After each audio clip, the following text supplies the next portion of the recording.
more bad government in Nigeria. Nigeria what? The only media that have been consistent speaking against the bad government and for the purpose for reformers. Nigeria what? Yo!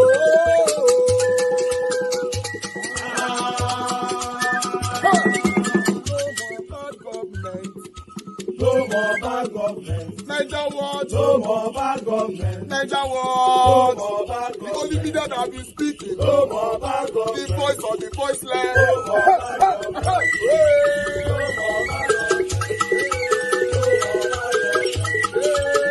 more bad government.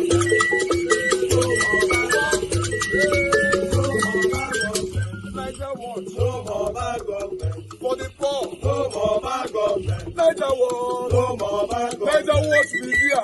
No more bad government. No more bad government. No more bad government. In Nigeria. No more bad government. No more bad government. No more bad government. The only media. No more bad government. The number one media in Nigeria. No more bad government. That have been speaking against government. No more bad government. Niger what? No more bad government.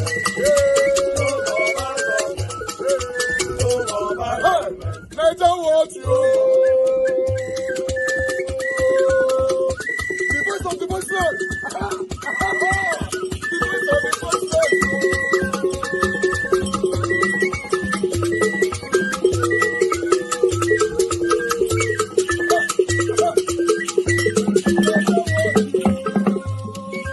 Voice for the voiceless. Voice for the voiceless. Niger what media? Voice for the voiceless. Niger watch media. The only media that have been speaking against bad government. Being consistency since 1944. Voice for the voiceless. Voice for the voiceless. Umuwame. Voice for the voiceless. Umuwame. Voice for the voiceless. Voice for the voiceless. Voice for the voiceless. Voice for the voiceless. Voice for the voiceless. Voice for the voiceless. Niger watch you. We have been seeing all you guys have been doing, and he recommending to everyone in Nigeria, saying that you guys are the number one. Niger watch you.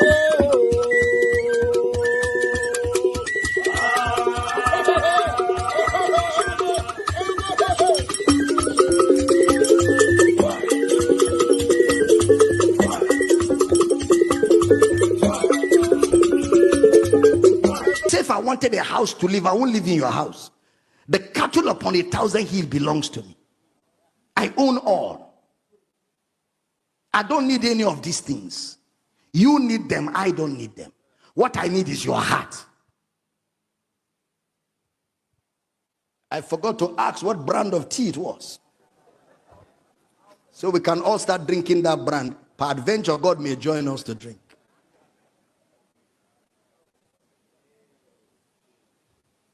It's time for us to expose all these lies and free people from religious manipulation and bring them into Christ's emancipation. Our loyalty is to Christ too. I've told you that many times in this church. There's only one person who died, and that's the only person who our loyalty to. And we only honor men who honor him. I teach good here. I was in Iran years ago. We're having breakfast, and we have a pot in which we make tea. I think, if I remember correctly, there are 5 cups in that pot. My wife and I, usually is the one who will finish his first 2 cups, who will get the final one. So I took 1 cup, she took 1. I took 1, she took 1. And I picked the pot to take the 3rd one. And the pot was empty. I looked at her. I couldn't remember when she took the 3rd one. What happened to my tea? And I heard the voice of the Lord. You don't have to believe me, right? Loud and clear. I said, son, When you prayed, you invited me to join you.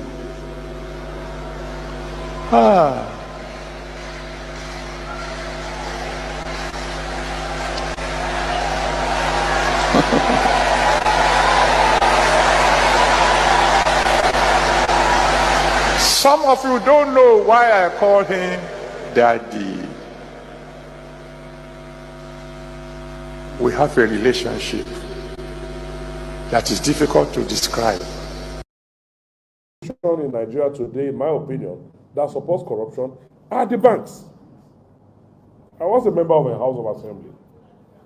On the day after my election, before inauguration, 4 banks offered me loans, 100 million naira each.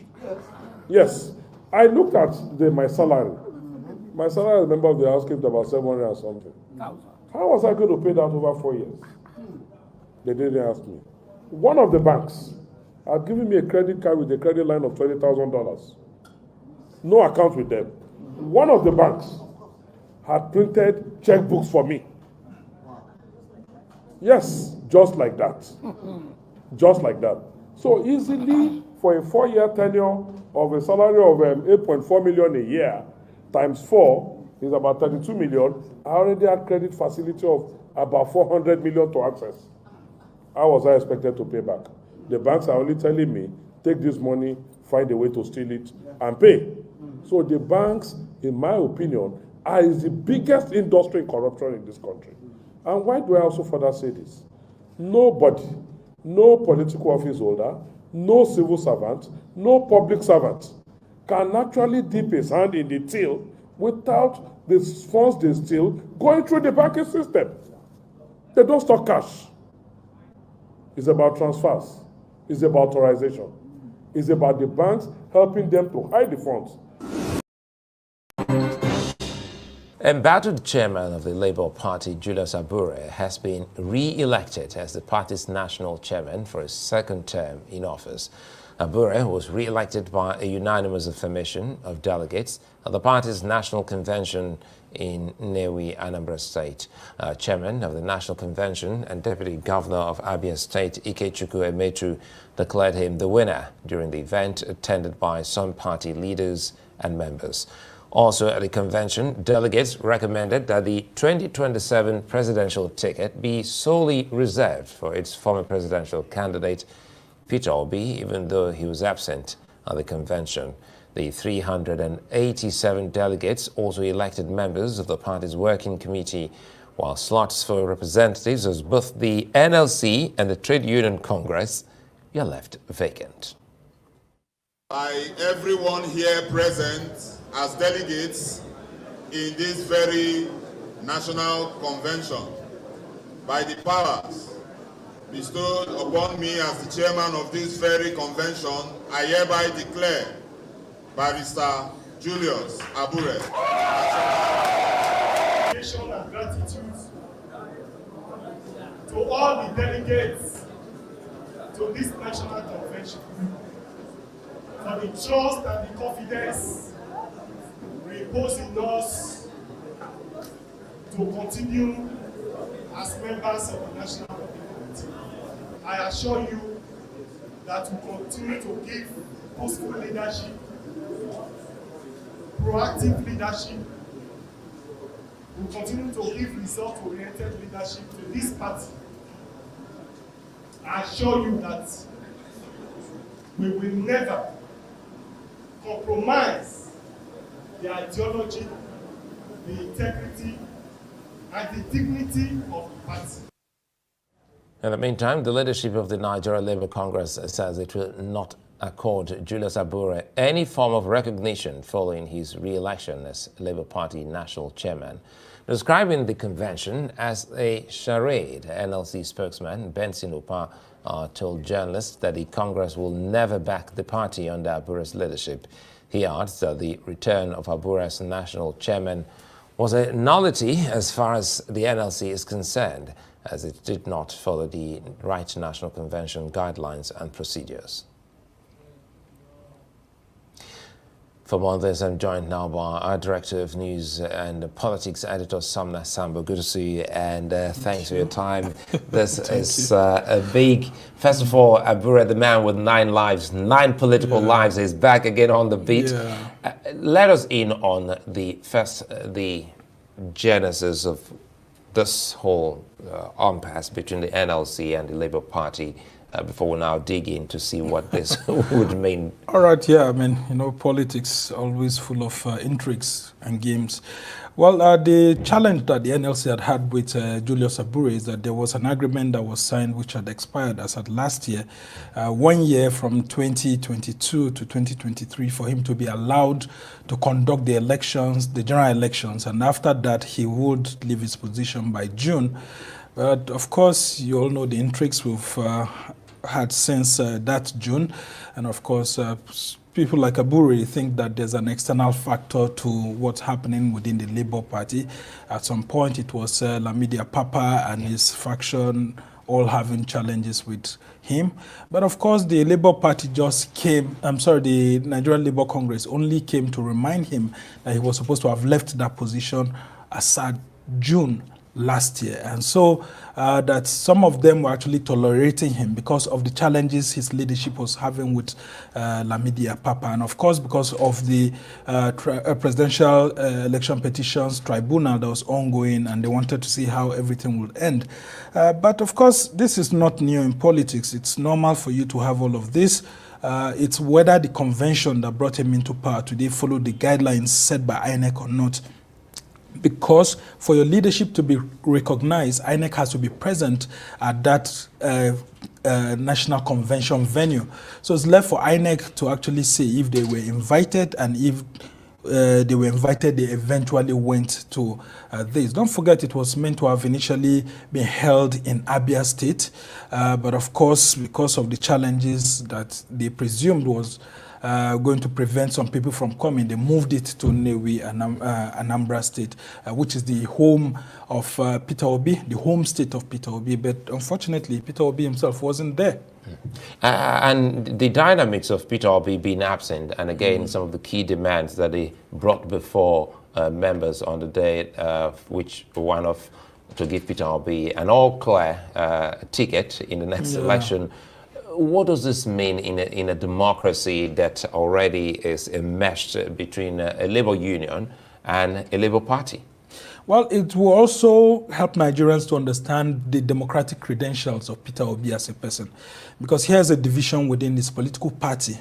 And you would have seen that he was very wise enough not to have been present there. Politically, I can tell you that was a very good strategic move. Though the governor of Abia State, who happens to be the only governor that Labour Party has, wasn't there. But of course, the deputy governor and then other officials, elected officials were there. The entire state cabinet was there. So I wonder why the governor himself wasn't there if almost all the state officials were there. But of course, the members of the Labour Party at the National Assembly delegation of the Labour Party were conspicuously absent. 14th, who were laid to rest on Wednesday at the National Military Cemetery in Abuja. President Bola Ahmed Tinubu, during the funeral, announced the conferment of national honors on the officers and also awarded scholarships to all their children, including the unborn, up to the university level, and promised to provide a house for each of the families in any part of the country they desired. Each man now belongs to the hallowed list of servicemen and women who defended our country and protected their fellow Nigerians, not minding the risk to their own lives. They have all been awarded now.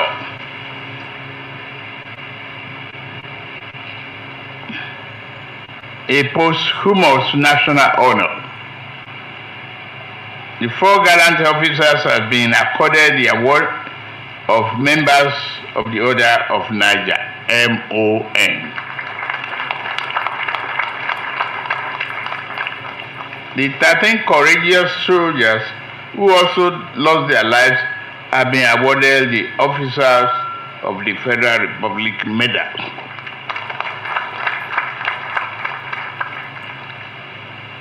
I commiserate with the families of our fallen heroes and the entire armed forces.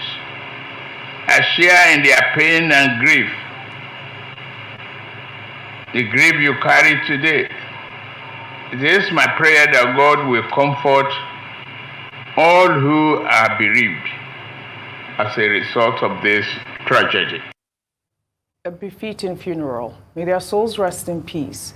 In the meantime, the Defense Headquarters has declared 8 persons wanted in connection with the killing of the officers. The military authorities made the announcement in a post on X with a display of their photographs stating that they were prime suspects in the killing of the officers in Okoma community in Ugweli South local government area of the state.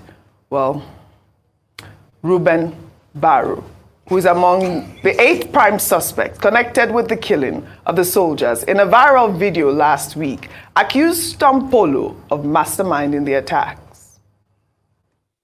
This one, now be my last video when I go do concerning this Okuama and Okoloba fight. Okuama and Okoloba, they get land issue. The land issue, small crisis called a day. Or now, we be Ijaw people. We federal government give power to the bomb buckery, to the bomb diesel, and they cook. They use the same army, they escort their own, they go sell. They betray their own blood.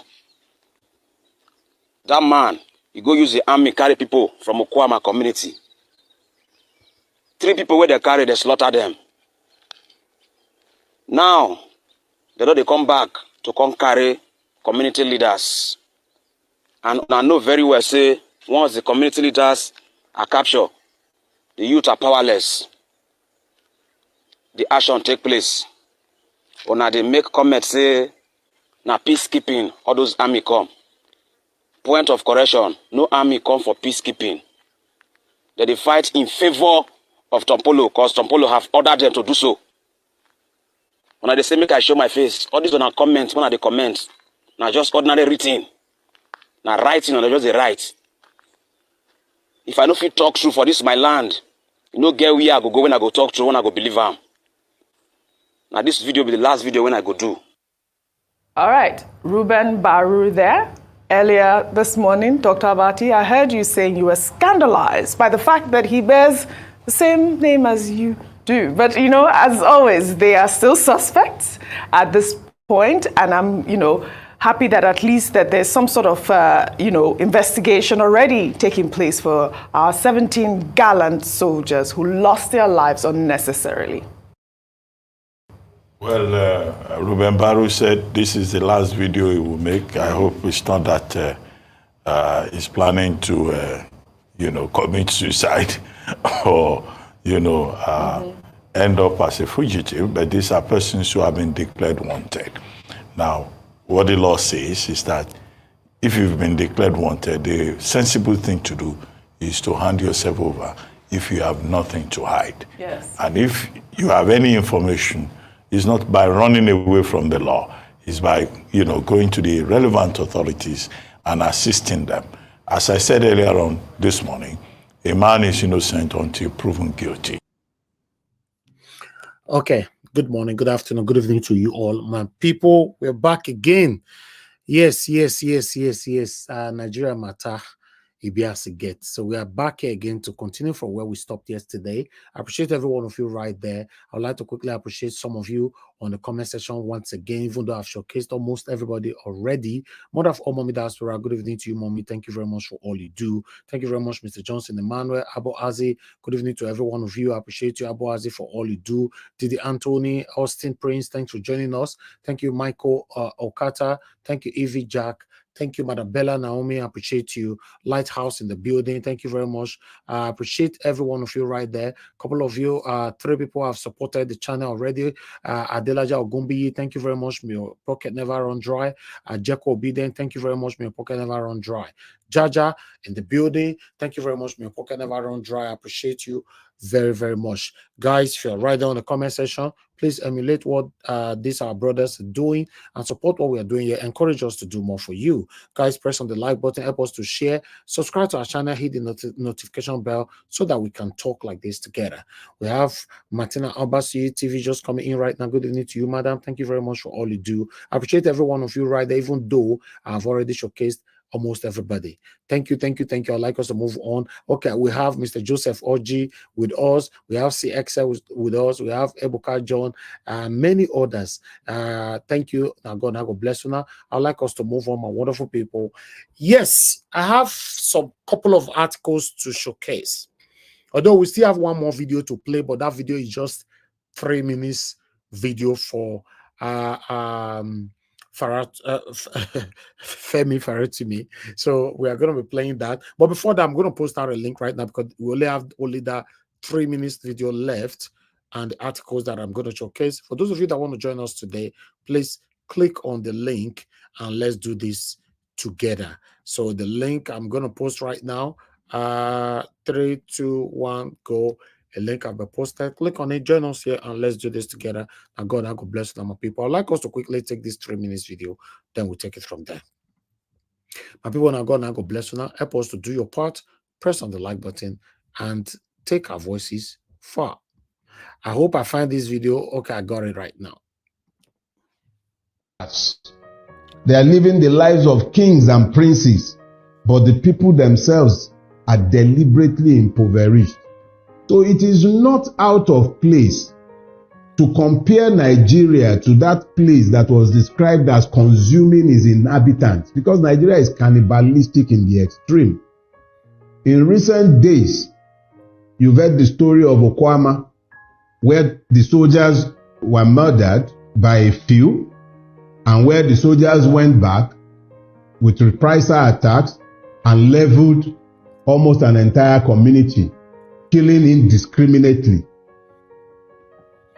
Lekki Toll Gate and the massacre that took place there in October 2020 is another good example of what we have become as a people. Earlier in the year, we were talking about Bokos in Plateau State, where people were killed on Christmas Day like flies. Nigeria is the only place where you find the government talking about repentant terrorists and absorbing them into the army.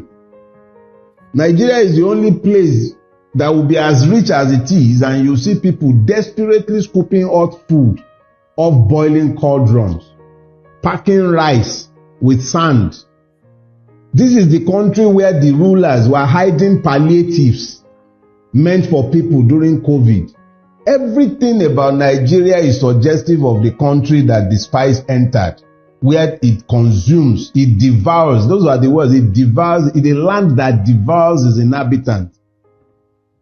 It is instructive that it is this same country that could not find 5 billion for the student loan scheme, that they are busy buying 160 million naira Jeep. They are praying billions into private accounts.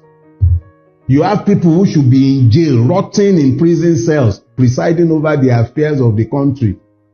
And you think that it is not succinct that we describe such a country as a place that devours its inhabitants. The Nigerian is busy crossing the Mediterranean Sea after surviving the Sahara and the slave markets of Libya. What are they fleeing from? Because that's not migration. That's fleeing. They are fleeing what has become a functional war zone. How did we get to this point? In my youth, you could go to England without collecting visa. They will stamp your visa at the gate. It's right there at immigration control that they will give you they will stamp your visa to enter. This is the same country today where you require millions to buy tickets and you need to queue. You see our people queuing in the rain and in the sun to get visas to go out. Cephas, West African Cephas, the Togolese currency has more weight than our naira today. How did we get here? So it is, and if you remember, this analogy that you are raising from this anecdote, this is an anecdote that goes back over 10 years. It wasn't this bad then, and it's going to get much worse. So it's unfortunate that we are where we are, but this is where we are. And there is nothing about where we are that is suggestive of any immediate turnaround anytime soon. I hate to be the bearer of bad news, but I am merely speaking to what I see. There is nothing about our country to encourage hope or offer any worthy aspiration. Wow, that is Dele Farrow to me right there. He's saying it how it is. This is some of the things that I talk about on this platform every day, that we are hopeful that Nigeria will be better, but I'm not sure when this is going to happen. I'm only being hopeful, keeping my fingers crossed that Nigeria will be better in our time. But the way it's looking, the way the whole thing is going, is looking so bad. To be honest, it's looking bad because it looks like some few people who captured Nigeria are only enriching themselves and their immediate and extended family, not the citizens, of the Federal Republic of Nigeria. It's crazy. It's really crazy. Let's continue to call them out. That is the only power that I have. I can't do more than this. Call them out to do the right thing. Thank you very much, my people. That is all the videos that we have for you guys today. I'm just going to start taking my articles right now so that we can take it from here. Guys, help us to press on the like button. Do your part. Help us to share as well. And let's take it from here. I'd like to start with this article that I have right here from the bandits. Yes, as you can see right there, court forced us to release 313 alleged ISWAP terrorists. I talk this one, suspect with Bono government, DHQ. Okay, let me take one or two paragraphs from here quickly. The defense headquarters says the Maiduguri division of the Federal High Court ordered the release of 313 terrorism suspects to the Bono government. Una see what they happen, right? Okay. Make una they see what they happen for Nigeria. Where you go talk, police go quick, go arrest you, right?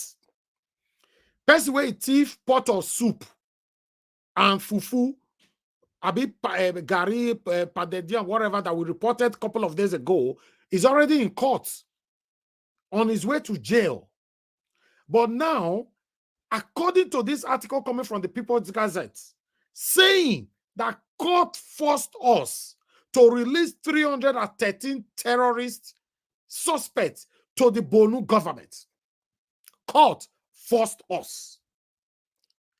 What a country. What a country. A country where you see an individual coming out to tell the government, the federal government, to come meet them so that they all will join together to go negotiate with the terrorists. A country where you see an individual comes in to tell the federal government to promise the bandits how or a better future. A country where the commoners don't have a voice, but the people that is impoverishing us, the people that is causing the pains that we are facing today are walking freely. Yes, this is what is happening. A country where anybody, any leaders in government will be exposed. The matter will be quenched down within 24 hours. We have evidences to this.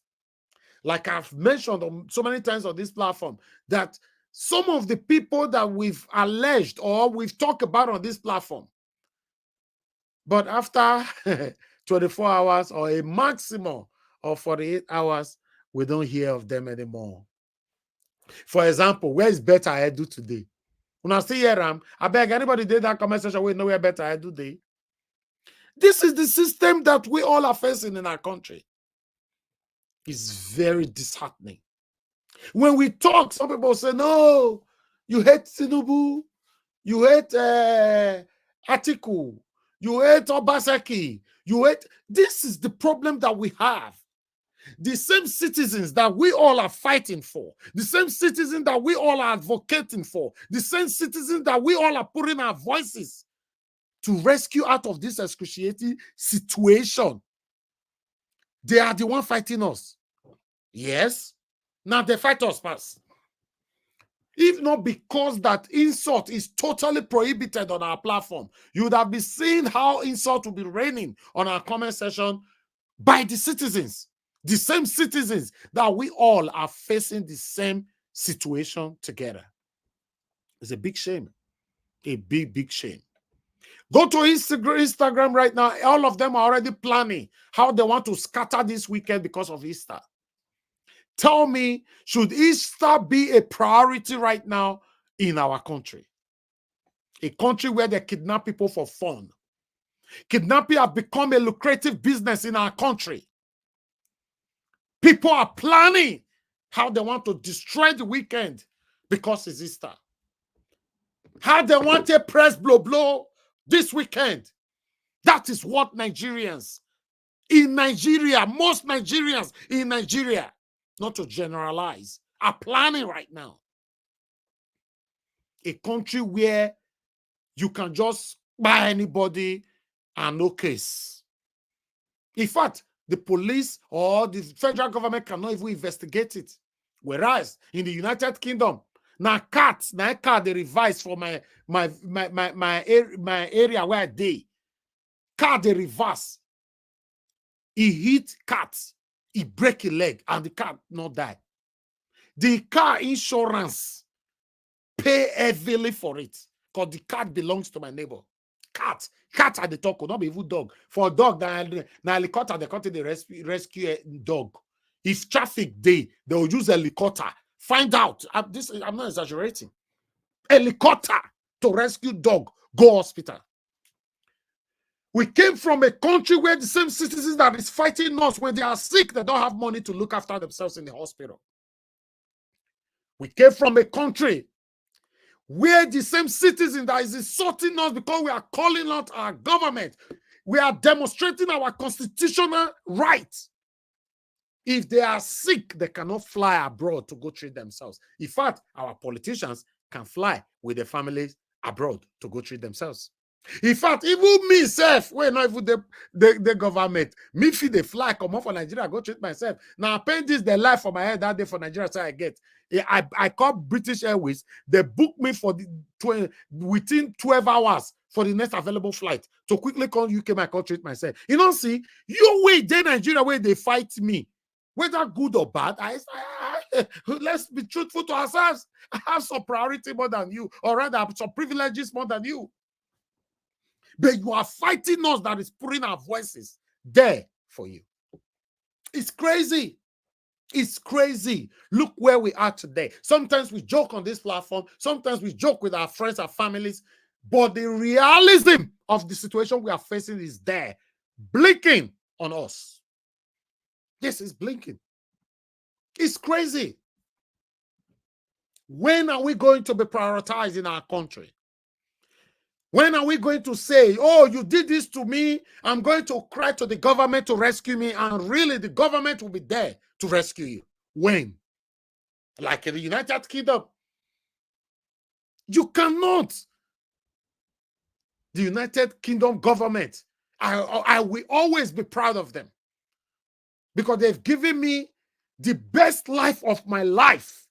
Now the Great Britain, now give me. What has the Nigerian government done for me? Since I was born, I have never benefited anything from my Nigerian government. Nothing, not one, not two. But it's the same country where terrorists is being prioritized. The same country. It's crazy. It's crazy. It's crazy. We are looking forward to that day we will have a leader that will prioritize the people and listen to the people. That will hear the people's cry and join the people to cry and sort the problem out. Not these people. This set of people that have been recycling themselves since Nigeria was created. Is this kind of people you want to rely on? This set of satanic set of people that are recycling themselves. Okay, ask yourself. Everybody that is ruling us today, they have ruled us before. Either in one position or other. All of them they are recycling themselves. Don't be surprised in 2027, even Tinubu himself might say, I don't want to run. Akpabio will come out and say, okay, I want to be the next president. Or don't be surprised if Nigerians failed, like we all have failed. We have failed woefully right now. Don't be surprised if we failed in 2027, Tinubu will stay in 8 years. After 8 years, Akpabio will take over or Wike will take over. Yes, some of you are already saying God forbid. You cannot be God forbidden without not putting the work into it. You cannot. You cannot sit in your room and be God forbidden and be rebuking everything without not putting the work into it. You cannot be in your bed and be praying to God for you to become a rich person today without not putting the work into it. Oh, you want to make God collect my own, give you to become a millionaire, right? You don't want to put the work. What a country. It's crazy. Sometimes I shook my head and said, God, what is this? What is this? Even though I know by God's grace, my life is already secured forever. Yes. Many of us that join this panel are citizens of our various locations, our various countries. But we want our country to be better. We can't shy away from the truth. We all are suffering it. Many of us have invested back home. Many of us can't even go back home to enjoy the fruit of your labor. Some of you that can visit back home, you go hide yourself in the hotel. Your family members are enjoying the hard-earned building where you spend millions to build. Now your mama, your papa, your brother, your sister, wife, your brother, wife, and their children, they are living there, enjoying the fruit of your labor while you are still alive. The foundation of all these things are coming from the satanic set of people that have been ruling us since Nigeria was created. How did we get here?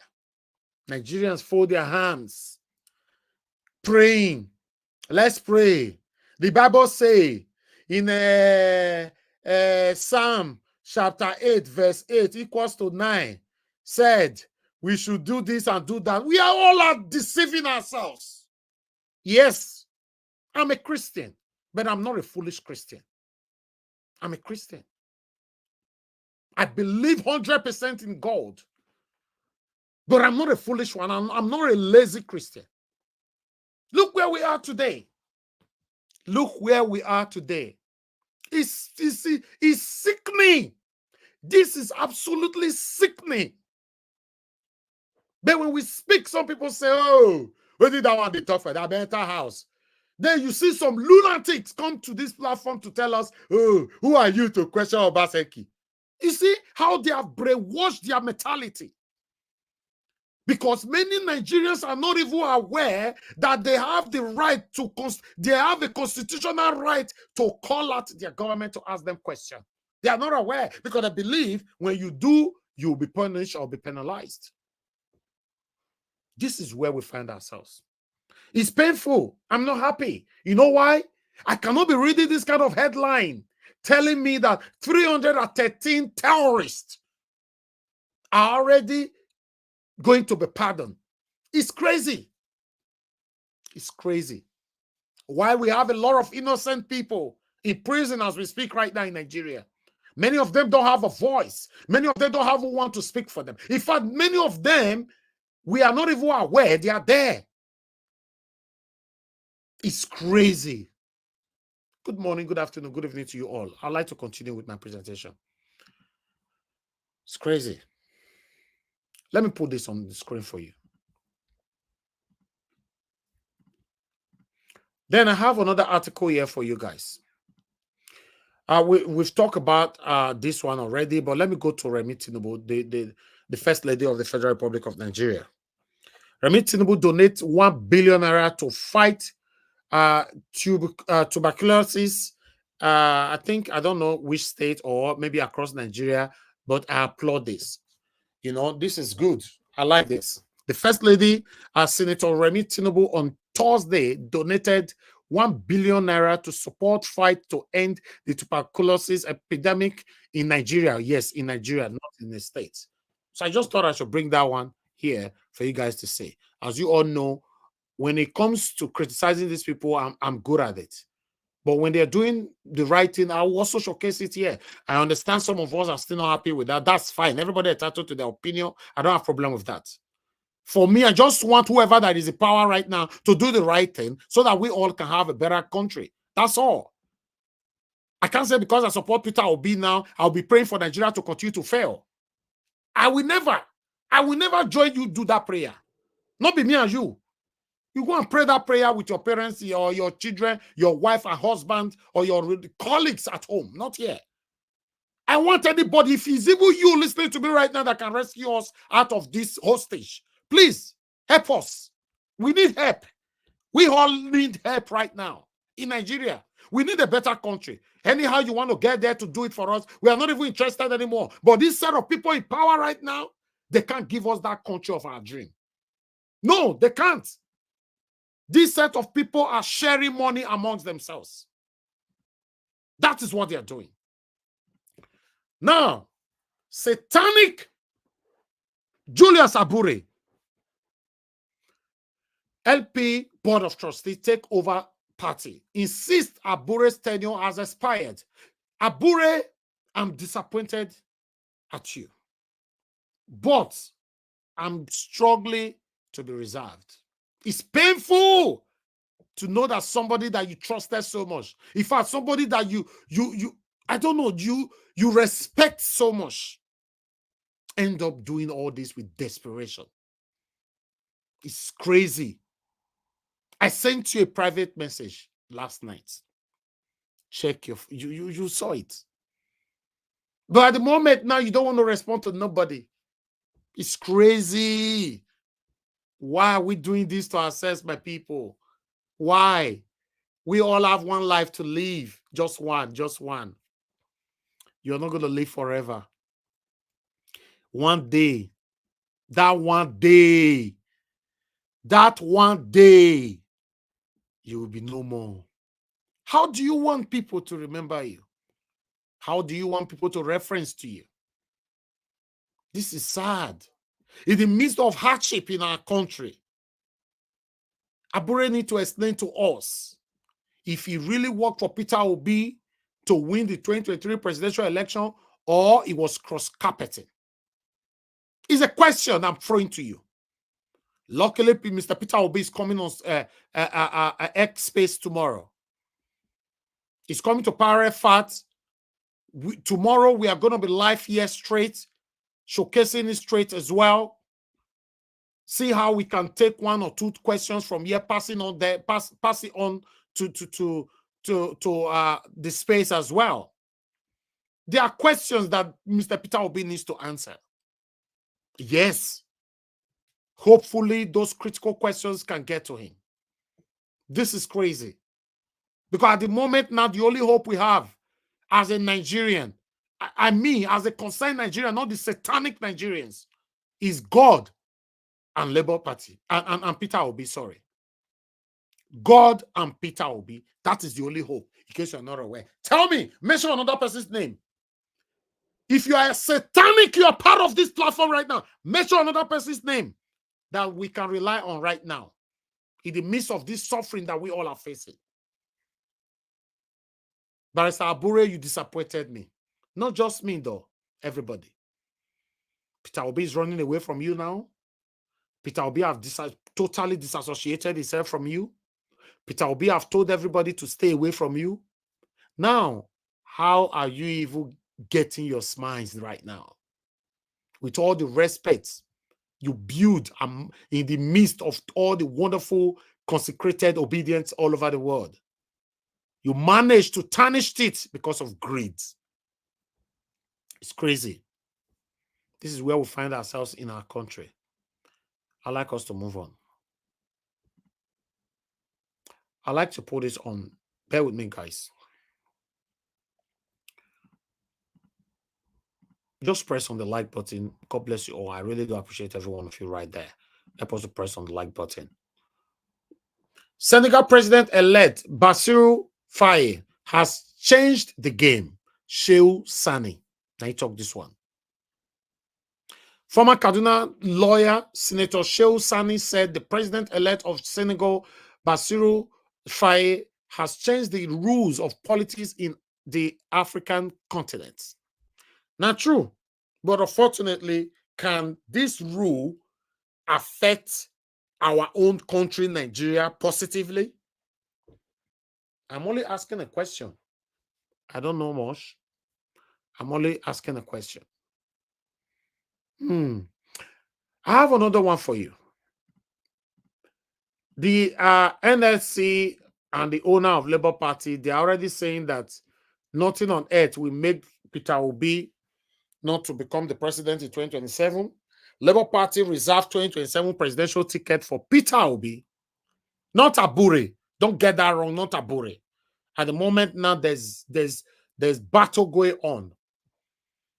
And another thing is that INEC disown the satanic, fraudulent, illegal convention that happened yesterday. INEC disowned it. Let me showcase this quickly.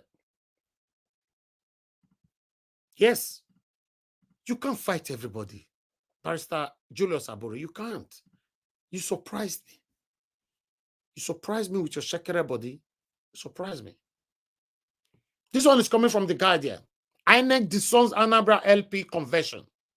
Yes, in totality.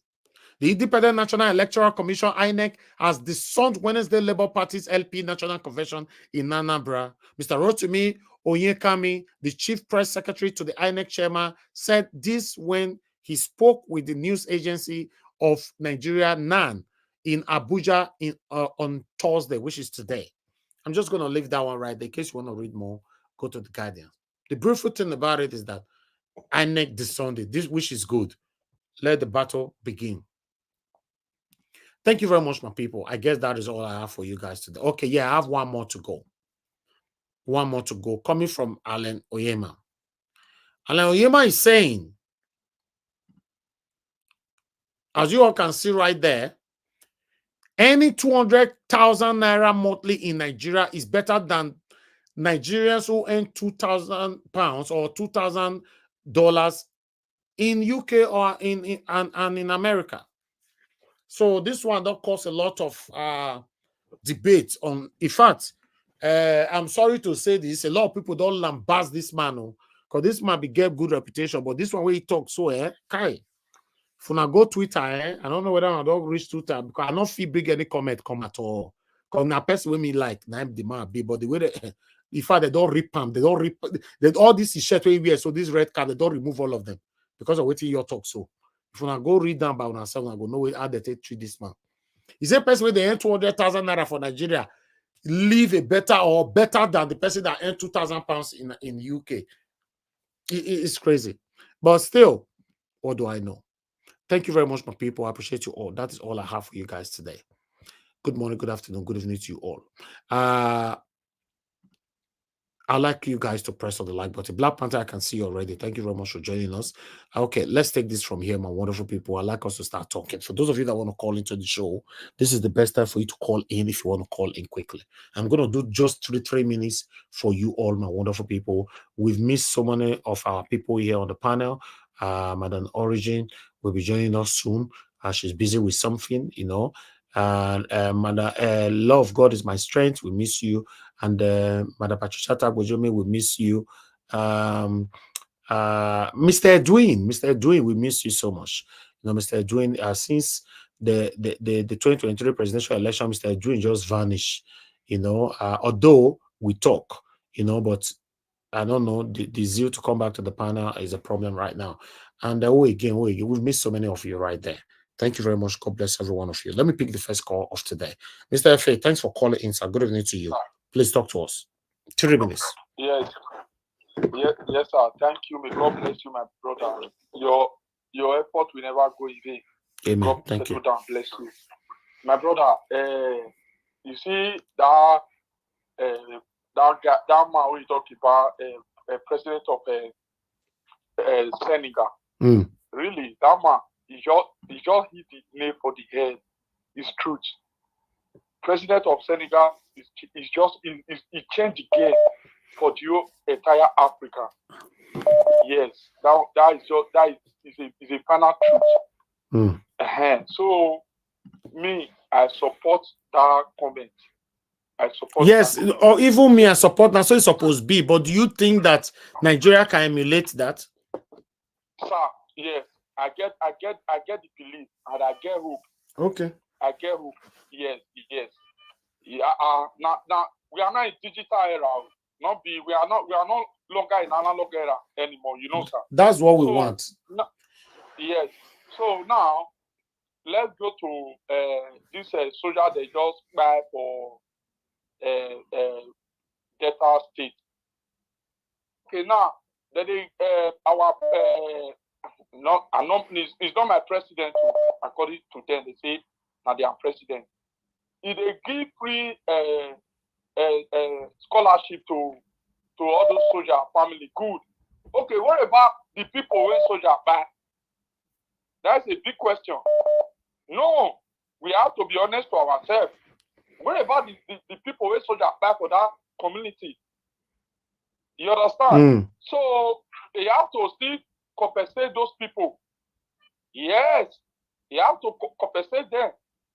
Even here in Italy, if you buy cat, common pussy cat, now J-way normal human being they go. Now you say go. I don't know when. You know what they pay me pass for all this issue. This same call our leaders, our rulers, they are not leaders. They call Western world every day. They call here. They call different parts of the Western country. What did they see for years? The environment and the way people they live. Why they know they carry and go they practice. So you know why I'm happy? Now everybody here don't open. You understand, sir? So when they not say that they pull us. No. They know they pull us. But most of us who live in Western world, we don't open our people eye for whom. So now one day, they say every day for thief, one day for the owner. You're right. Now the era now we say so. You understand? So I just want to say my opinion. Thank you very much, sir. Thank you very much, my dear brother. I appreciate you. Thank you. Okay, let me pick another call quickly. I can see a couple of people calling in right now. Florence Omorige, thank you very much, madam. Please, I'd like you to quickly talk to us. Guys, help us to press on that like button and let's take it from here. Good evening to you, madam. Can you hear me? Hello, Mr. Ninja Watch, Mommy Diaspora. Thank you, ma'am. Hello, everybody. Good afternoon. Good evening, sir.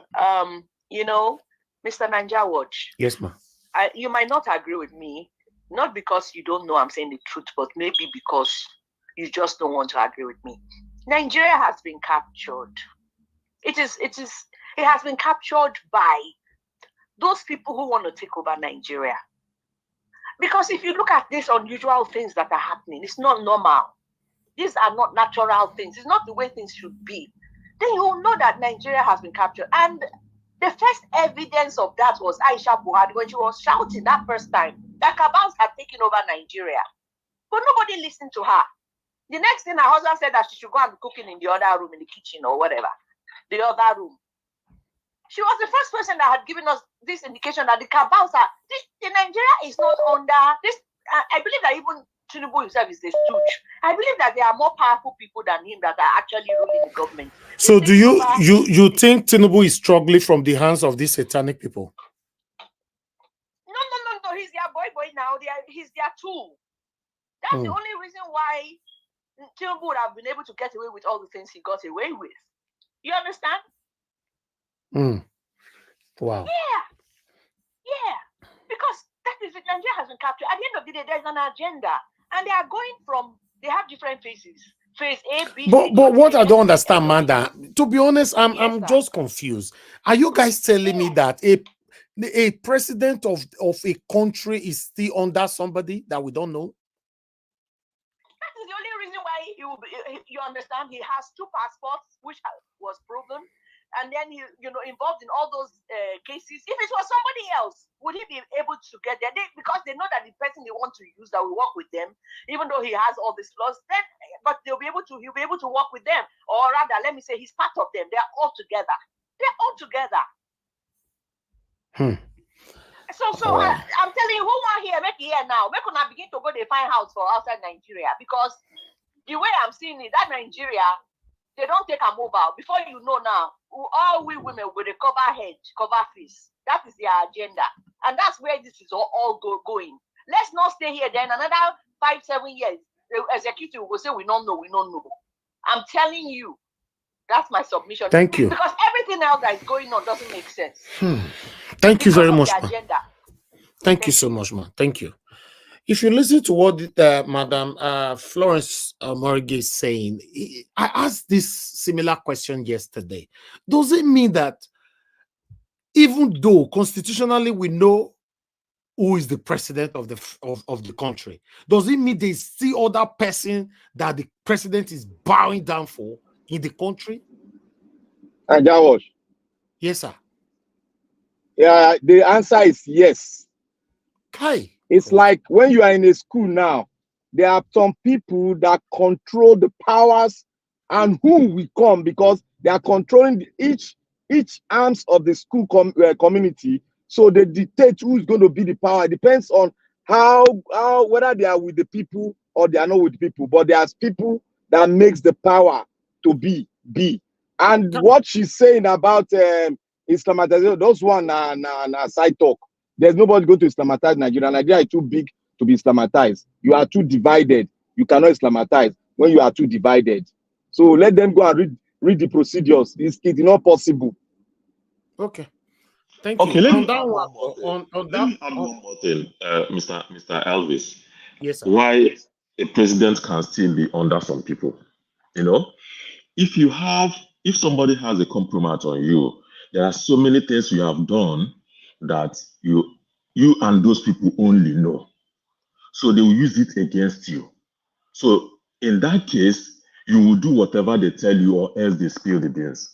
And that's why we were so worried about foreign powers. That's called leverage. Let me take this call. Let me finish with my callers. Blackmail, what leverage? Blackmail. Thank you. Yeah. Okay. Thank you, my people. Thank you. Good evening to you, sir. Thanks for calling in, Mr. Ifeanyi. Thanks for calling us all the way from Enugu. Hello, good evening, Elvis. Yes, sir. Thank you for picking my call. Thank you, sir. Good evening to the panelists and good evening to the people on the comment section and all those that are watching us, watching the program. Elvis, yes, sir. If I tell you that I'm not tired with this country, then I'm lying. I'm totally tired. I'm pissed off.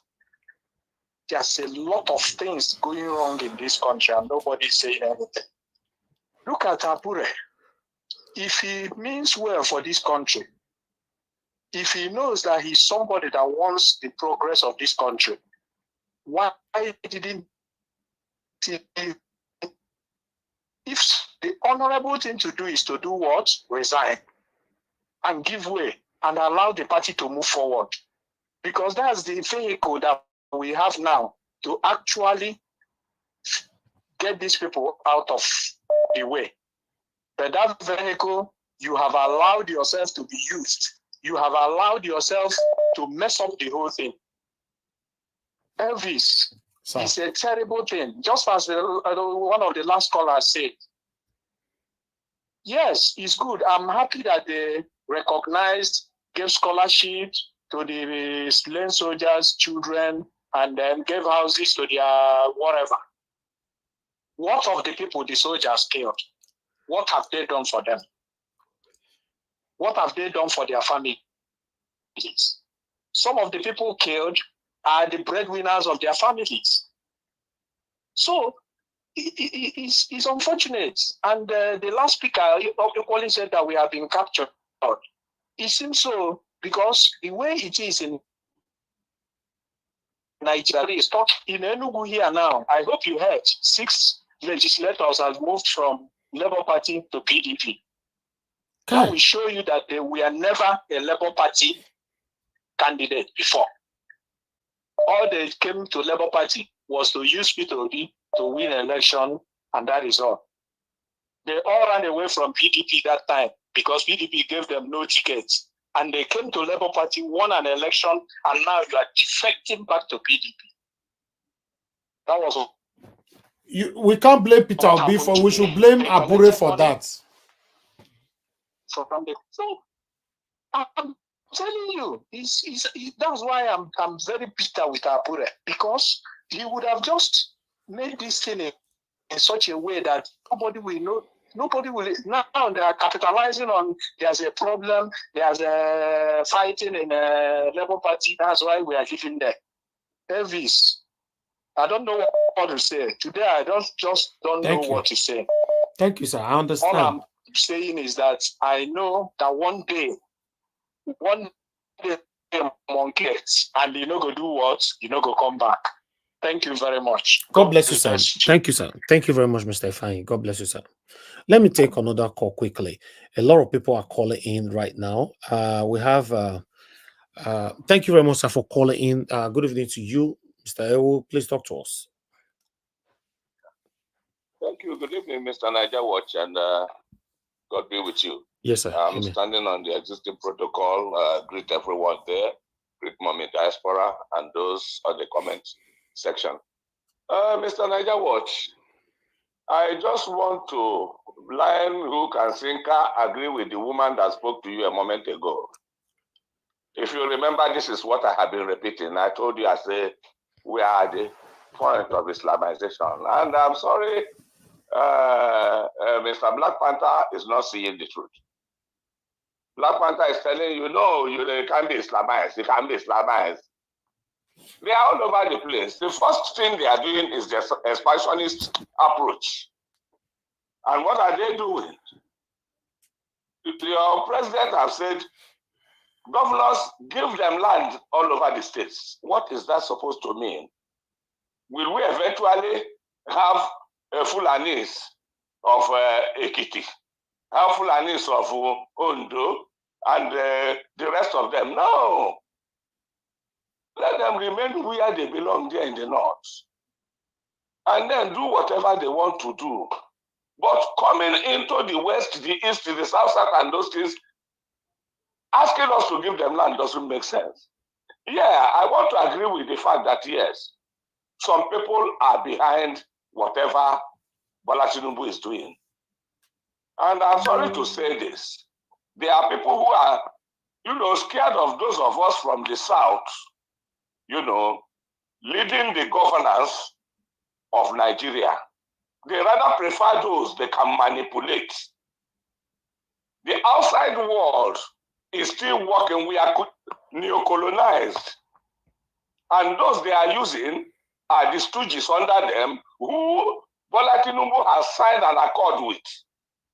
I thank God she made mention of what Aisha Buhari was saying when the Buhari they presented came out and he was shouting, "This is not my husband. This is not my husband." What did they say? Her place belongs to the kitchen. She told us, she said, "No, look at my husband's hair. I know how my husband's hair is. It's not like this." Who wanted to agree with that? They sent her behind them and gave us 10 warning. Today we are paying for it. Anybody who is telling you that that agenda is not a reality, that person is lying. Are you hearing me? That person is being economical with his language. I can say that to you for free. The person is economical with his or her language. That woman that spoke to you now repeated exactly what I have been crying about all along, telling you they've scattered them all over. If they succeed in giving them place now, so that they will now actualize them as Nigerians, they already have ID cards in the name of being Nigerians. And then they can now identify them, oh, this one is Fulani of Edo State. So any day they can come out and attack there whenever those who are guiding them say, okay, move into the place, do what we want you to do.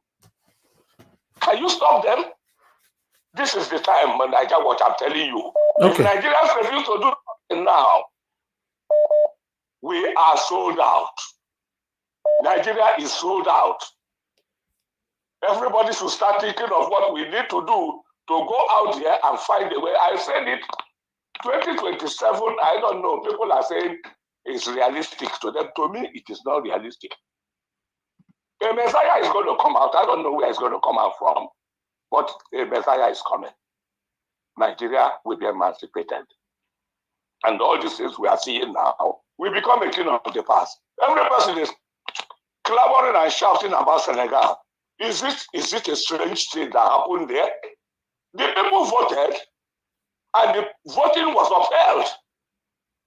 The youth shouted when the former president wanted to play down on their mandate, and he quickly withdrew. Are we doing that in Nigeria? For God's sake, let us know what our problem is, and let us tackle it accordingly. Thank you. God be with Nigeria. Thank you, and sir. God bless Nigeria. Thank you very much, sir. Thank you. Wow. Thank you very much, my people. I appreciate you all. Let me take 2 more calls so that I can come to you guys on the panel. Thank you very much. Who's going to be the lucky 2 last callers? Okay, let me see. Okay, we have Vitals with us. Thank you, Mr. Vitals. Thanks for your time with us. Let's quickly take it from here. Thank you very much, sir. Good evening to you. Please talk to us. Yes, sir. May God continue to bless you. Amen. Really, to ask a question, I think some people are in charge of Nigeria. For me, I can say yes, because since Tinubu said it is my turn,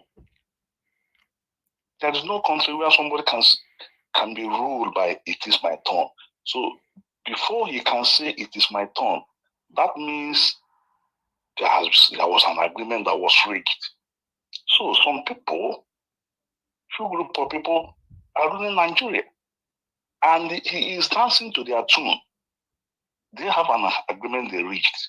That is why he is taking some decisions that is against the will of Nigerians. By telling Nigeria or the governors, they have to give the 36 governors, they have to give Ruga for the herdsmen. There's a lot of people, a few group of people are holding Nigeria hostage. I really blame we Nigerians because we are not making any move. We are not reacting, and because of tribe and religion, these people use it to deceive a lot of Nigerians. I thank you very much for the good job you are doing. And may God continue to bless you and bless your family and all the panelists and all the good good people of Nigeria who are trying to see that Nigeria works. But the way it is now, it is not getting better. Thank you. May God continue to bless you. Amen, sir. Amen, sir. Thank you very much, sir. God bless you. Thank you. Yeah, finally, we have Madam Origin in the building. Madam Origin, good evening to you, man. Thanks for we've missed you so much. Thanks for coming in. I was laughing when you say, "Oh, I've been here calm. I can be as calm, as the silence of a graveyard when I want to. When I want to talk, I talk. So I've been here. I had a few days. I had about like 2 days I wasn't here. Other than that, I've been here listening to all of it. So I greet everyone. Mr. Niger Watch is always it's always good to be a voice with this microphone you have provided. And I continue to thank you. I continue to pray for you. And nobody should be scared of praying. It's just like we miss it. And I please warn you, Mr. Niger Watch, it's in when you are going to hammer to the Nigerians that are not, not behaving, please exclude the villagers. That Nigerians are not doing what they're supposed to do. The villagers don't know. I exclude them. Other than that, the people in the city, they are the gullibles. I want to bring to your attention why I picked this phone is to highlight on what Mr. Dele Farotimi said. Because I'm still shocked that people are still talking about a Nigeria. Pardon me, because I know that's where you stand for, but you allow those of us that are like, for real? A land that devours its inhabitants is what this concoction is. We are talking about, look at the celebration that has happened for the slain soldiers. Someone talked about, how about the villages that are mobbed? Earlier in this place, I think the first day I picked this one, I was telling you of a group that I gave you 3 words to describe them. Criminal kleptomaniacs, they are phagocytes, they are boogeymen. That word boogeyman, I am here to explain it because each word stand alone. The moppers, they don't, what they want, they hate the poor, they hate women, they hate minority region. What are the minority regions? The ones that have the oil and have the manpower. And these, they will continue to suppress you. That's why I'm disgusted at the intellectuals and the educated ones in the South, especially, to be precise, South, and Southeast. I'm ashamed of them because they are the ones that are building mosque. And Mr. Panther, Black Panther, please go and do your research. Islamization is not just, forcing people to wear hijab. You are 99% Islamized. If you can't hold the position, if the only people that are in the South, Southeast that are holding positions are people that are made to be in that position, what do you have left? So I say it once again. This country, they are talking about, Mr. Jonathan told us, between 2015 and 2023, there have been, when he counted it, it was like thousands of soldiers that have been slain. And a whole lot going on between the middle belt, South, Southeast. Are we going to wait until we are all mopped out before we begin to get sense? I rest it there, Mr. Niger Watch. Thank you very much, man. Maybe I'll go back to my calm place and stay and maintain the silence of the graveyard. Thank you. Thank you, man. God bless you. Thank you. Okay. I'll leave callers for now. I'll come back to you guys, callers, later on. I'd like to start hearing from Niger Watch. But before that, Amazing Grace USA, I would like to quickly appreciate you for 2 things. One, thank you very much for the super chat. Thanks for the wonderful text attached to it. God bless you. I appreciate you. Then another one again. Niger Watch. This text or rather comment you left here. I want my panelists to answer the question. I have to put it on the screen because some of them just answer me just now. Say people are right there controlling Tinubu. See the question for screen. Anybody will want to talk later, I would like you people to reference to this because this one is a vital question. Because it's good we know now before saying, oh, we don't know. Yes, these same forces, are you telling us they're also going to control Peter Obi? Let me call the first person to speak to us. Mr. Shimize, oh God, Mr. Shimize, you don't call so many times. I almost forgot. Let me pick your call, sir. Good evening to you. Please quickly talk to us, sir. Hey, Niger Watch, I was behind today on your video. That's why I didn't get. That's why I didn't get online on quick. Okay, on time. Okay. Yeah. Thank you, sir. I thought when we started talking, I never know that you already. That is by the way, though. Yeah. I now see video of Abure and the so-called Labour Party on the convention. I asked myself a question: how did we get here?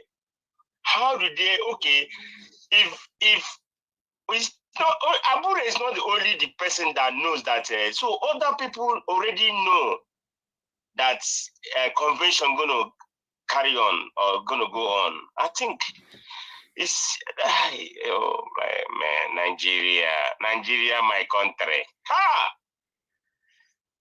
In fact, I thought Abure is a nice person. I thought he's a good person. I never know he's like this. Well, I love the way Obi is not there. It shows what he has something upstairs. So it just move away from the convention, and it's good. You stay away. Okay. So there's video you play today. That video is supposed to play on Monday with what we're going to discuss on Sunday, but all the same. Okay, the about issue the of men. yeah. That video is supposed to play that I said, of which I can get Niger Watch right away. But all the same, the problem of Nigeria is Nigeria itself, the people of Nigeria. Are they going to come out and say enough for this? Look at Senegal.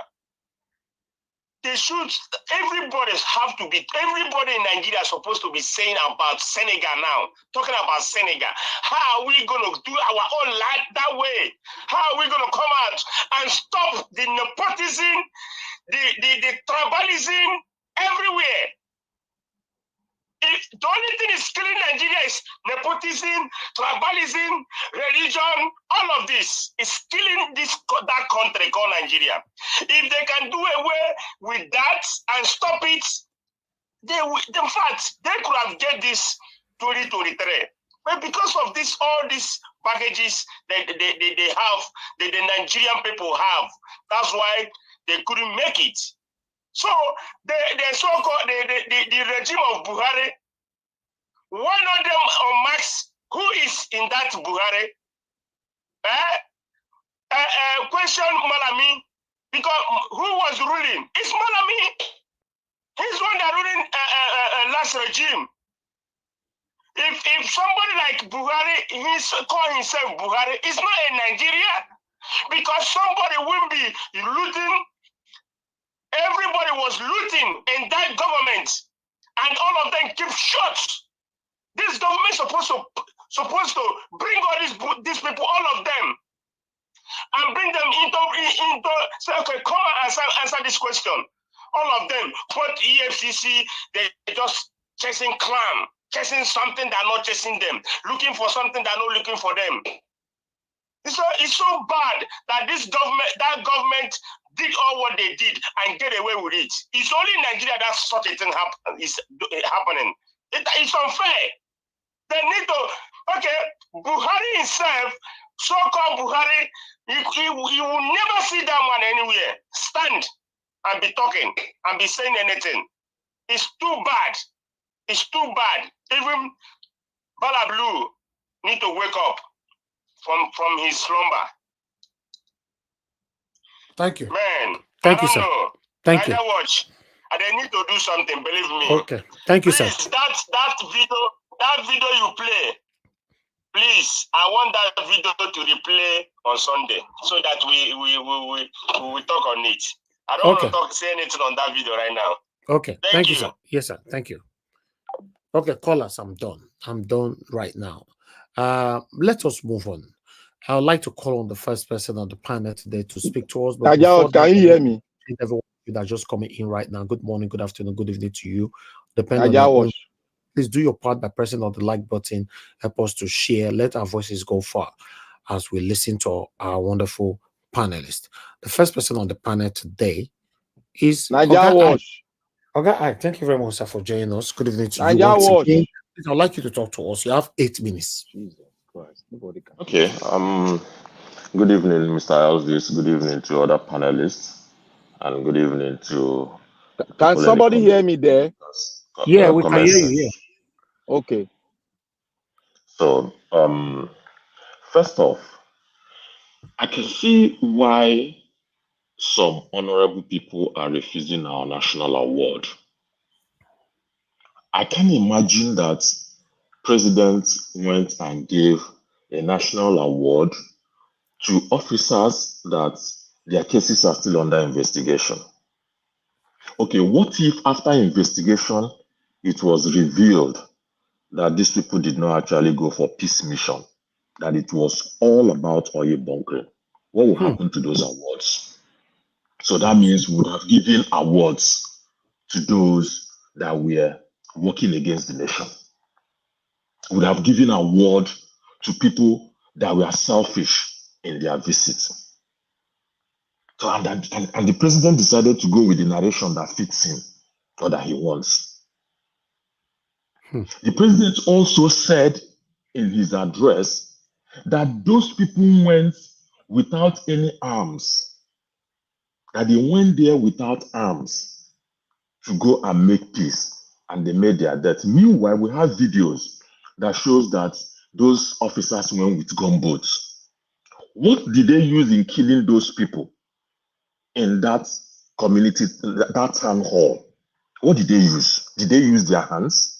Alvin, can you, with all due respect, the man, there was nowhere that the president said they were unarmed. Please. Yeah, no, he said. No. Sorry to interject you. Sorry to interject you. Somebody said, yeah, Mr. Evans can play that video, that those army were not armed. Play it again, please, Elvis. Please, if you go and watch it, okay, Mr. Tool, if you watch that statement yesterday, you will see where he said that they went armless, that they went there to make peace. They did not go with ammunitions, they did not go with anything, just to go and make peace, and met their death. So in this case, I'm not sure of that, but let me do research on it. Okay. After you just listen to it, because I listened to it yesterday. I listened to what he said. So you don't go and say people went armless and then they met their deaths. I don't have anything against having to honor the military, but because there is still investigation going on, you should be careful with what you say, so that you don't come now swallowing the things you have already said. It wasn't the right thing to do. They have their honor. You have to bury them as military people. But there are some statements that would have waited. Even this national honor would have waited a little bit before you go and put the whole nation under ridicule. That's what it is. Because I see a president that just wanted his one-sided story, and he keeps running with it. That's how Kaduna State government was running with the people that were kidnapped. They didn't want to look at the other side of the story. Now, we are surprised that Boko Haram, they are saying that court forced them to release Boko Haram. That's actually the ransom that we paid for those children. Those people would have made a demand to say, for us to release these children, you have to release this number of our fighters. That's the ransom. It might not be monetary, but if they had to get back hundreds of their fighters that were arrested, that were under military custody, that's a ransom. That's the ransom. And the governor kept telling us, oh, I'm not interested to know how it was done. The most important thing is that we have our children. And everybody kept looking, watching, seeing a country go down, continuously go down. And then we are watching. Now, the first lady that doles out all of this money, please, where is this money coming from? I don't have a problem to donate to a worthy cause, but you don't go to steal and donate. Think about it, that you go to steal from people and come and become a philanthropist and be dashing money to people at home. How did this money come? How could the first lady that is not in our constitution be giving out as much as 1 billion, no matter what it is for? Where is this money coming from? The other time he gave money to people that were fighting something or whatever outside the country. Now he has given 1 billion. I'm asking where the money is coming from. Is it her personal money? If it is not her personal money, what budgetary allocation is covering that? Or do they have an allocation to an unconstitutional office?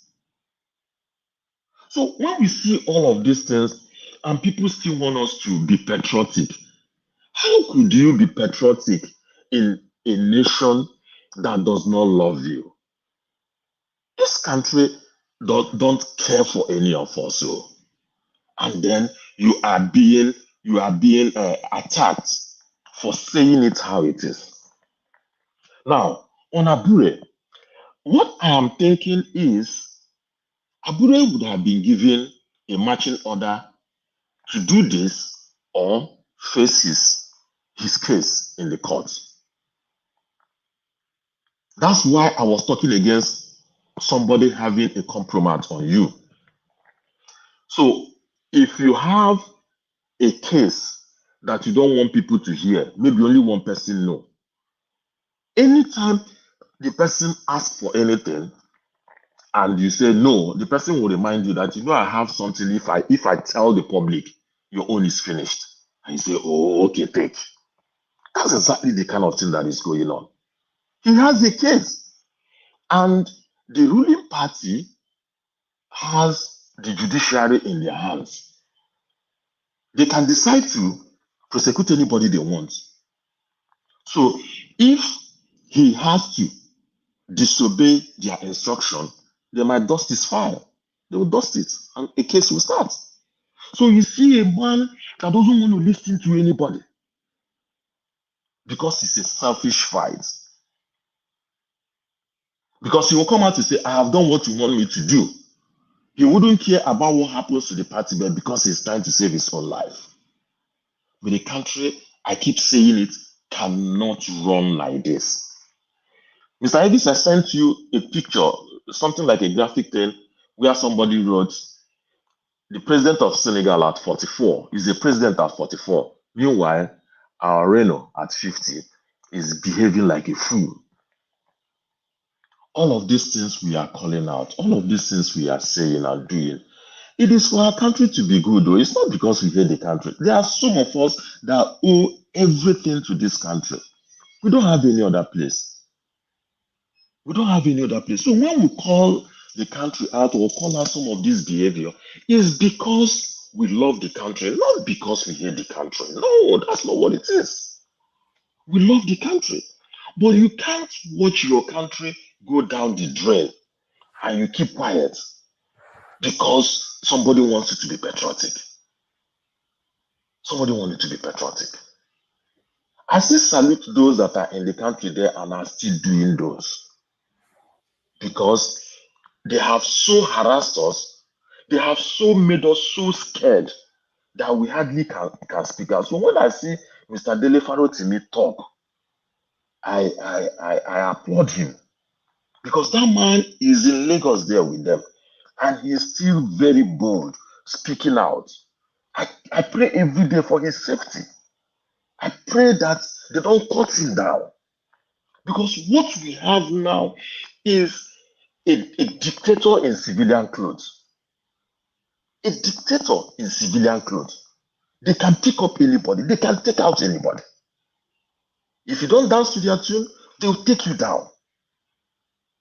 So I don't even know how some of them that are doing it are really doing it and still going forward to do it. Because we have a very reprehensive government that will do anything to make sure that nobody challenges them. Now, have we not forgotten, like I say, we've forgotten the events of the previous days. When they happen, another new one comes and we move on. Can you imagine that we are not fighting any war and people keep buying for food? They will so starve you and tell you that they are giving you free food. And people will go there and die in stampede. And nothing will happen. They will just call the numbers and say so number of people. Why coming to take free food? And people will say, wow, this country now, wow. And the next day, another one happens and life keep going. I still going back to this Kaduna, I still need an explanation from the governor how they were able to make 100 and something uniform for those children before they came out. We need explanation on that. They must have to explain to us how a teller or hundreds of tellers or whatever it is, they had time to go cut material so uniform for the children they said they rescued. And nobody was arrested for holding those children. Anyway, what do we know? What can we say? Thank you. It is high time we look forward and work for a better country. Thank you very much. Thank you. Thank you very much, Mr. Ike. That's the picture right there on the screen. President at 44, wife full at 50. And so I think now Ola Milika, and I talked that one. So, but nevertheless, let's move on. I appreciate you all, my people. God bless you all. Let me call on the next person on the panel, Mr. Shukso Biboze. You're the second person on the panel today. Good evening to you, sir. Please, I'd like you to talk to us. 8 minutes. Okay, you're not there. I'll just move on to the next person swiftly. Mr. Toon, thank you very much, sir, for joining us. Good evening to you. Talk to us 8 minutes, then I'll come to Madam Nena. Mr. Toon, are you there? Okay, you're not there as well. Let me move on to Madam Nena. Sorry, Elvis. Okay, you're there. Because, okay, thank you, sir. Yeah. Okay, Please, I'll just sorry. I was just going over the speech on my phone because I can't see any evidence of where the president said they were unarmed. It would be so absurd for him to make that statement. Well, that's by the way. Anyway, what can we say? In all this, I mean, Abure, Labour Party, he just personally, just this whole thing is just starting to sound like a broken record. And us saying, look at Senegal. Must we be looking at Senegal for us to know what to do? The election was rigged in January. We didn't hit the streets. All our youths are doing, like you said, it's all hookups. Was that their program that they do and all that? Even the youths in Nigeria are not even they're not focused. They don't know what they want for themselves. The best thing is to japa and all that. I know, yeah, the country is hard, but the average young person in Nigeria, you ask him what do you want? These are the people that are supposed to come out and sit down and say, listen, we've had enough of all this rubbish. But yet they are calling people in diaspora to come and lead the march so that we can receive bullets on their behalf. They are joking. That's why I keep saying, let this hunger continue. Let every embassy refuse them visa. Maybe that will reset their brains. Because there are still some people shouting on your mandate we stand, and your mandate we stand.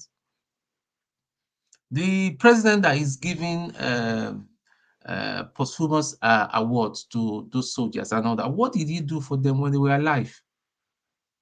The Nigerian military is one of the least paid military in the world, if not even in Africa. What has it done for them? You giving me a brand new car when I'm dead and all, but when I'm alive, you did not look after me. A serving senior military officer said that a repentant, what do they call themselves now, bandits, can become a president as long as they are repentant. And that kind of man should not be court-martialed for that kind of statement. That just goes to tell you that everything, see, all this election and all that, we are not going to get back the country by the ballot box.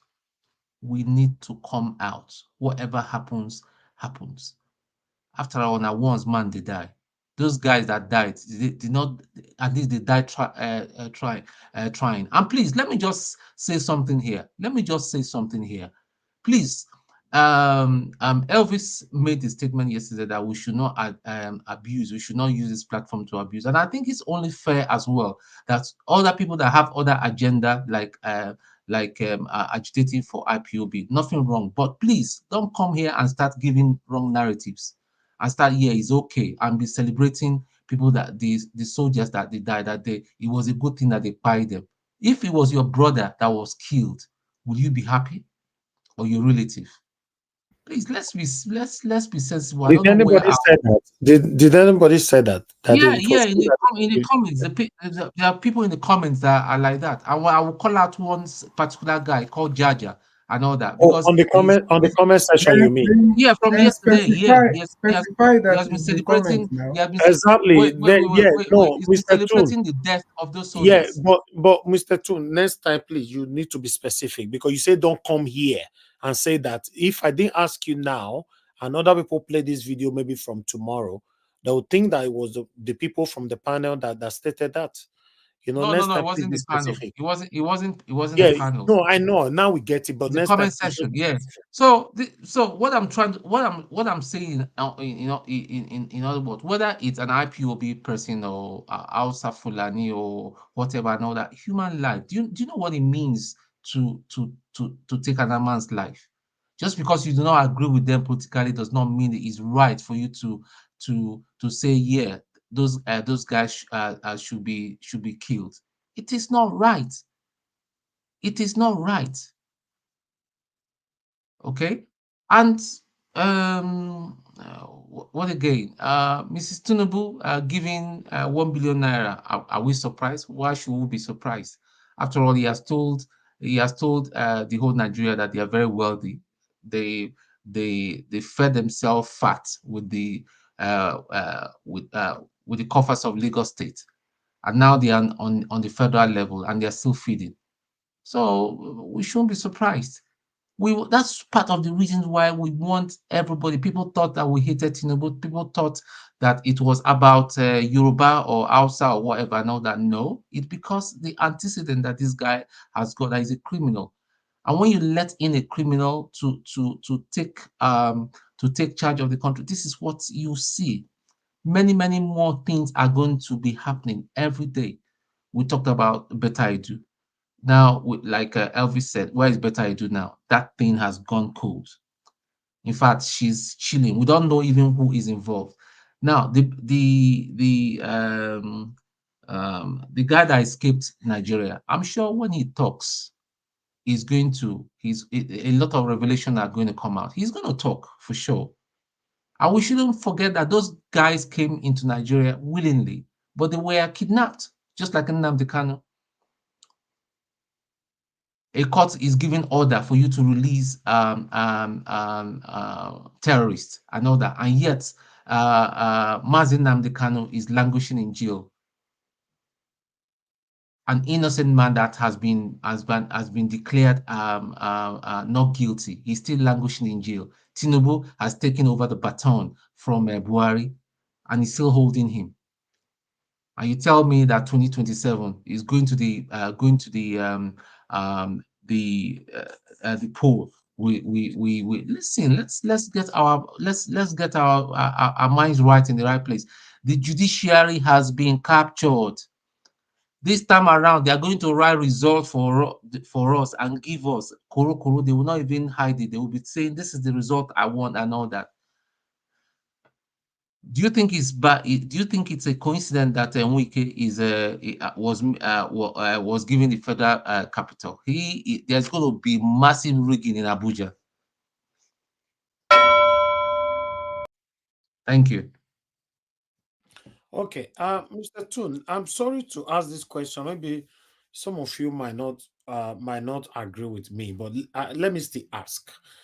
The first lady donated, right? I guess he donated 1 billion naira out. Don't you think that's a good thing? I'm not saying it's a bad thing, no.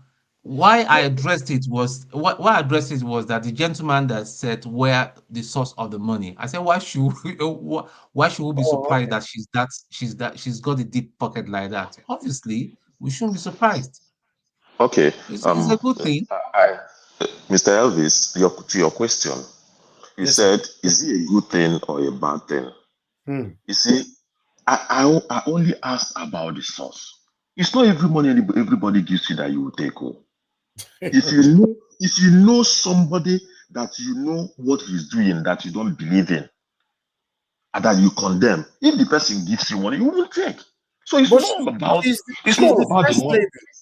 She's the first lady, but she doesn't have any right to depend in our money. That's all I'm saying. Okay. The limited people that I know will not give her personal money for that. Oga Elvis. Yes, sir. Where did she get 1 billion naira to give? That is the question we should be asking ourselves. Okay. EFCC should go in there and seek for it. And again, Mr. Elvis, I sent you, Mr. Elvis, I sent you the video on the 5th minute. On the 5th minute of that video I sent to you is where Tinubu said they went there without arms. Go and read it. I sent you the video. Just on the 5th minute of that video, see it. You will see he said it. He said they went there without tank, without any arms. Just watch it and you see it. So I didn't just say it. I heard it from him before I said it. Okay. All right. I will play the video while the next person finish talking. Let me put the video together so that we can clarify that. Okay. Thank you very much, Oga Tune, for your submission earlier on. Let's hear from give us a mandate. We are where you're on the backstage. When it gets to your turn, I'll make a swap. Let me come to Madam Nena. Madam Nena, thank you very much, man, for joining us today. Good evening to you. Please talk to us. 8 minutes. Yeah, good evening, Mr. Elvis. Good evening, everyone. Okay, you can hear me, right? Hello? Yes, man. Very clear, very clear. Yeah. Okay. Yeah, good evening, everybody. Good evening, Mommy Diaspora. God bless everyone on the panel, the comment section, and even those who are listening that are not. I just appreciate everyone. Mr. Elvis, thank you so much for this opportunity that you've given to me. With regards to, if I could just chip in briefly, with regards to the issue of whether the military went to whatever that in Delta with arms or not, and it's coming from Tinubu. I'm not even sure why anybody will even take what you would not know that man, his brain is always moving. Because when you hear the first time that issue happened, they said that these people their lives were taken and those hoodlums scattered away with their weapons. So it was obvious that they went there with weapons. So if Tinubu said it, I mean, you could know that this is a man that they would tell to test the microphone, and you'll be licking the microphone. I will even want to listen to what he's saying. He's a confused human being. He doesn't know what he's saying. He's misleads people with whatever. That's just my own take on the whole thing. If he's coming from Tinubu, the man they miss here all the time now. This is a man that comes on stage and sometimes it feels as if he is having a flow of ideas. So I mean, if he's coming from him, he said what. No, man, then are you saying that in Messiah when it was during the time of campaign or now? Every time they miss all the time. You remember that hand shake, leg shake. They shake again now. But Mr. Elvis, steroid they work. The man anytime we steroid go down, the man go be here. Don't you listen to him? Because to me, I believe Tinubu used that in the civil of us during that time by the shake leg, shake hand, shake everything. You know use anything. You know use anything deceive us. The point is that that man is living on steroid. After all, the first time he stole the mandate, went to France, stayed for months. He came back with a pick line. I'm a nurse. I know what they use with pick line for. That man they collect steroid. So when I leave that thing, the man they miss all the time. When the steroid wear off, you go begin the miss. So that's why he will come and say they went with that weapon. It is clearly said that when those people were attacked, that the hoodlums took their weapons from them. So I mean, how can Army go to a place with that weapon? That doesn't even make any sense.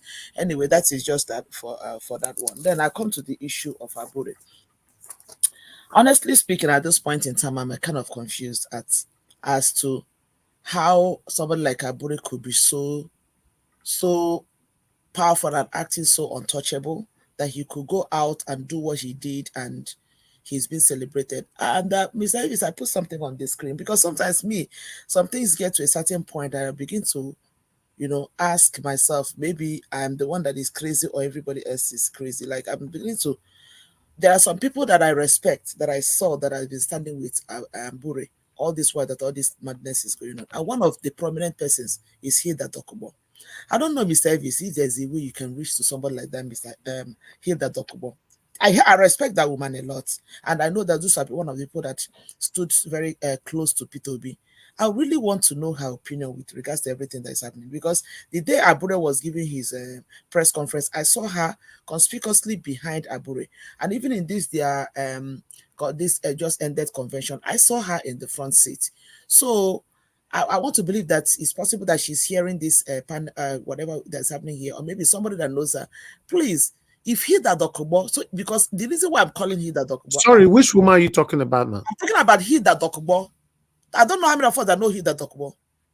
I do. Okay. I do. Yeah. I do. I'm surprised. Yeah, she's one person that I respect a lot. So, and I know how much she stood for P2B and how much she fought for P2B and every. So, for her to be associated with Abure at this point in time, it gives me, I mean, it leaves a lot of questions and in my mouth. Like, I really want. Are you talking about the actress? Yes. Oh, was she there? Yes. Yes, of course. Yes, she was there. I'm going to call her tonight. We went the same church many years ago. Tell her that some I will call her obedience. tonight. Please tell her that a lot of obedience. Want Please, to while understand. you guys are talking, help us tell us what exactly Abure, did, because it seems people keep saying Abure, and we're not hearing. What do you mean we should tell you what Abure did? Are you not aware of what is going on social media? Not Okay, even what- No, social I mean media. facts. I mean facts. I'm hearing all of that, all the rumors. What do all you mean those, facts? but now, We what play has he been video earlier convicted on. of? Okay. Number one fact. Hello. I don't know whether. Yeah. Yeah. Number one Yeah. fact. Ordinarily, a convention to re-elect you can never hold unless INEC is informed and they witness it. So that's a fact. So election of Abure, if you know him, go and tell him it's null and void. It's ultra bias. In fact, it's dead So on is our arrival. problem the fact that INEC No, with all their listen. This is one of he knows it. He knows he didn't inform INEC because INEC will be able to send representatives. So that's a coup against the party. That's one. It's illegal. Let's start from there. You may be thinking that all the accusation of billions and naira, all these things, is not proven. If you've answered that's fine. Let's move on. It's unfortunate that Oga CBD is asking this question when we present everything here every day. Do your research on that. So we can't, our car not the entire reverse at this moment. Madam Nena, please go ahead.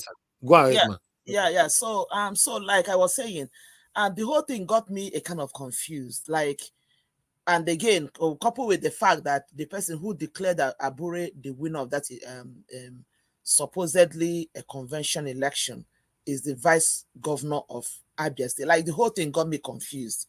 So I'm not asking myself, like, what exactly is playing out here? Is it really that that we are crucifying Abure when he is not supposed to be crucified? Or maybe there are people who know. I'm saying I'm just confused, because people you expect. And I'm very glad that someone like P2B was not even there, because that also gave me an idea that whatever that is going on is not something that is really acceptable by a lot of people that are like some right thinking people.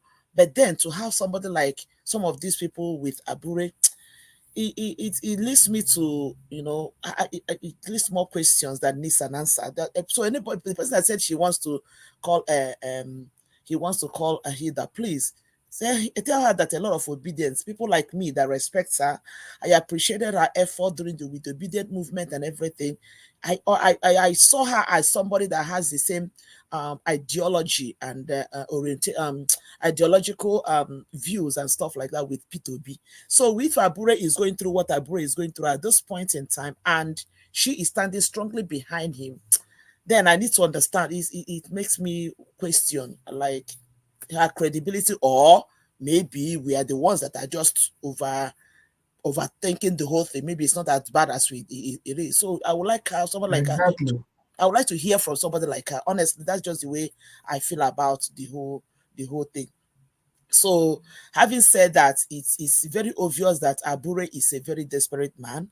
That is a settled case. For the way I see it now, he is very, very desperate, because from what I understood before this whole thing went on, I understood that the likes of P2B and some other well-meaning members of LP asked him to, not to hold that convention. Probably they were trying to do some consultation, to have talks and everything. And the whole thing still went on in a hidden place in somewhere in the Navy. Like, and from what I understand, even though that somehow, I think from some of the videos I saw, it kind of refuted, or maybe it was somebody that was there that recorded, I don't know. But from what I understood, that what is it called? That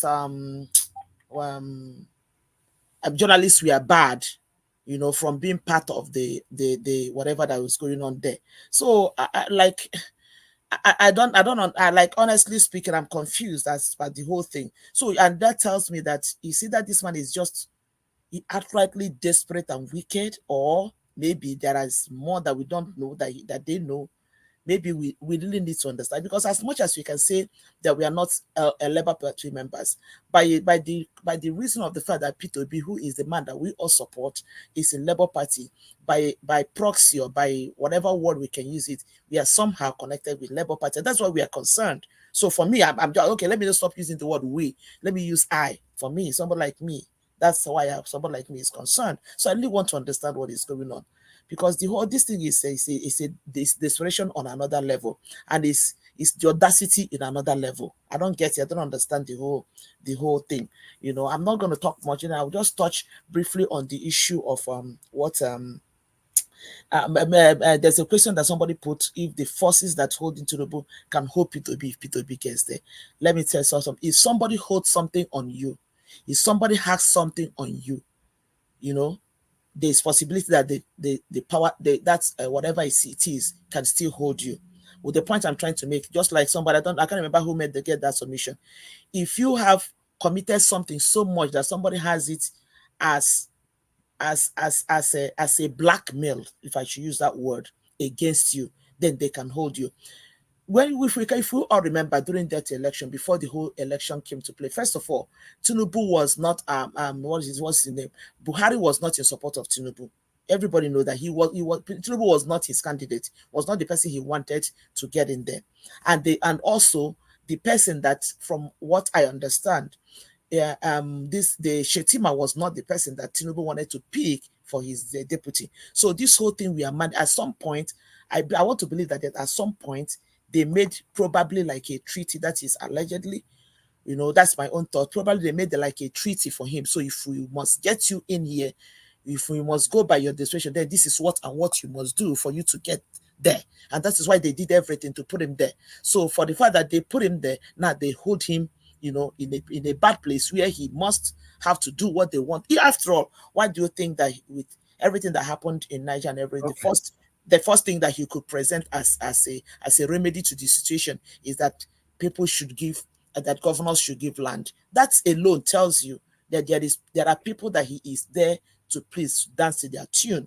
Otherwise, a lot of things will go south with him. So yes, the question is, if P2B soils his hand to the point that people will have something against him, there's possibility that when he gets there, something will hold him. But if you're a man of integrity who says that I cannot, just like the biblical, I will not eat the porridge and sell my birthright. If you stand your ground, then nobody will have anything to hold against you. That is just my own answer to that question. So that is just the way I say it. And then coming to the issue, is anybody saying something? Round up. Your minute is over now. Okay. It's okay. Okay, go ahead. Thank you so much. I'm sorry. Thank you. Okay. Thank you very much, Madam Nena. Thanks for your submission. Thanks for answering that question as well. Maybe other panelists might also put their 2 cents to it. But meanwhile, I'd like us to clarify that this statement from Tinubu that some of you were arguing about. So let me play the video so that we'll take it from here. Guys, help us to press on the like button and help us to share as well. God bless you. Between the two communities, they didn't go with tanks, machine guns, and other weapons. They were on a mission of peace.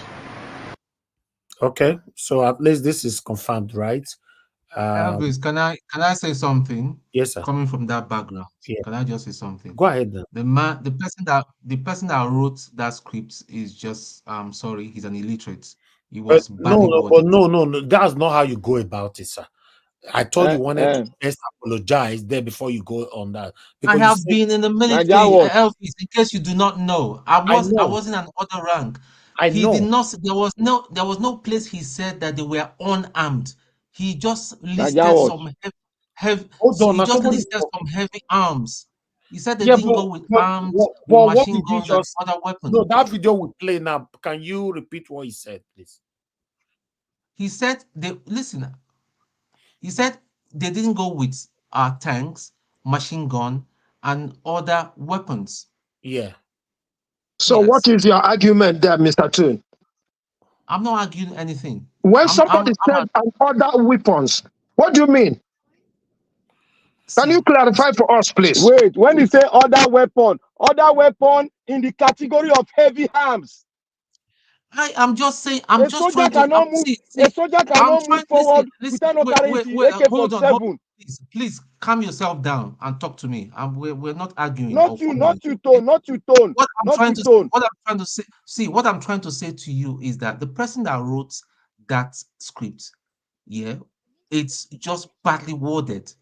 All he's trying to say is that that they did not go prepared for war. They did not go with some heavy amendment. Going with tank. But is it our job to correct their mistakes? That's what I wanted to say. Are you not rephrasing it now? Then, but because they made a mistake, why are you spinning it?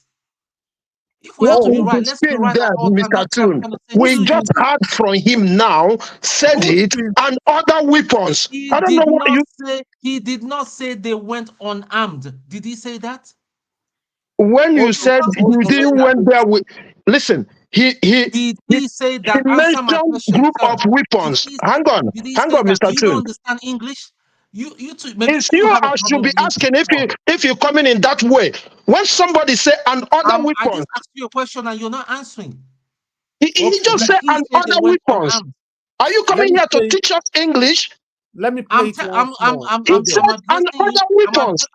What do we understand by weapons? Ignorance, because you're being mischievous here. The one with the AK-47, you need to tune your language, please. You need to tune your language, please. That is not a respectable language for you to use for me. You don't know who I am. Are you the first person that you have been in the military? I don't give what are you talking about? I don't care. You talk to me. What are you talking about? Are you the first person that has been in the military? Yes, my friend, go and sit down. You just as ignorant as that person that wrote that script. You're so ignorant. Thank you. Black Panther, please mute yourself now. Can you be talking to somebody that side will be hearing it on the panel? Let me play it once more. I don't know what this argument between the two communities. They didn't go with tanks, machine guns, and other weapons. They were on a mission of peace. So, Toon, what can you say about that? Niger Wash. Hold on, sir. I Elvis, just called on somebody. Elvis, with all due respect, this was it. Madam Nena that said, or somebody said earlier. This is a badly worded script. All they were trying to say, the person that wrote that the address was trying to say that they did not go prepared. How do you know what they were trying to say? That's what I don't understand. This is common sense. If he said that they went unarmed, then you can prosecute him for that. Anyway. AK-47 is a light weapon. It's not a heavy weapon. Hold on. Black Panther, quickly. Yes. See, what the president was trying, that was a wrong script. What the president meant was that they didn't go with heavy arms to fight against those people. That does not justify that military men going to an area like that will not hold their AK-47, which is light arm. Okay, they you are people not are not unarmed. interpreting a script that were openly read in the public. Yes. We can interpret it.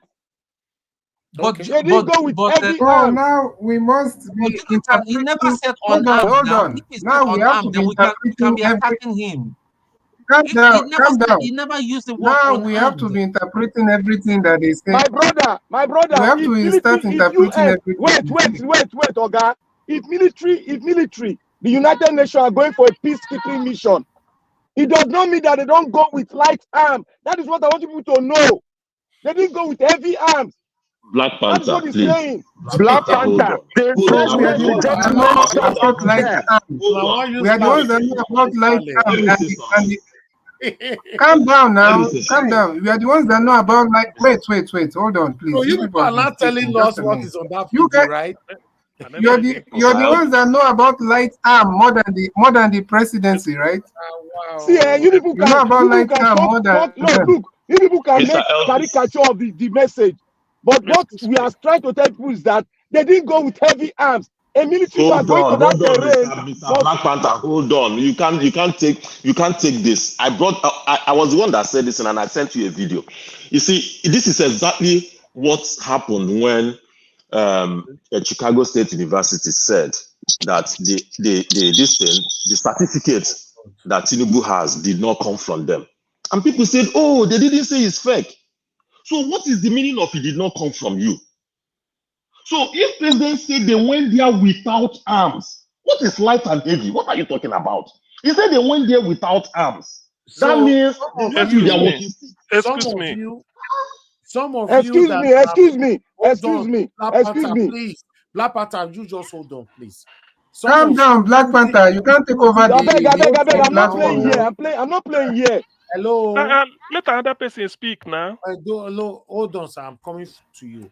So, Black Panther, remember you and I and other people on this platform accused spokesperson for Tinubu during the 2023 presidential election when they came to Arise on channels, saying that no, that was not what Tinubu was trying to say. And we criticized them for trying to reinterpret what Tinubu was saying. You know, where is this noise coming from? From who? Who is doing something else from their background?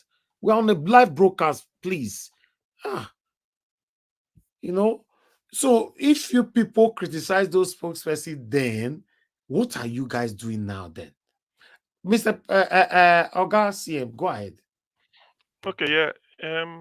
If you listening to with open mind, listening to what Tinubu said now, they didn't go with tanks, machine guns, and other weapons.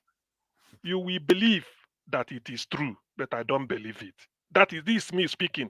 I think that is from where Tune is coming by saying that the message was wrongly worded. A soldier, ordinary the one you see, must carry at least one rifle, even if it's not one small gun. What we are saying now, what you are saying now, guys, we already know this. Who do we blame for that speech now? You blame because this is official speech coming out. They twisted it. The person so the person that twisted it should be in jail for deceiving the president. Of course, for deceiving the president. Maybe the chief of army staff should be aware of it because the chief of army staff has to brief the president, the COA, the CAS. So I know it's a lie. Just let me say it the way it is. It's a lie. The army left there, just like I am, me and you now in the studio. I'm not having anything in me. I just dress, would put my military uniform, begin the waka, would they go there? It's a lie. Nobody can believe that. Even if ordinary pen knife, ordinary kitchen knife, ordinary this, they no carry. Only just to say they went there with. So look at my hand. I don't have anything. Then I will just go there. Mr. Elvis. Let's move on. Mr. Elvis. My brother, they went with gunboats. They went with military gunboats. They went with military gunboats. Gunboat is like going with a car just to convey them. It's because of the terrain. It's not boat, it's gunboats. When they call it gunboat, that means it's a military hardware. It's not just because of the word is because the places, it's because of the terrain. If it's in the desert, you don't mention boat. You can mention different types of car or mention type of vehicle. Boat is because they are going in a terrain that maybe is riverine or water. Well, I mean, we are not illiterate here now. It's a lie. I don't believe that. Mr. Elvis. Who are they? Yes, sir. It's a when we come here, Mr. Shoes, please give us submission 8 minutes. I called you before. You didn't answer. Don't cheat me, oh. No. Don't use them for your 8 minutes, sir. Thank you.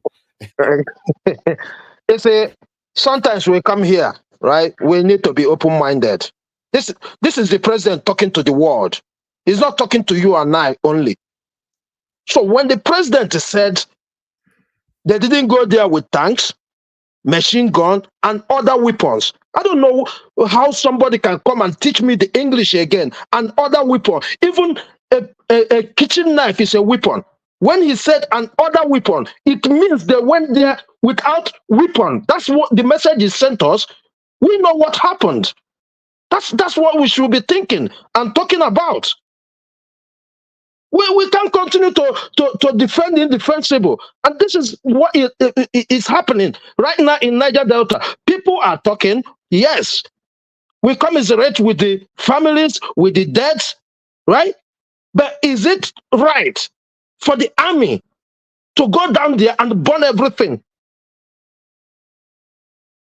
I remember 2015, in this country, in United Kingdom, a Nigerian stabbed a soldier to death. No soldier was sent there. The police went there and do their job. And you see men sit down on national TV to tell you that the soldiers should go there and burn everything. Mr. Elvis, how can you commit a crime now and they go and hold your family responsible? That's what we're talking about here. Yes, on that side, you're mixing things up, mister. Nobody is saying that. I don't see nobody saying that. Sorry, I'm not talking to you. I'm making my submission, please. I'm making a submission. I've finished with the topic of going with gunboat or not going with gunboat. I'm just making my submission. Go ahead with your submission. Thank you, sir. So, you see, this is the problem we are facing in Nigeria. People not seeing things as it should be. People are saying, go and take the community leaders, go and take everybody. Why? Why would the community pay for somebody's crime? What is the essence of the police? What is the essence of the SSS or whatever they call themselves? If somebody commit a crime here, you don't go and bring down the place. You do your investigation and go and pick up those people. What kind of country are we living in? And you see men without shame coming out to say such thing. I mean, I cry when I listen to people talk about, that it is right for the military to go there because these people have been hiding these people. Hiding who? You go there and do your job. If somebody is hiding the person, let the person pay the price, not the community. We have communities start shielding everybody. Did you went there and the community say you're not coming in to take him? That's why they said common sense is not common. I'm so angry with what is happening there. So angry because I don't know how people can justify that. Imagine me being there and knowing nothing about this. That's how I feel. And all these people saying this, imagine them being there and knowing nothing about this, and this is done to them. I'm so mad. I'm so mad because there's nothing. Okay, I don't have problem with him going there to give them national honor or whatever he wants. He can do whatever he wants. But all I know is he's trying to appease the military. He's trying to appease them. There's no way he can justify this. And that's why he's happy to tell us that they went there without weapon. That's why he's happy to tell us. Is he dumb that he cannot understand simple English? Is that what they're telling me? I can't blame anybody who wrote that speech, because if he writes a speech for me and I read it, I can tell you now. Go back and rewrite this speech. I can say this. Do you know how many steps you will take before you get the speech to him? How many people that will proofread that speech? We should stop giving excuses for all these men trying to box us into a corner, because that is exactly what they're doing. Look at what happened in Senegal. The people come out, do their own bidding. The judiciary did their own bidding. But in Nigeria, they must find one way or the other to box us in the corner. We cannot continue like this. We cannot continue like this. Every day we talk, and the more we talk, the more you look at Nigeria and you see nowhere Nigeria is going to get better. What me anywhere? There's no. I'm coming here because I am pained. Looking at it, I don't see any savior for Nigeria. Okay. People are saying, you cannot Islamize us. Black Panther, right? We've already been Islamized.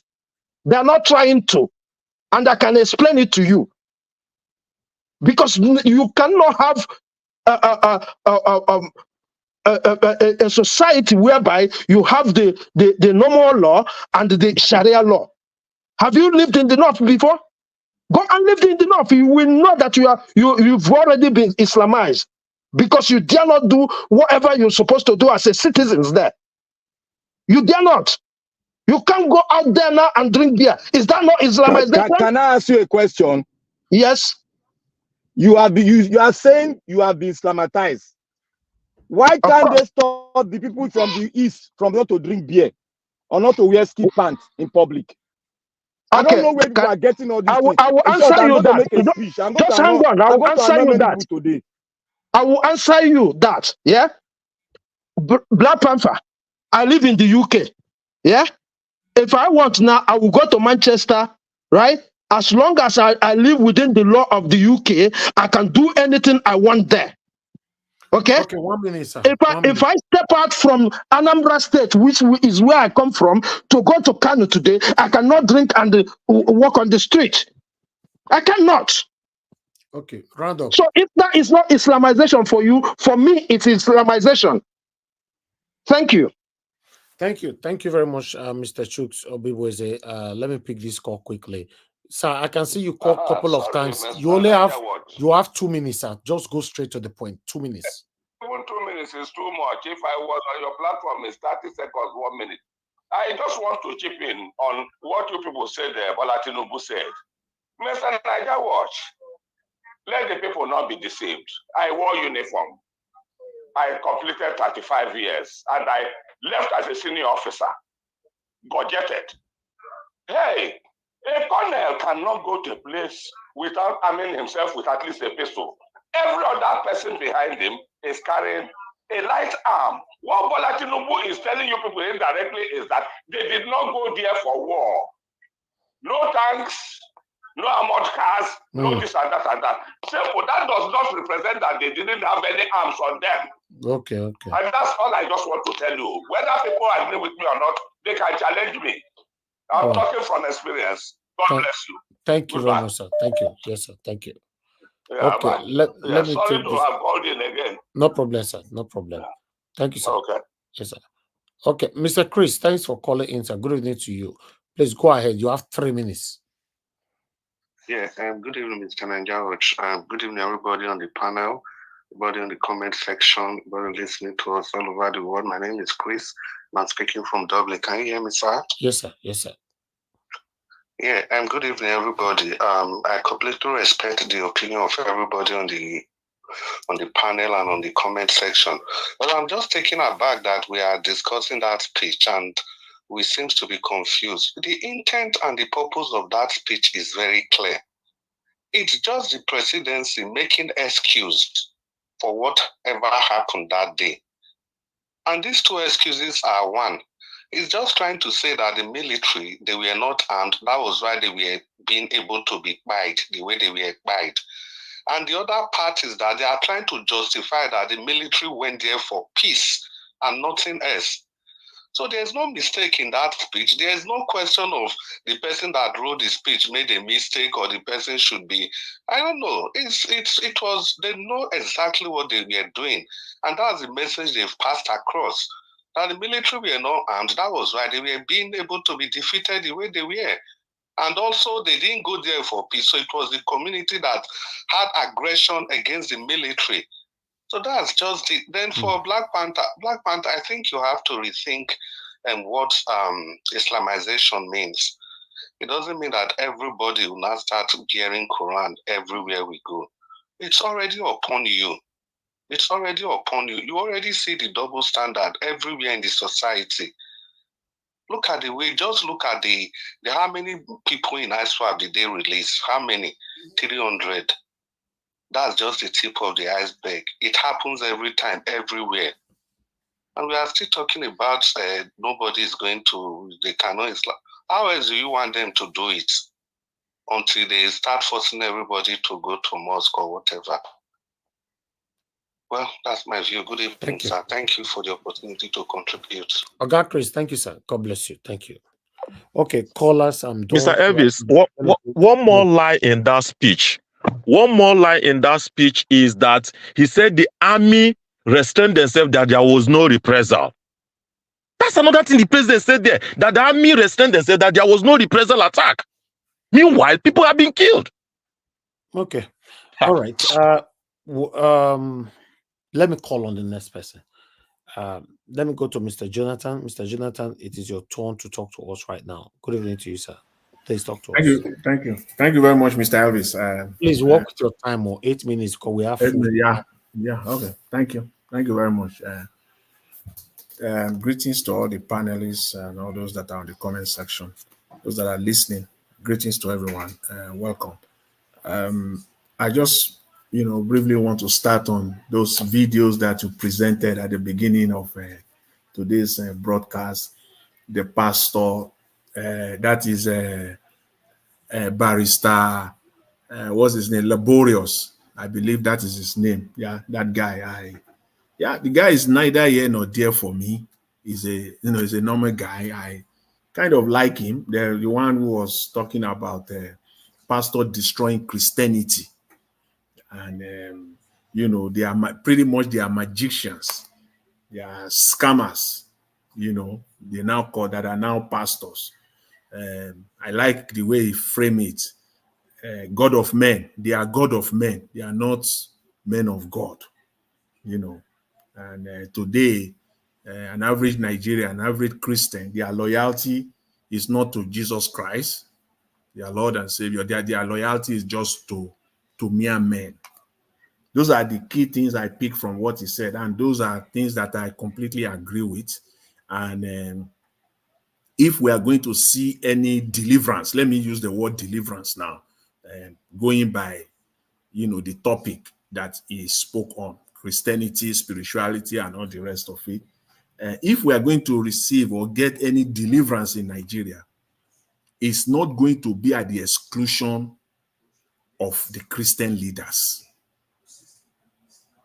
and as well as the Muslim leaders, if I may add. But for us as Christians, Nigeria is not going to get any serious deliverance if these people do not really hold to the truth.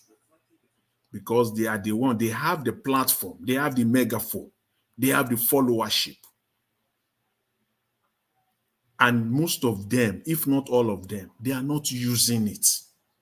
They are only using it for their own pockets. They are using it for their own pockets, not for the good of the country. They have missed it all completely. They are out of line. It is all about themselves alone, not about the good of the common man, which is even the center point, the center focus of Christianity itself. But for them, they care less. They just don't give a damn. It's just to acquire more and more and more and more. And people have been trapped. So Nigeria as a country cannot really get any deliverance without these people really playing their role. They just have to do it. And I hope they will do it, whether, as they say, whether by force or by fire. If those of them that cannot do it, they will pack up and they will get out. Those of them that will see, that will think and repent and do the needful, begin to do the right thing, those are the ones amongst them that will remain standing. I just want to, put that out there. And with respect to the Labour Party convention, the crooked Labour Party, the so-called National Convention, the issue with Nigeria is just that, you see, as I always say, many people, especially those in Nigeria, those living in Nigeria, politicians, we know that is their mantra. But the followership, the citizens too, they are bought into it. They talk and pretend as if Nigeria is a normal country. Nigeria is not a normal country. That is one thing that we got to realize, because if someone is sick and the person does not see himself as being a sick man, he will die until he will just sleep one day, he will not wake up. Or he will just be walking, he will just slump in the middle of the road, and that will just be the end. Or it will get to a point that he will not even be able to walk or talk again. That is the problem of Nigeria. Even Nigerians believe the country is not normal. It is when Nigeria recognizes that fact that Nigeria is not a normal country. Don't talk as if when you are tackling a problem, you are discussing the issues of Nigeria. Don't deal with Nigeria as if Nigeria is a normal country. Nigeria is far from it. The media, I know for them in Nigeria media, I know that they know, they are aware, but they pretend a lot. Some don't know, I give it to them. But the Nigerian media and the so-called elite, I call them so-called elite, they are aware that Nigeria is not a normal country. Those are the pretenders amongst them. Nigeria is not a normal country. A national convention, is that normal? So the lady that Madam Inena talked, she was there pretending. She's one of those pretenders, as if it's normal. Thank you for, pinpointing that one, that lady. I know her very well. She's very outspoken. Throughout 2023 campaign, she was all over the place. She's from Cross River State, Port Harcourt. She's based in Port Harcourt. Hilda. She's based in Port Harcourt. She's an Ikwere woman. She's not from Cross River. She's Ikwere. Okay. That woman, she's all over the place. She's a pretender. That's what I'm talking about. She's the one. Her own is not of ignorance. Her own is pretense. She knows that this is not normal. What is going on there is not normal. And you are supporting it as if it is normal. So it goes across board in Nigeria. Dele Farotimi said it. We are not citizens. Nigeria, if you think you are citizens, you are not. Nothing is normal in that country. Another example again, very obvious one, Ruben Abati today on national TV saying that if you are declared wanted, that the man, that guy that we saw his video, is a nickname, is also his name is also Ruben, and that guy. And Ruben Abati making his comment, he said, since you have been declared wanted, all you need to do is just to go and surrender. That's another pretender. That thing is a disease. Ruben Abati, you know Nigeria is not a normal country. Why are you pretending? It is only in a normal country that someone will be declared wanted, the person will go and meet his lawyer, and himself and his lawyer, they will go to the nearest police station and he will surrender himself in a normal country. Nigeria is not normal. Who would do that in Nigeria? Who declare wanted, where there is no rule of law, where once they handle you, they will, first of all, they will rough handle the person, throw him inside it and forget him there. Especially if the person has no means, he has no money, he can't even get a real lawyer. In a normal country, even if you don't have a lawyer, you will surrender yourself. The state immediately will provide you a lawyer, a good one for that matter. And then your fundamental human right will be respected. Meaning, within 48 hours, you find yourself in front of a judge. If it is a bailable offense, you'll be bailed. So Nigeria is not a normal country. So let's stop pretending that Nigeria it is. Nigeria is not a normal country.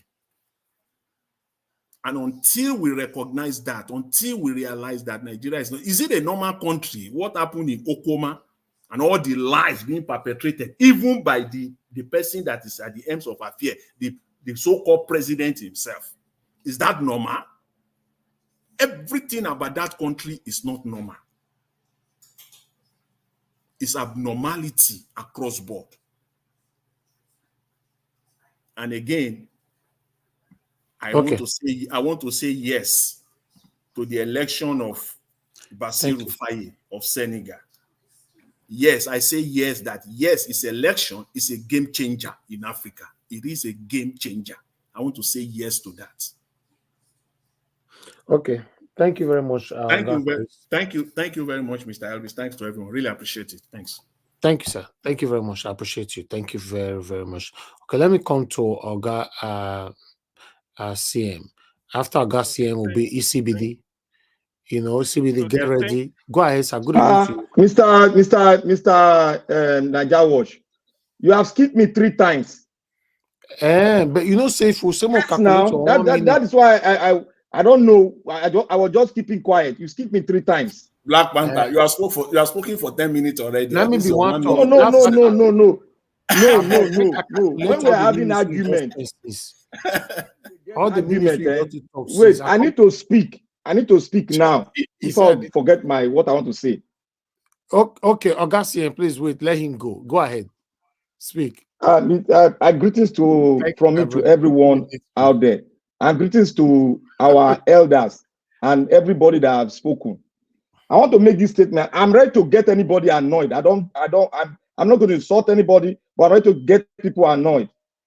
And if your audio not go down and on as usual, go ahead. Yeah, thank you, Mr. Najawash. Thank to Mama in the diaspora. May God bless you, ma, and keep you for us. I want to say something here. You see, the elders that we have in Nigeria, 85% of them are not speaking the truth. And they want to set rhetoric out that will cause a big blow, a very big blow that led to so many WAR, so many African countries. Even tribalism has led to WAR with so many countries that they've not been able to rectify up till now we are speaking. I am disappointed in so many of our elders that continue to speak this trajectory and don't give us the roadmap where you are big. Don't give us a skeleton or one thing that we are seeing that makes you to conclude. You must bring your fact to the table.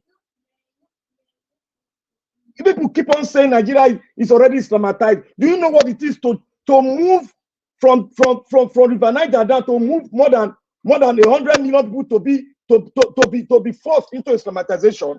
Or do you think Islamatization is by trick, or is by somebody having an Islamic law in the north and somebody having a normal law in the south? Then they will come and force into your throat. Do you think they are forcing into our throat? If you can be able to observe that they are Islamatizing north, why didn't you observe that they are going to switch off the vivas? Why didn't you observe that? I'm talking to our elders. Why didn't you observe that? This is the 21st century, and you keep on talking about right. Does Islamatization give you right to speak? No. Does Islamatization give you right to wear your normal clothes? No. Does Islamatization make you to speak freely on the press? No.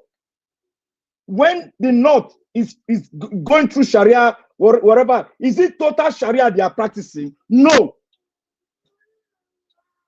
That is why when they figure out Sharia in that constitution, they mentioned it. But they didn't say the North shall be governed with Sharia law. Go and look to your constitution. Everything that is happening today in Nigeria, there is none that have not happened. The only thing that I would subject out that have not happened is like the terrorism. When they say give land to Fulani in the south, has anybody given land to them? No. Will they compare it to do it? They will try, but they will not succeed. No, they can't succeed. I ask a question. How many of you know the process of Islamatizing a country? Bring it out. We want to know. Give us reason. Bring it out. We are scholars here. We want to know. We cannot come here to sell a that will cause WAR in a country that have experienced civil war before. Islamization is a very, very strong word used out in the press. That is why some of us are going the trajectory of a new constitution, or we set up a good electoral law that will enable us to use electronics transmission. That is why we are saying it. But when we keep on coming here, because many of us are angry, if they want to Islamatize Nigeria, for 35 years of a military ruled by the Northerners, is that not a very easy way to Islamatize the country? If they carry a barrel of gun to face to you, will you not subject yourself to follow Islam? Why didn't they do it? Then the man in Agbada will come and do it, and you will not concur. How is that possible? Please, I beg every one of our elders, please send the good message out. Don't send what you are assuming. Send the good message out. If Islamic people they are trying to prove themselves as superior over the Christian, that's a new thing. But that does not subject us that does not mean that we are being Islamatized. Please, we should please try to change that trajectory. We are trying to put fear into Nigerians. This is political superiority and this is wealth accumulation. They are trying to take your wealth from you and develop other places. People come from other countries to become president, to become ministers. You have not talked about that. You are talking about Islamatization that will cause war. Do you know how many? We have well over 100 million Christians. Do you think that is possible? That won't lead to war? What are we saying? Our elders are continuing to say that rhetoric. I said something here, which one of our elders came and said it clearly. And I want to say something again. I want to thank you, sir, for your good service as a retired military officers in Nigeria. Good. I want to thank you, sir, for serving your country well. And to everybody here, when we have an ex-military man here, we should learn to respect them. The military man is saying something here, nobody wants to listen. And I said something here that a military man will not walk into, even if you want to go and make peace. He must not, it's not compulsory, he must go with heavy weapon, which is well known. He must go with a weapon that is soft that they can use, because every military man following a colonel or a lieutenant, you must hold your weapon to safeguard that senior officer you are following. That is military protocols. You cannot go with your officers without not holding a light weapon. And somebody was laughing at me. What is light weapon? And when we say something here, people will start saying, oh, you are disrespecting me. If you don't know what's light weapon, go and Google it and get the meaning of light weapon and heavy weapon. I want to say something about Abure. This is the same thing we said, all of us were arguing. I said Abure did not get, yesterday, somebody asked me, I said no, that INEC did not attend it. And I want to thank my brothers out there that have been giving me some little information that I've been dozing out. I said Abure will not make a way forward. The election is, just forget about the election. The BOT will take over the party very soon. And that's their constitutional, it's in the constitution. If the party is in disarray, the BOT can come in and take it. And with the constitution here, it's on internet. Let us go and read the constitution of Labour Party. It's there.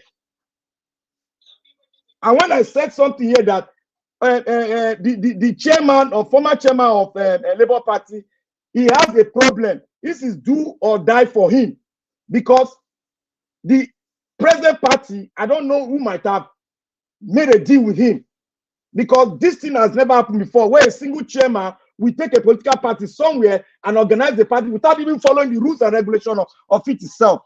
Who gave him that guts to do it? The person that can even think about that gave him that God is APC, the present people ruling us. That's the only man that can give somebody a God like that to do that. And for your information, he will be thrown out, and the court will null and void his election very soon. Thank you, Mr. Niger Watch. Okay, thank you very much, my brother Black Panther. God bless you. Augustine, please talk to us. You have your 8 minutes.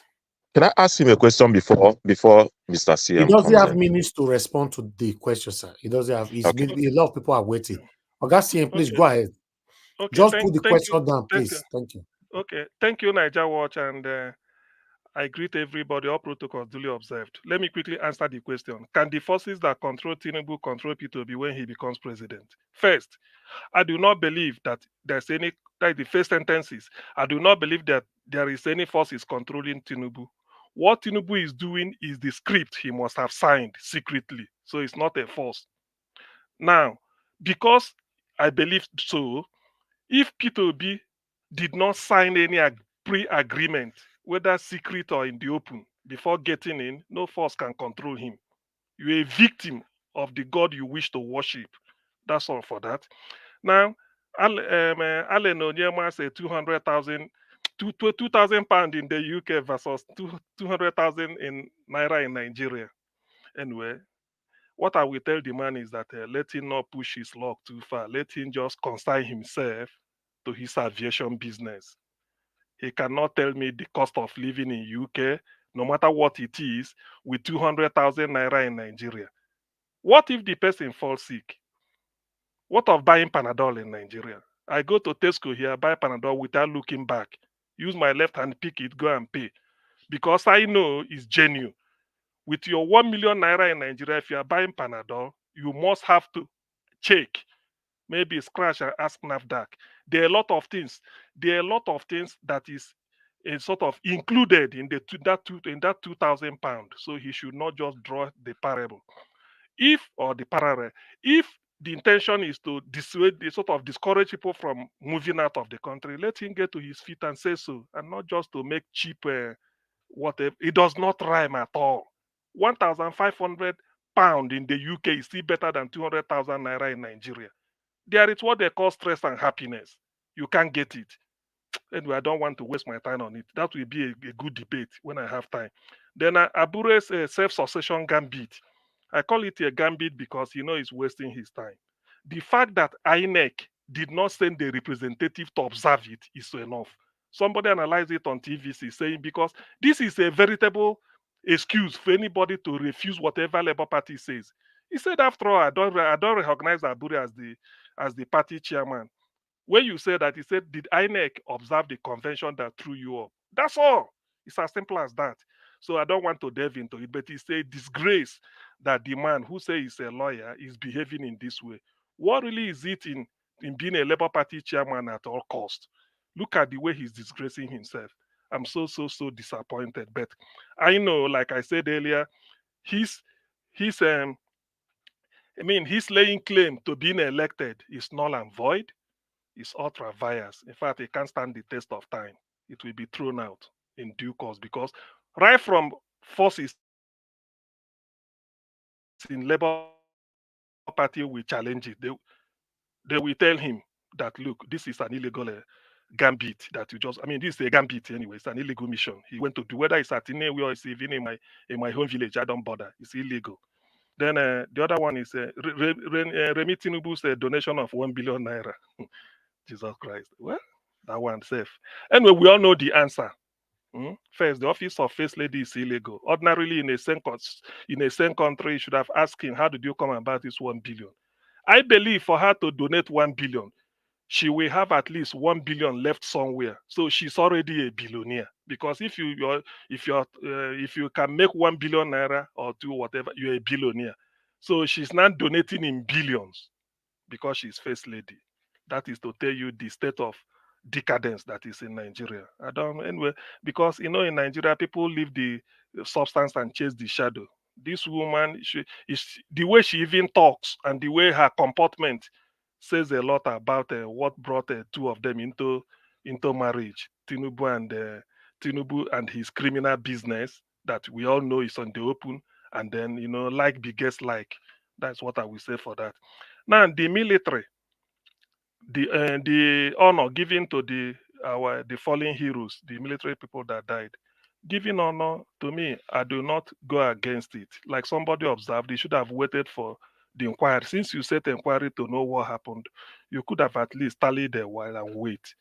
When the inquiry comes out or whatever investigation you are doing, then you can go ahead, because at first, but the thing is, when they were going there, were they deployed sort of officially, because the chief of army staff or whoever they are serving under should first of all deploy them. Did they go there legally? That is the first question to answer. In which case, they did not break any law, they were on duty. If that is the case, fair enough. Now, what did they do there? Like what you are saying. That brings me to what the president read. I do not believe any single word of that. It's a lie. Common sense tells me that I cannot, as CM the way I am, wear military uniform just like that and said I'm going for peacekeeping. Nothing, no harm. It's a lie. You are just trying to cover up. Meanwhile, it would have been better to ask the communities there that saw them, the villagers where they went to, because some people must have seen them coming.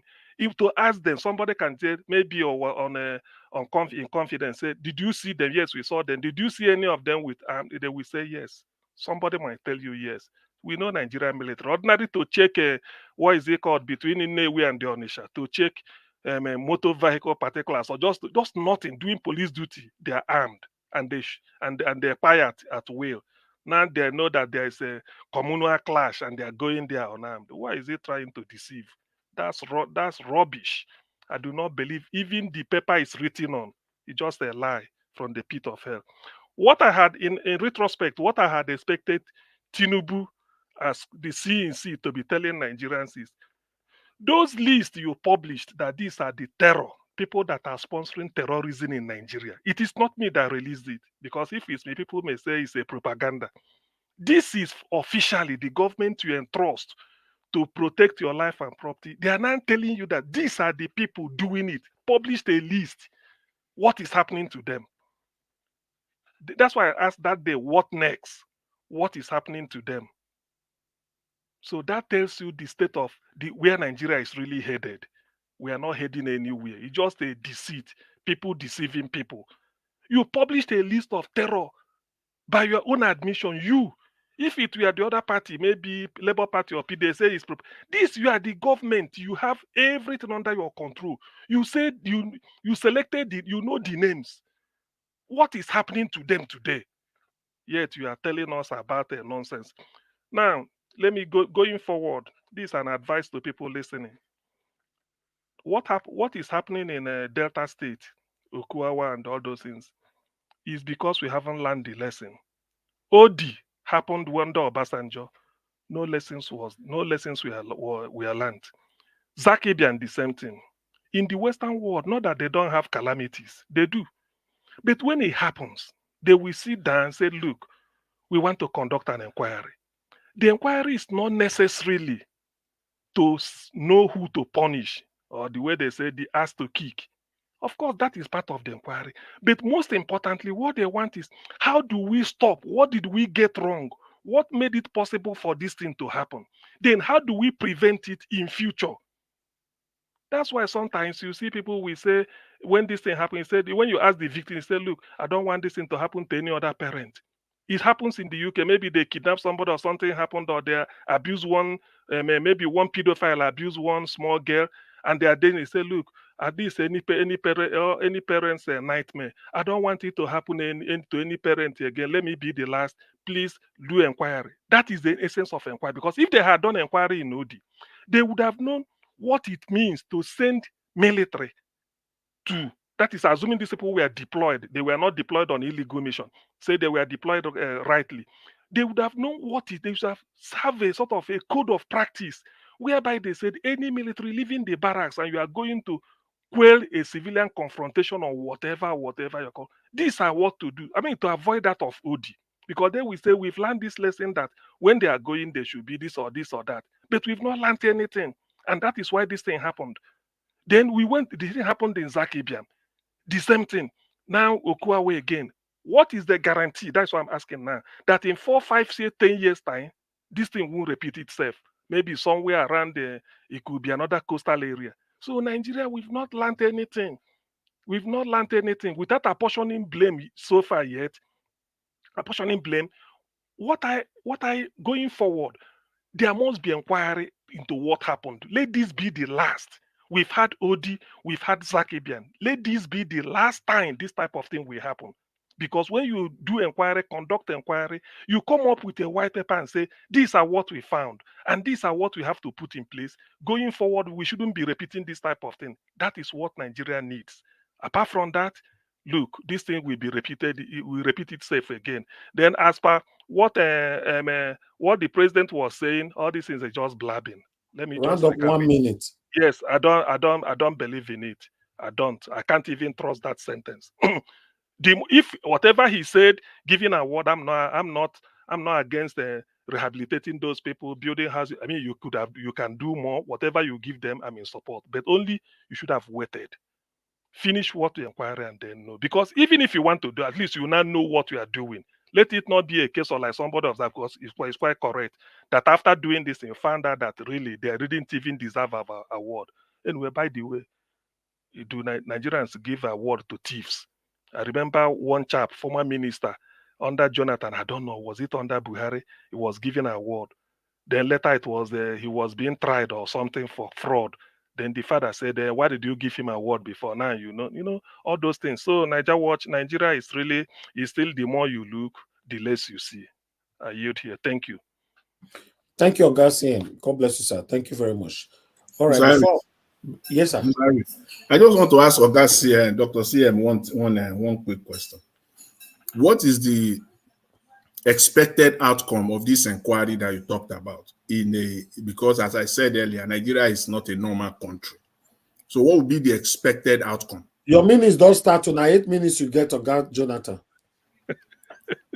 Okay, Jonathan. Sorry, I won't waste your time. Well, I'm expecting an outcome to say that these were what maybe the host community did wrong. These were what our military did wrong. These were what is the cause of the problem. Going forward, this is. That's what something I want. That's what I'm trying to say. Okay. I won't waste your time. Okay, Mr. Jonathan, go ahead with your submission. Thank you, sir. Good evening to you. No, I gave my submission earlier, Mr. Elvis. Yeah. I gave my submission. Oh, you were really the first. Yeah, but actually, I didn't spend up to 8 minutes in my submission. Okay, no, you cannot cheat. You cannot cheat. You cannot cheat. Now, CBD now. Thank you. You can shock me. Yeah, thank you so much. Greetings and to everyone. Well, you see, where do we start from now? I think let me just start from this part of this mistake that we talked about, but I think it has already passed. We've already handled that. But I just wish that we stop doing this thing, thinking that, first of all, nobody can separate all over the world. There's no presidency or president that has given a speech and maybe something went wrong and they start looking for their speechwriter to blame. It's a speech that, in fact, you're not even supposed to have nobody assumes that you have a speechwriter. It's just something, or nobody knows for sure or can say for sure that you have a speechwriter. So it's just something that we know, oh, there's probably someone that wrote. So nobody should come and make any excuse for anybody. And at the same time, we already know, none of us here is that uninformed to know that soldiers cannot move, even if they are going for the most peaceful event. Definitely, they have their some kind of weapon on them. But if someone says they don't, or probably did not put it coherently as they should, I don't think it's our job to now come and start trying to make a case for that person, because they know what they are doing, to be honest. And at the same time, you see this thing of ISWAP releasing all those people. I don't know if we are seeing the handwriting on the wall. I'm not trying to be a conspiracy theorist or anything, but in which part of the world now is some people just wake up early in the morning or somewhere and just decide they want to release. Oh, all of a sudden, they are just feeling happy and uh, so much in love with these terrorists that they want to just release them. And we cannot ask ourselves previously, what are the conditions or what exactly happened that they told us that they've released the school children in Kaduna?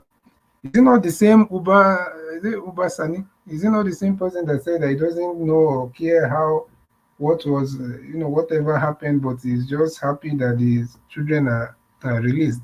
So it's quite unfortunate that we are seeing all these things play before our very own eyes, and the people have been put in a state of, they don't even know. It seems like nobody wants to react because they are now getting used to this kind of things happening.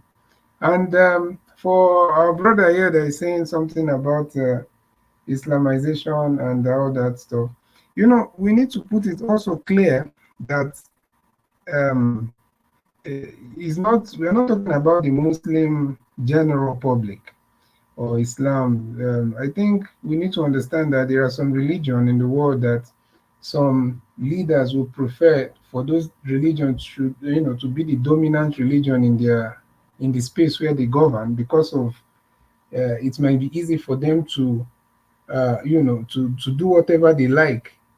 And the people will be under the religion. They themselves, they are not even true adherents of that religion. They are just using it for their power games, to be honest. So yeah, there's the Islamization thing. I think sometimes we mistake it for maybe it's like a gospel, like people will go and preach and say, "Oh, convert willingly." If you look at the footprints of radical or this extreme Islamization kind of agenda, it's not about that. What they do, they don't care whether you willingly or you don't willingly. What they do is just to enforce a lot of, or create some kind of environment whereby you don't have any choice. So it's only maybe those that are born into it that can now willingly embrace it somehow, which is how they did, the Hausa people of the north. You know what they did to their kings when they came with their jihad conquest, to northern part of Nigeria, which was stopped along, is it the middle belt by the thieves and other people. So that's just how it is, and we should stop expecting that, oh, because we are so divided, you think that they cannot do their will up there. So the Islamization, that the way I understand it, is something that they do in terms of administration and governance.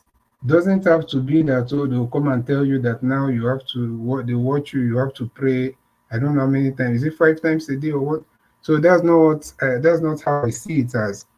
So, and for the airpiece man, I think everybody will agree that the man has been doing well. The man has been voicing out his frustrations and everything, and how hard it is for him to operate in Nigeria, despite all his goodwill and everything he has been trying to do to uplift Nigeria. So we commend him for that. We are not going to say because of one statement he made that we are going to forget how he has rescued Nigerians. He has stood in for the government and done, a lot of things for the Nigerian people. But I feel like obviously, whatever he's saying about the 200,000 and 2,000 pounds or euro, I think it's kind of misinformed, because we know sometimes these men, maybe the last time he knew what 200,000 was, maybe the last time was when it really had value. So maybe I'm just assuming. But you see, for you to even have a middle class kind of lifestyle in Nigeria, you should be earning at least 1 million, in my own opinion, though. Not even upper middle class, probably some basic level middle class. You should earn at least 1 million naira. 300,000 was what I earned when I just left. Is it school? Some high school, from college, and just the first few months. So just 300,000 naira. So now you're talking about this current situation what we are facing and everything, and you're talking about 200,000. So that's a misinformed,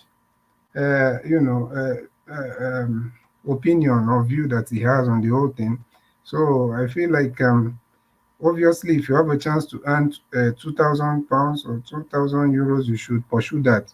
So yeah, I think I'll just leave it there for now, Mr. Elvis. Thank you so much.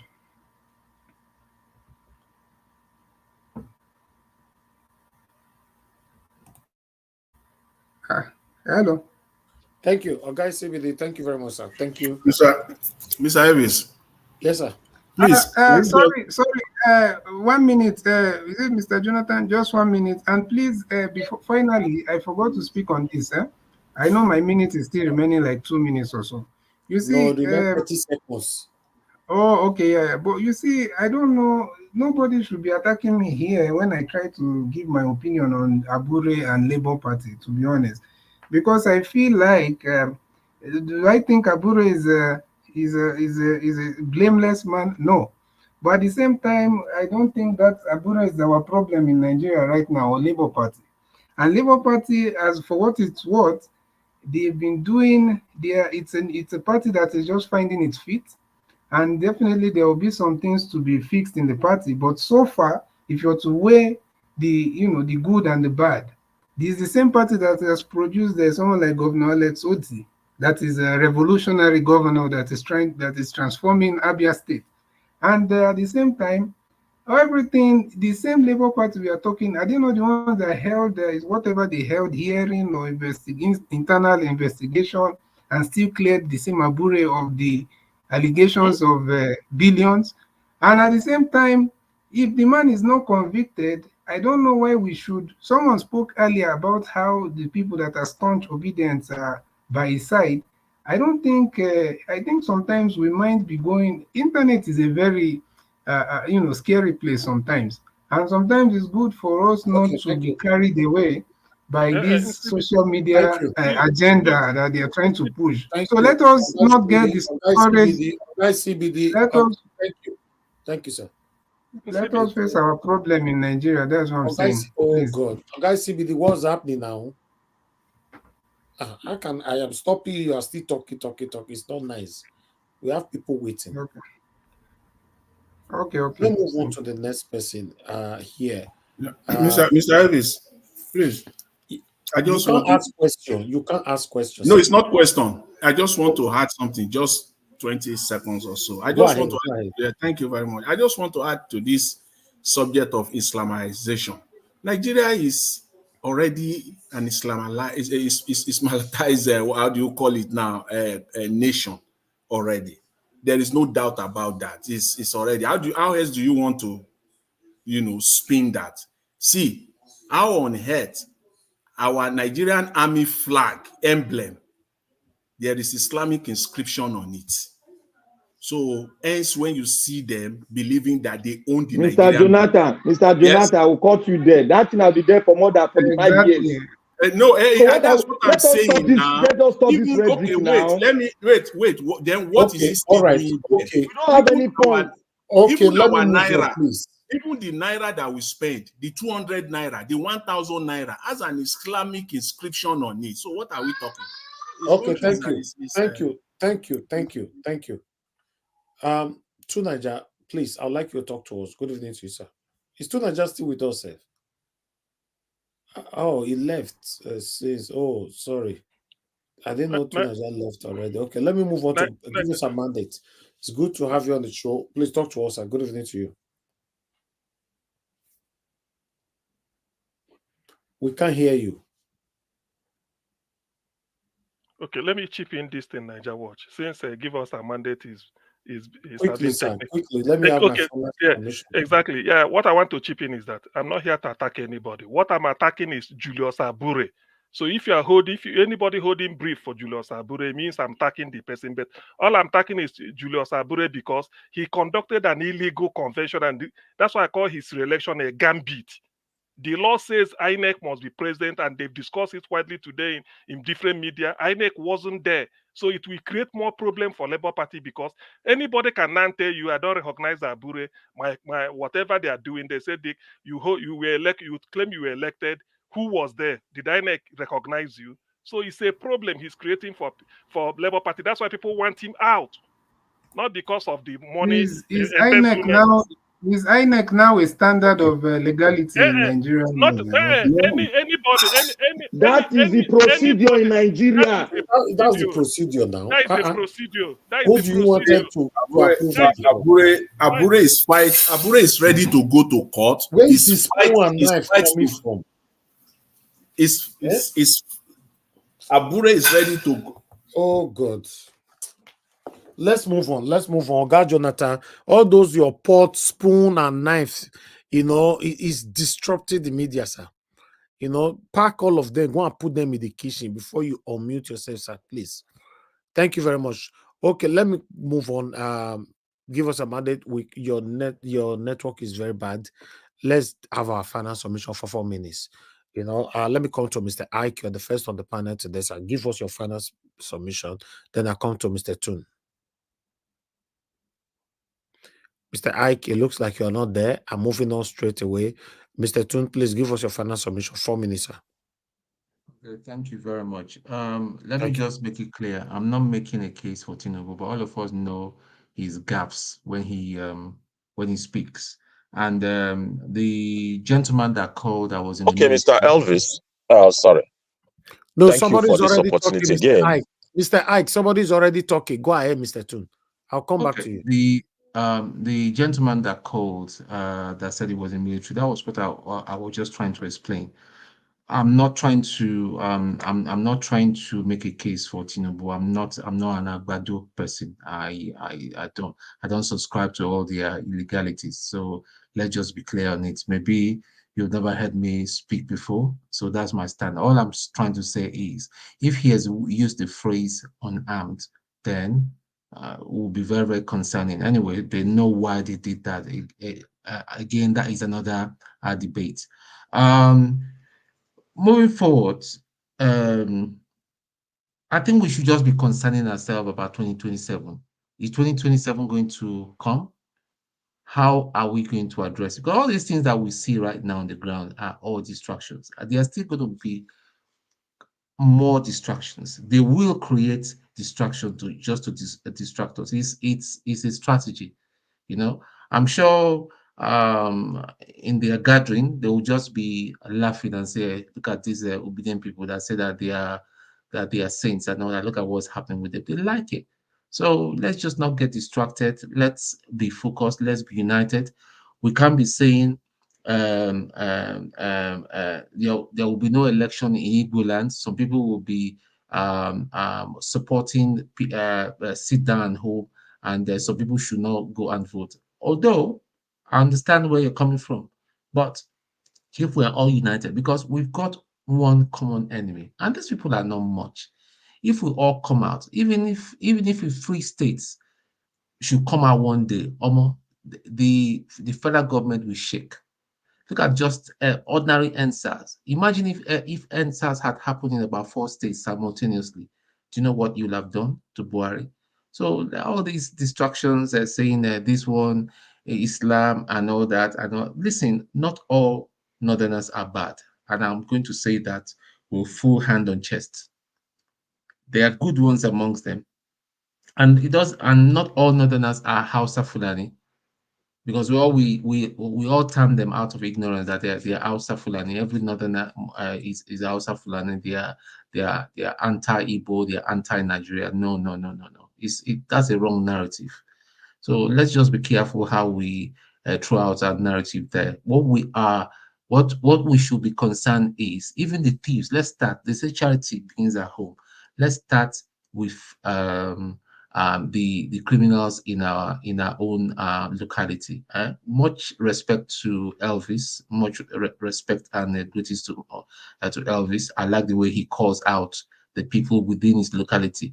If Elvis would have easily not brought this up, because the man I do man, And thank you very much, Black Panther, for your submission earlier. You just hit the nail on the head.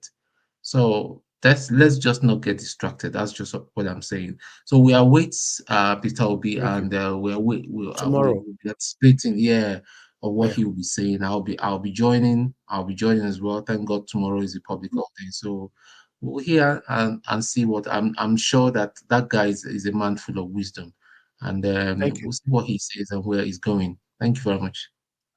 Thank you, Ogatun. God bless you, sir. Yes, tomorrow by 6 p.m., we'll be listening to Peter Obi directly from here. We're going to be taking 1 or 2 questions from here as well to pass on. So let's see how it goes. It's going to be congested. This is a leader that the whole world is waiting for. Peter Obi will talk. The whole world is on the queue waiting for him. See the 44 years old of the president-elect of Senegal. Now, not see when they celebrate for streets. Now, not see crowd. I beg, make somebody show me video what we take celebrate for our own for Nigeria. I beg, make for plan for here. Make wait them, wait those people, with those satanic people for comment section. You know, where it's still in the studio, Mr. Elvis. They are editing the video. To soon be out.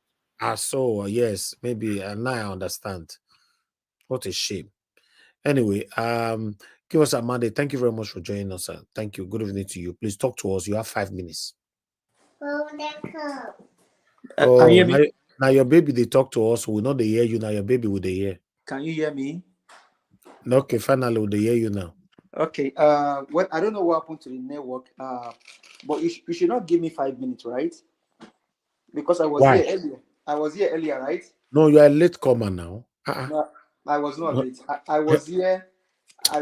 They accept your position. You are a late comer. Now we do you the pass come this you time. You came through the window, so you should exactly. You should just talk. How you came through? How can you come to the window and you expect a full salary for what? This one. I was here. I've been another abure we guess so. Well, on the issue of Labour Party, right? I think Aburi actually has put himself in a problem where he himself will nail himself, because what he did is just shows what Nigeria is all about. You get into power, leaving the office is a problem. People have to decadence in the country and then the society. Now, on the issue of the military personnel, right? Whether you believe it or not, those guys went there for a mission, but it was just sad that their lives were cut, were taken. But everything just revolves around the issue of governance in Nigeria. The issue of governance. Who is the number 1 man, number 2 man, number 3 man, and like that. So the country is just in a state where, honestly, I don't know if there is still hope for the country. Because as it stands right now, every indices just shows that the country it keeps going down by the day. It just continues to go down, You come here tomorrow, you say the same thing, and it's like these guys they are not listening, they are not paying attention. They don't want to change anything. It's just sad how the nation is going, and the elderly ones are not paying attention to it. At least in Yoruba parlance, said the elders cannot be in the market, and then the newborn baby said is turned other way. They have to help, but these elderly men they are there, and the country keeps going down. Look at Senegal, for example, a 44-year-old president. You need to go and see the speech that he gave about France. I don't know if you saw that speech. Go and listen to that speech that he gave about France. It just shows you where the mindset of that young man is, and how to rescue the nation, Senegal, from the hands of these foreign people. But it just shows the fact that the leaders are just there looting, stealing without any remorse, without any show of remorse. Nothing is changing, nothing is working. Institutions are destroyed, and nobody is paying attention to it. Countries are not governed this way. Nations are not governed this way, and that's why Abure can do what he did without any remorse. And I said it here some days ago. that he took that he took that thing to Anambra, so they can say, I mean, he was head in Peter Obi's state. People are saying it now. I said yes some days ago. These are the things that people keep doing, and the sad thing is that the 30-year-old child in Nigeria have not tested what is called good governance, and these men, they don't care. It's just themselves and their family. How the country is rescued, only God knows. Only God knows. But I mean, I will leave it here since I have 5 minutes, and then we'll just let others take the floor. Thank you very much.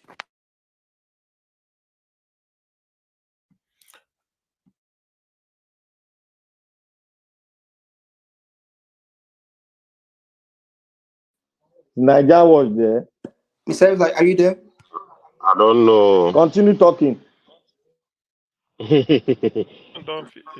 I think Mr. Elvis, I think and you guys keep talking Abure since morning. What is Peter Obi you guys, that we are following? Where has he even come out and said that Abure is wanting? Leave Peter Obi for this matter. It's not Peter Obi wahala. Hold on. What is the thing about Abure? Why are we so easily distracted and gullible? We know for a fact that these people are bent on bringing down the party and this man. And why are you saying we are distracted? Okay. When somebody is doing wrong thing, can't you say something else when he's doing wrong thing? Point out the wrong thing now. You can't. Okay, let me point out the wrong thing he's doing. Let me point out to you. He took the convention to Anambra. Look. Let me tell you the wrong thing that he's doing. Let us, we are scholars. Let us learn.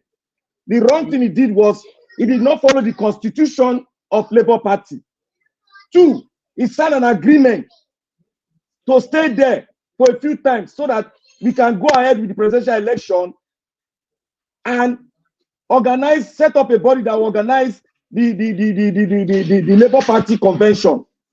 He did not follow that document he signed with the union. So those are the things that he did wrong. That's what we are talking about. In addition to that, seriously, there are allegations leveled against him, criminal, fraudulent accusations, allegedly, all leveled against Abure.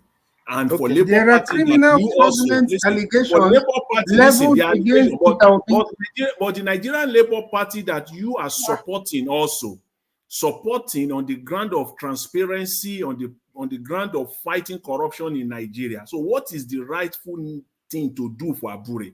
To still continue to hold power? Okay, and then all right. still talking about corruption Mr. Jonathan, in Nigeria? thank you. My final submission. I think it's my turn now, Mr. Elvis. Hold on. It's my turn. It's my turn. He jumped me.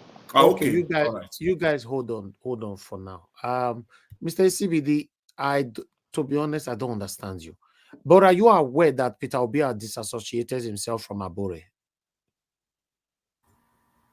I'm not aware of that. Please, and what is the context for that? I'm telling you now. I'm telling you that. So does that ring a bell? That's what I'm saying. I'm not aware of that. I just told you. Do we give false information from here? I just told you now, yes. That's fact, 100%. Channels Television confirmed the video I played today. I played it here. And I've said it before today on this platform a couple of times that Peter Obi has disassociated himself from him. Peter Obi did not go to that convention. Peter Obi told every obedient and many other people close to them, none of them should go to that convention. So what does that say to you?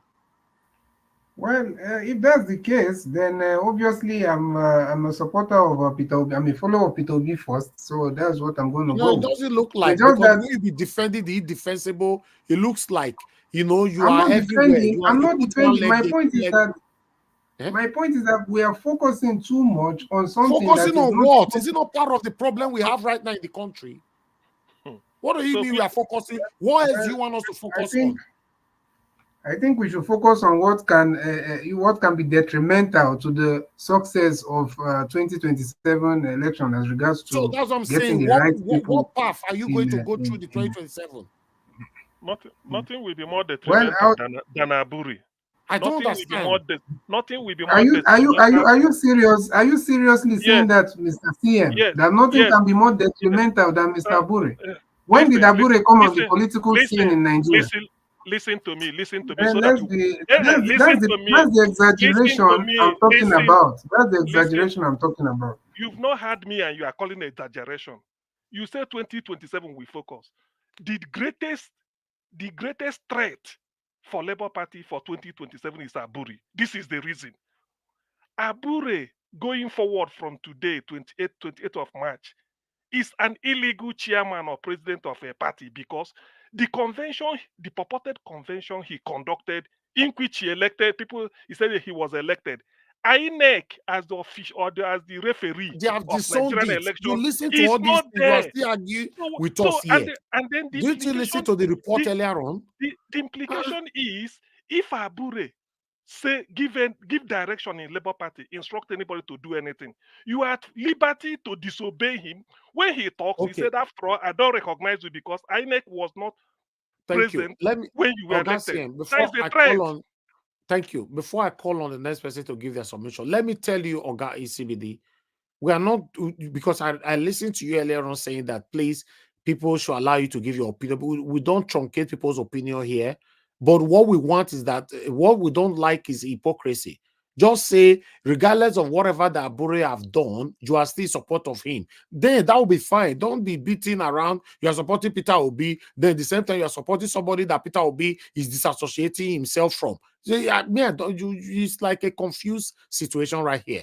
Thank you very much. Let me call on the next person to speak to us.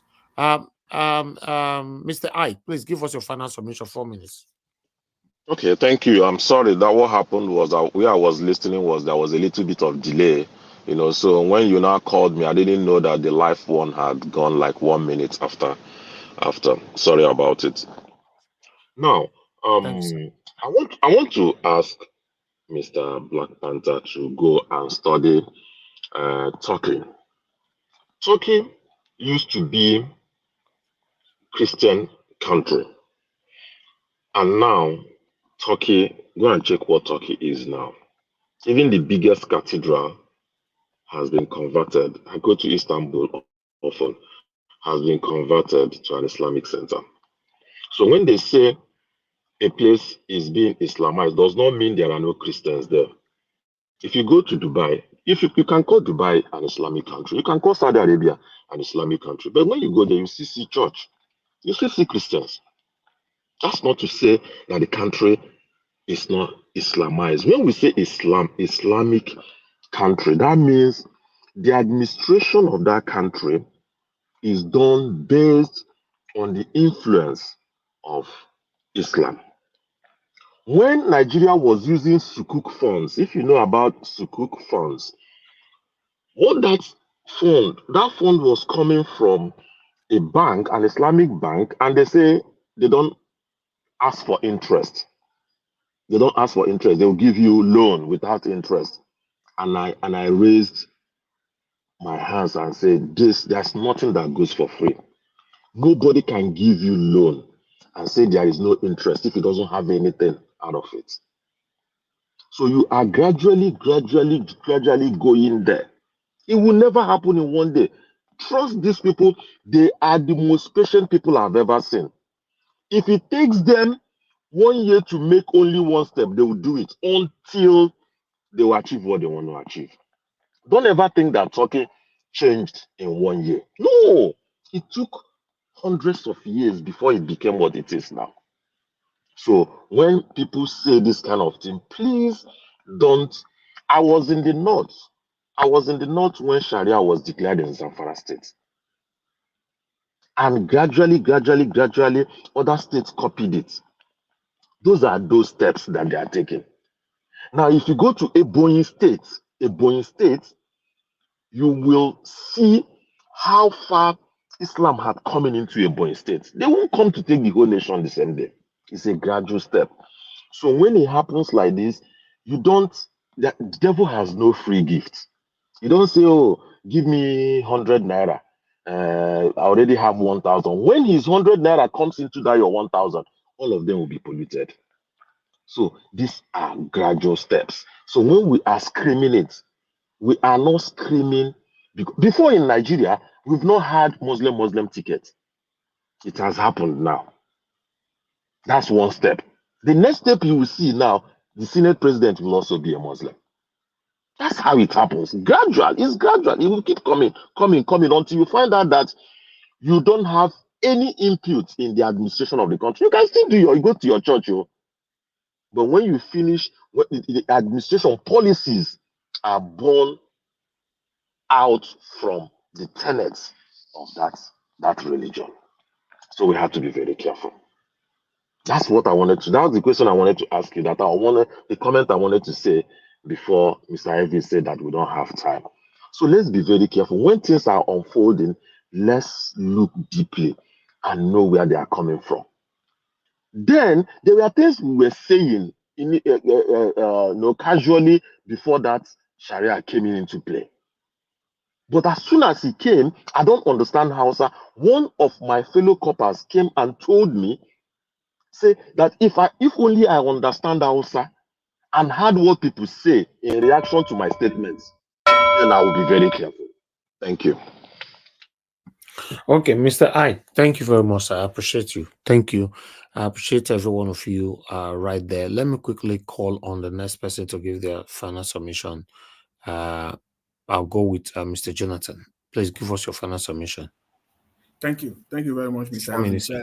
Thank you very much. Let me just start by saying this clearly. I'm glad that Mr. Peter Obi is coming out tomorrow. Yesterday, I stated it, my position as a Nigerian and as a supporter of Mr. Peter Gregory Obi. I stated it clearly yesterday. And he has only 48 hours as a leader to come out and do the needful.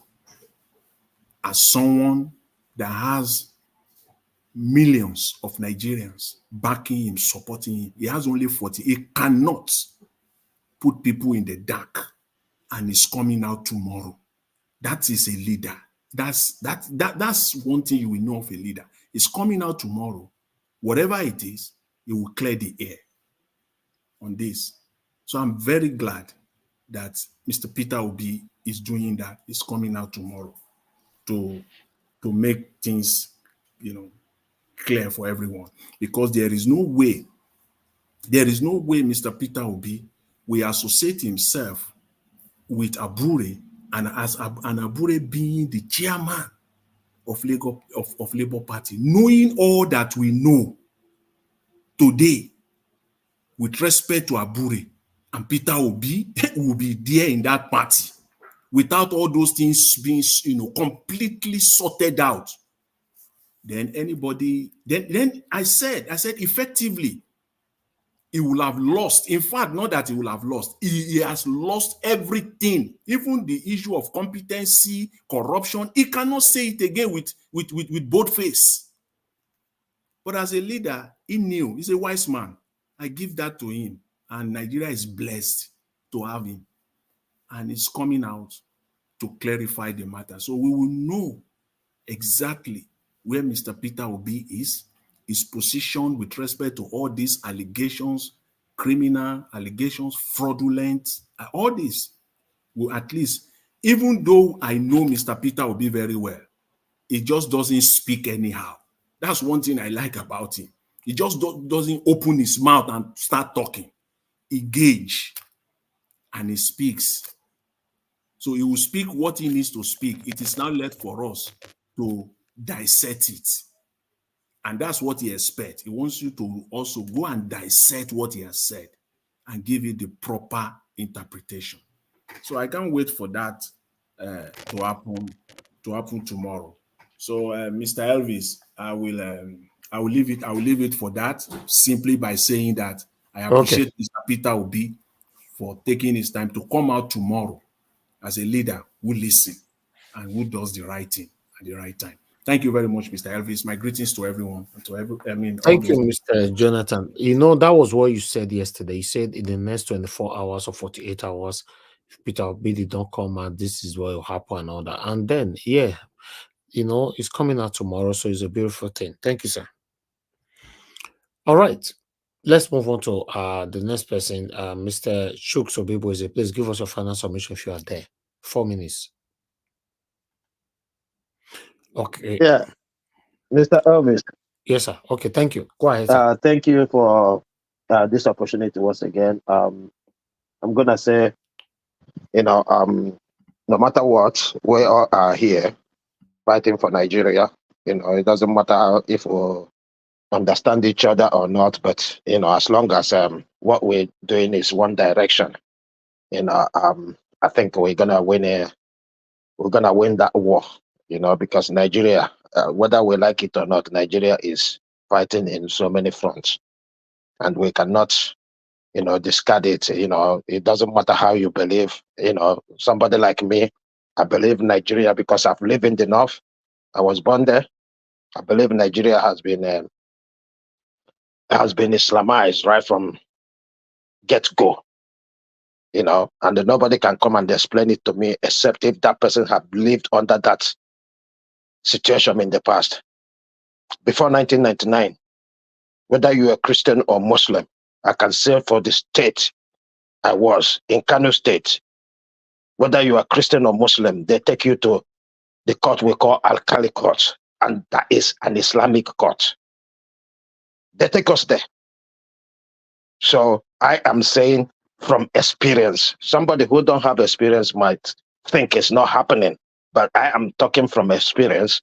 Nigeria has been long Islamized. We are seeing all these things now because of the wave of social media and all that. In the past, you don't know except if you've been there. It hurts us when we were there. It hurts. So except if you have been there and you get that kind of treatment and it hurts you, you cannot really tell.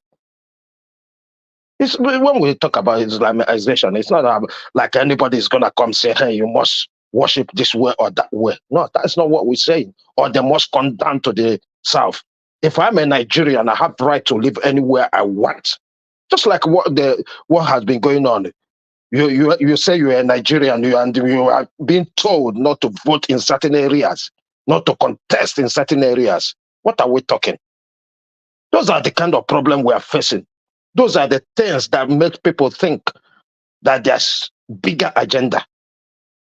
So we need to understand this. And until you get experience of that, you cannot really come out and say, look, it is not happening. It is happening. I've said it here before. I grew up in the barracks. Anybody who lives in Kano or who knows Kano knows where they're called Janguza Barracks. That's where I was brought up. So I know exactly what I'm talking about. So I just wish we can understand this, because sometimes we try to say things, just to make it suit people. That's why we find ourselves where we are today. Look at our elders. If they come out to talk, they must bend it somehow to fit into some people. Why is it that the likes of Gumi are walking free and the likes of Nnamdi Kanu and Igboho are getting arrested and Showore are getting arrested? If that is not part of the Islamization or whatever we call it, then I don't know what to say. Today, he's championing. Yesterday, he came out from the DSS or whoever that invited him and said, yes, I'm inviting them to come and work with me. Can anybody in the South say such? Can you? Nobody in the South can say that. Not even fear will let you come out to say, hey, I know these people. Look at what the likes of Haneze and the likes are telling Tinubu, we are begging you. Oh, Buhari, we are begging you, please leave him. Release him to us because we will do this, we will do that. And we are still arguing about it. Well, Mr. Elvis, I don't have much to say. I just hope that we will understand the seriousness of what is going on in our country, especially what I've seen the new Senegalese president said. That should be our motivation to know that we need to do something. If the Senegalese did not stand up when that man says no more election, I don't think we will be where we are. They will be where they are today. And the same thing goes with their court. We see their judicial system. Thank you. Somebody like Tunaja who is questioning or asking the citizen to do much. How about the institutions? Thank you, Mr. Elvis. And God bless everyone. Thank you very much, Mr. Shoksobeboze. Thanks for your time with us today, sir. Thank you. All right. Let me call on the next person quickly so that we move on. Let me call on Augustine. Please give us your final submission. 4 minutes. Okay, my final submission is this. One, I'm glad that P2B will be speaking to the world tomorrow. I know part of the issue he will address will be this issue of the illegal convention. Whatever he says there, I want to listen carefully. Secondly, I know people have advised him not to leave Labour Party because my own advice was to leave Labour Party, form a fresh party, a new party with all the raw materials on quote, I mean the obedience that are scattered all over the country. His acceptability is no longer in doubt. The whole country accepts him. Where he goes, his followers will go. What I want to get to, what I have to clear is until Abure is booted out first, because to show this type of intransigence on a party like that, it means that he has a lot upon his sleeve. It's either, if at all, because I don't believe in absolutism. I mean, that's why I call it suggestion. If at all, P2B should remain in Labour Party, Abure and his likes must be booted out, and a new system or constitution be drafted immediately in readiness for 2027.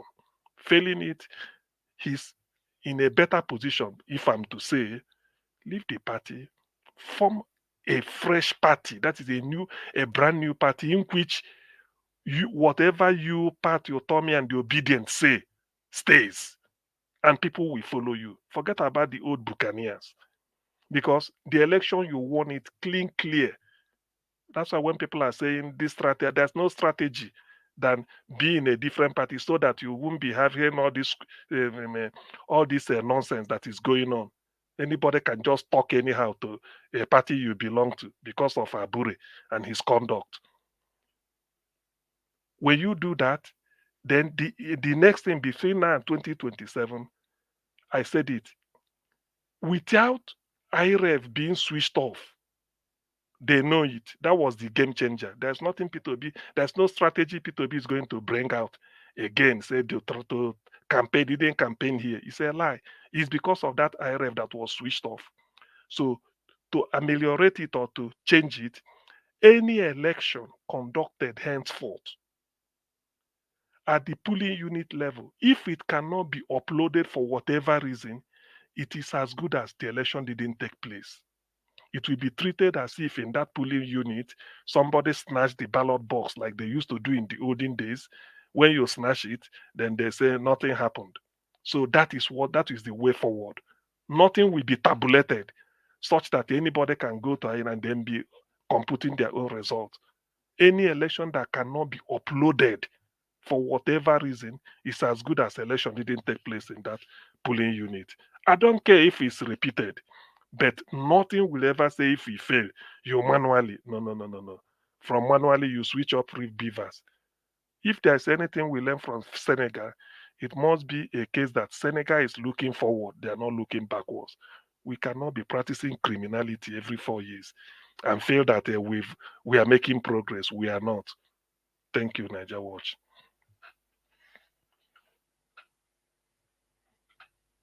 Niger, I've finished. Okay. God bless you, Augustine. Thank you so much. Thank you. Let me come to Ogai CBD. Ogai CBD, please, your 4 minutes, sir. Yes, thank you so much once again. But you see, in Africa, it's very difficult to be a revolutionary figure because, particularly in Nigeria, because these are the same people, just like when Fela said, when they came to his house, not Fela, is it Shewon Kuti was saying that when they came to carry Fela in his house and when they were beating him in front of everybody was there, all the people shouting Fela, Fela, Baba, Baba, they were all there watching the police and the military roughando him.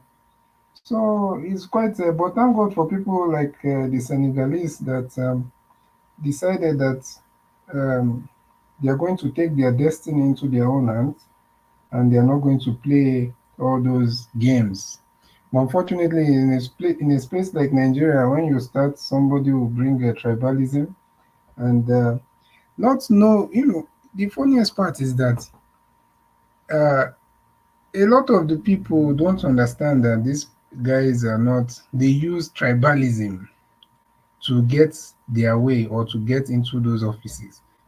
And you, because you love your tribe and you think it's all about your tribe. I was telling a friend of mine that is a very staunch, APC Abado guy, and he's a very good friend of mine for many years. Told him that, you see, the problem, the mistake you guys are making, some of you, is that you're looking at this whole thing from a side of tribe, you know. And these guys, they are not loyal. They are loyal to just an ideology or control, like some people is saying. Yeah, the control thing is real though, because there's a way that these guys are being controlled, especially when they have something on you. They will always put that in your face, and if you don't play ball, um, they will that thing will be exposed, and that's the end of not just your career, probably your reputation, for life, and that of your family. So there's a lot at risk, and you find out that some of these guys will definitely do the bidding of whoever is pulling the strings. So unfortunately, people don't understand this fact, and they think that, oh, it's our people, it's my tribe, it's my that, you know. And that's just the mistake that a lot of us are making. So I think like we should be focused on educating. I know some of them it's going to be difficult, but I think we should be focused on educating the public, because the power that these people have is just still that. No matter how you look at it, it's still that public or that tribal religious support that they feel like they still have from a large section of the public in the space where they are in charge of or where they are from. So we need to spend, like what we are doing, or what you're doing, Mr. Niger Watch, is definitely one of the things that needs to be done. Coming out every day and putting all this information out there and talking about these things. And we also need more of that. We need people sensitizing, even in our normal daily conversations with people. We need to push this message that don't look at these people as people that represent your tribe or your religion. Look at what they stand for, their ideology. What are they doing? Once it's good, that's when you should support. Forget about all these, division tactics that these people are using. And for the Julius Abure thing, yes, Peter Obi, he comes out, anything he says, he has proven himself to be a man of integrity, character, and discipline. So, definitely, whatever he says, we are going to for someone like me, that's what I'm going to go with as regards to Labour Party and Julius Abure. But the thing I just don't want to do is putting the cart before the horse and trying to over invest my what's it called focus or on Abure. I know he's not a saint or a hero or anything, but I would rather face the bigger problems that we have. But I'll be very happy to hear from Peter Obi tomorrow. Thank you. Okay, Mr. Zibidi, God bless you, sir. Thank you very much for your time with us. Yes, we all will listen. We will be listening to Mr. Peter Obi tomorrow. Then everybody can know how to go from there. Okay, let me call on the next person, which is Black Panther. Black Panther, please give us your final submission, sir. 4 minutes. Thank you. Can you hear me? Yes, sir. Okay, thank you, Mr. Niger Watch. No protocol observed. And Mr. CM said one thing one day here. He said, if you want to hide anything from a black man, write it in a book and keep it there. The black man will not go there and read that book. The reason why I'm saying this thing is like this.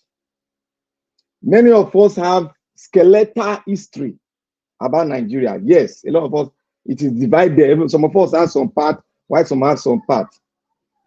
But when a man has written the history embedded it in a book, then you see the black, they will say, I beg, that one, the one when my papa tell me now I won't take. You see, people are saying, talking about Islamization. When Nigeria started, there were Islam, there was Islam. Islam came, they were preaching Islam. We come, we say it's tribalism. You see, the reason why I'm angry with our elders, this is it. Oh, they come, it's tribalism. We know it's tribal. We studied it, we understudied it, and we wrote a book. We said it out. Now, some people wrote a book that tribalism is unique, and we can harness it, and it can be made beautiful. But some people, some of our old people of old memory, they still sit on that trajectory. Now they brought another trajectory, which had been existing when Nigeria was created. The North, they started like the North want to, the Fulani want to. Now it is Islamization, and somebody brought an experiment of Turkey. Now I want to say this. If I'm a professor, if you bring if I tell you that, bring a case study of a country that have like Nigeria, give me a case study of any country. You bring Turkey, I will give you 0. Because you cannot bring Turkey and put Nigeria and say you want to compare it. It's 0.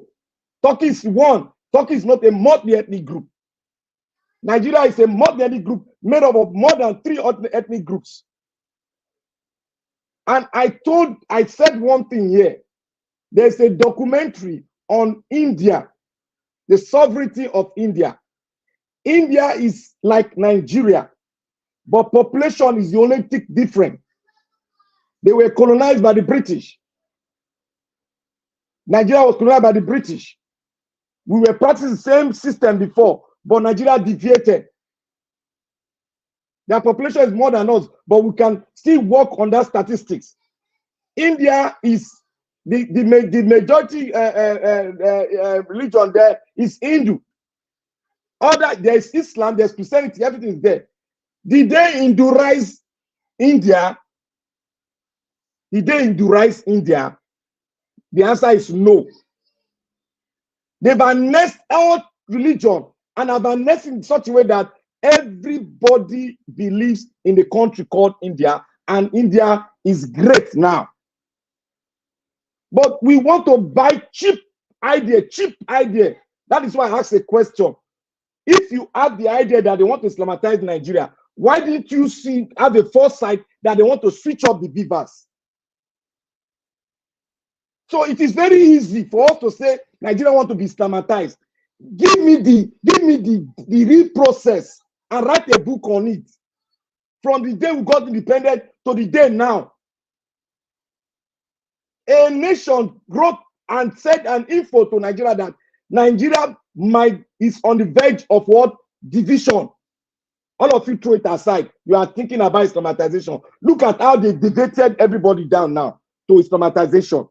Forgetting that they are trying to steal your resources because some part of the country is Islam. And somebody tell me that, oh, I've not lived in the north before. They used to do. That is their tradition. Remember, in the East, when you commit a crime, they carry you to the traditional head.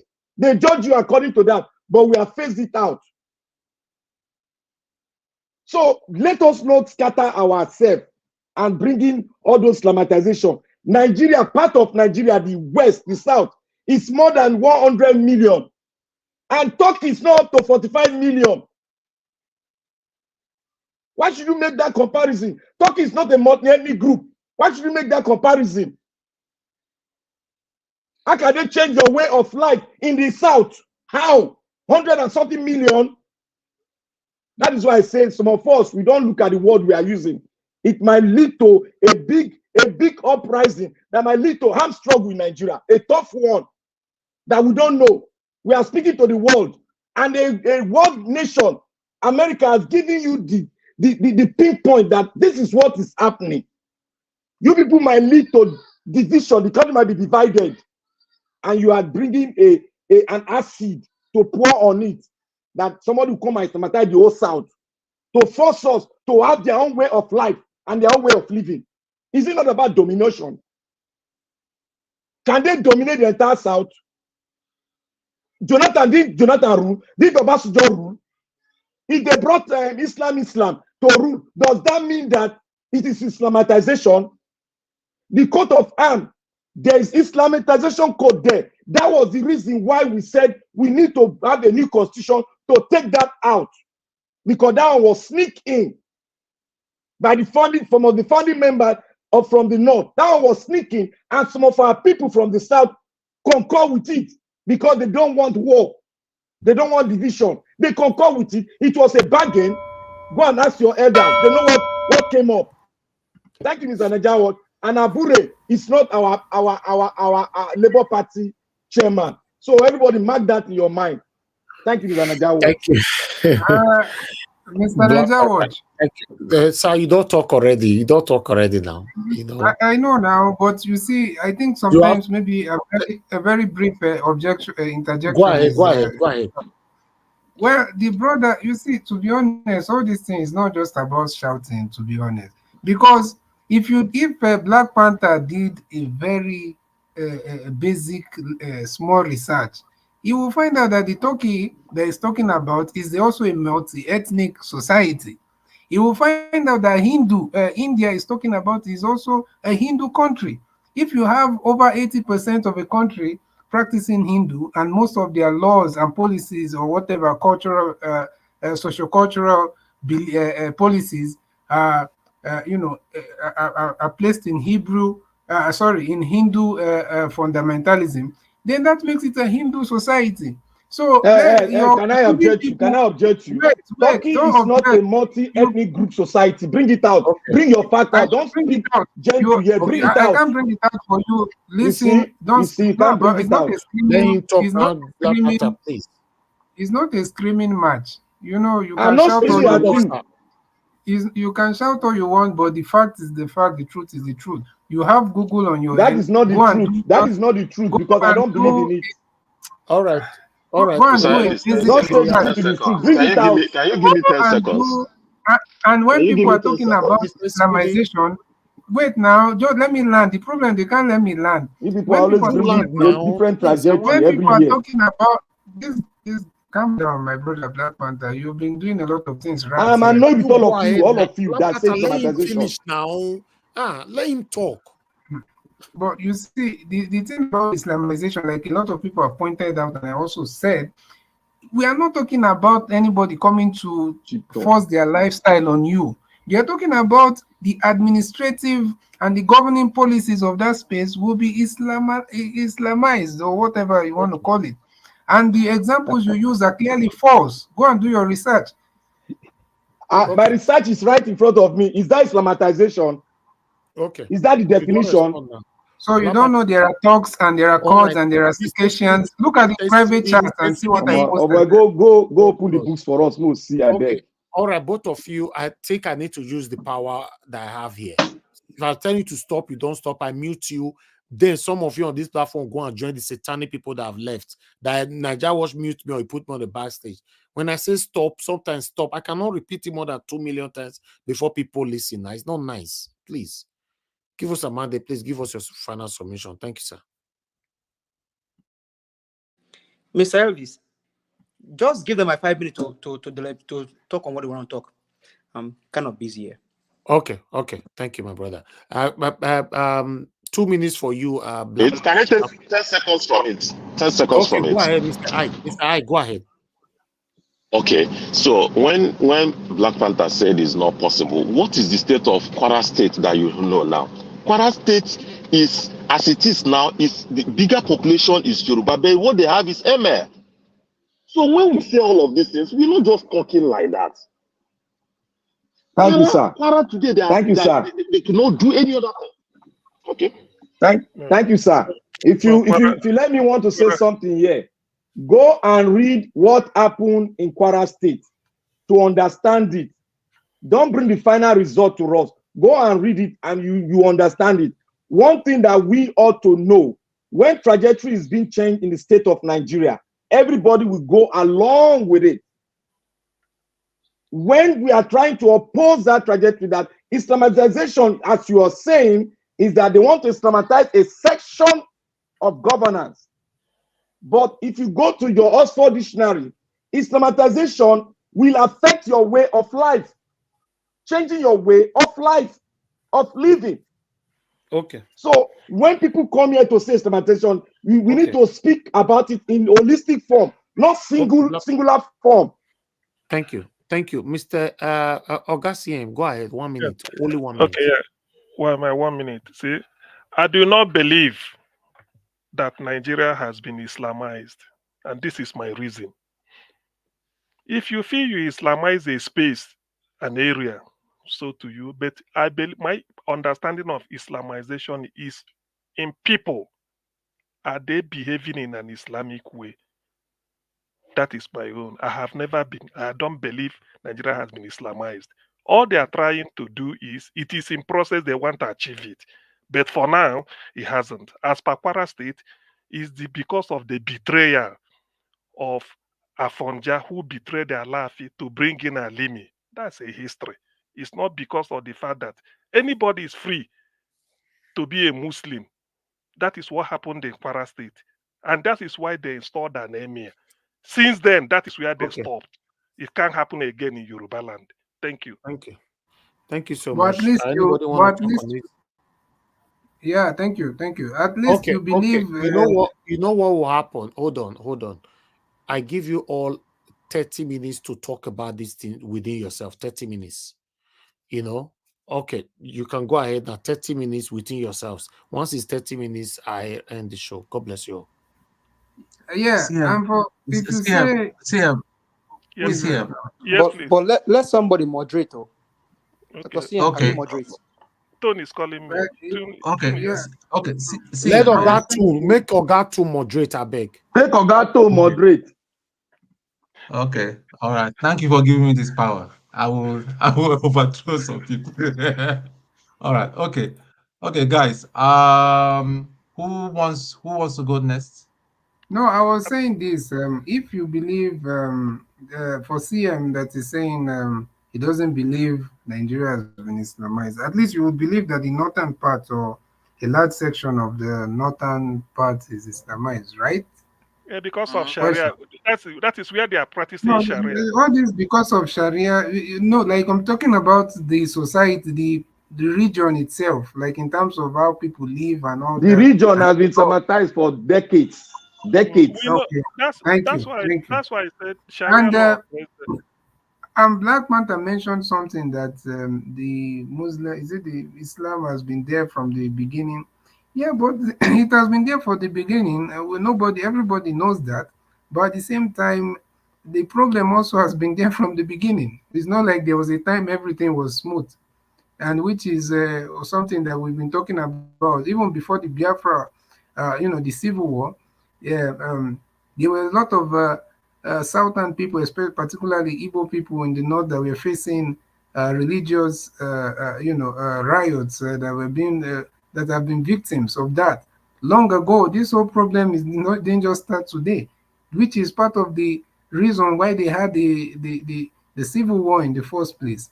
So I don't know why we're trying to make it look like it's something that just started last year. Okay, let me just say something. You see, when I was talking before, I said everything is gradual. Dr. CM confirmed now that the process is ongoing. It will not happen in one day, but the process is going on. Before, Nigeria was never a member of OIC, but today we are. Before, Kwara State was not having an emir, but now they have it.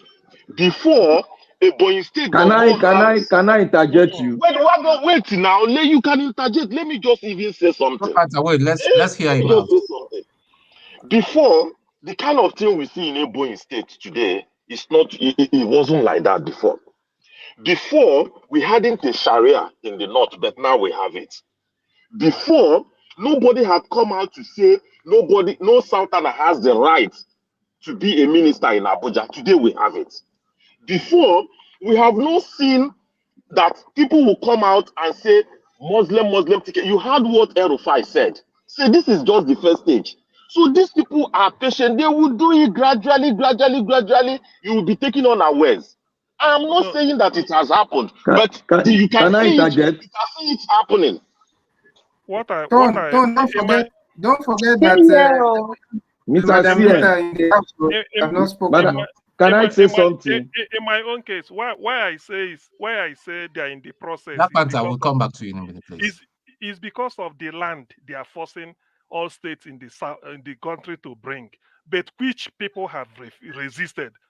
For instance, in Edo State, I learned that Niger Watch has to place its resources on the line to refuse that many part of Edo State should be given for Ruga or Fulanization. So that is the process they want to use, but we are resisting it. It's not that, I don't think the Yorubas are happy that a lorry is under an emir, but let it stop there. That's what we are saying. They could be trying, but so they have to know that they've met a brick wall. The British came to rule Nigeria.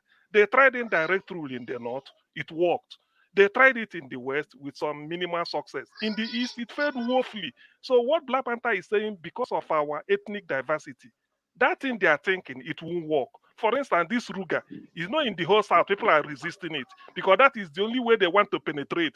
When they get where they are staying, then they can now, maybe in the next 50 years, they will start to claim ownership of the place. So that's why people are refusing it. I know it's in process, but we are also making effort to stop it. But has it been Islamized completely? No. Thank you. Okay. Black Panther. No, Is Black Panther Okay. Sorry. Black Panther. Mr. CM. Sorry. Yeah. Mr. CM. Who made Nigeria? Who pulled Nigeria into IOC? At IBB, I think. Thank you. God bless you for that history. And I want to say, I said it earlier on. Some of us are not sitting down, maybe because we are busy. Some of the things that has happened in Nigeria, some of us have been in our way for a long time. We are not really fused into the Nigerian system. Now, he said something about IOC. Nigeria has been a member of IOC over 30 years. And the reason Babangida gave for that was for financial gain. I don't know any other thing. Those are the reasons he gave. And you think, wait, Mr. Van, you think that wait. Let me go ahead now. Can you guys even allow someone that has just come in to speak, This Madam thing I Rita? just said now. I brought it up because I know it's going to cause argument. I'm trying to moderate this. Just leave it with me. I just want him to land his point so that Madam Rita will talk. He has been landing his points since the beginning. I just want CBD. Don't me. I know they fight you. Me, I they study. I they learn from people. I they go into my archive. I they buy books. They read. If you show me one book here, I go buy. As long as it's knowledge. The thing I'm saying here is that the reason why he gave that was the reason. But we see it as a way of dominating the other region, because Nigeria wasn't a country called as in Nigeria. It was a carve out from different portions, from different nations. So if that is the case, and somebody brought Afonja story, Afonja, I told you now, go and read Afonja's story. It's different from what we are saying now. Nigeria is a multi-ethnic nation. It's a nation inside a nation. And a nation inside a nation, it is absolutely difficult in a 250 million group where you have 120 million on one side to tell me that you want to change their way of life, because Islamization is changing your way of life. Go and look at the definition in Oxford. Okay, Black Panther. Thanks for your submission. Okay, Madam Rita, please. Thank you. Good evening, Mr. Tom, Mr. Niger Watch, Mr. Elvis, Mama Diaspora, Irene, and all the gentlemen. I don't know if there's another woman in the panel. Good evening. Mr. Black Panther, I think I just popped in, and I am guessing that is about the Islamization of Nigeria that is the main topic here. And Black Panther, I think I understand your point, but okay, this is my own personal experience. I have worked with some Northerners before. I don't name the organization. It's well known in Nigeria. And I'm talking about really high profile people.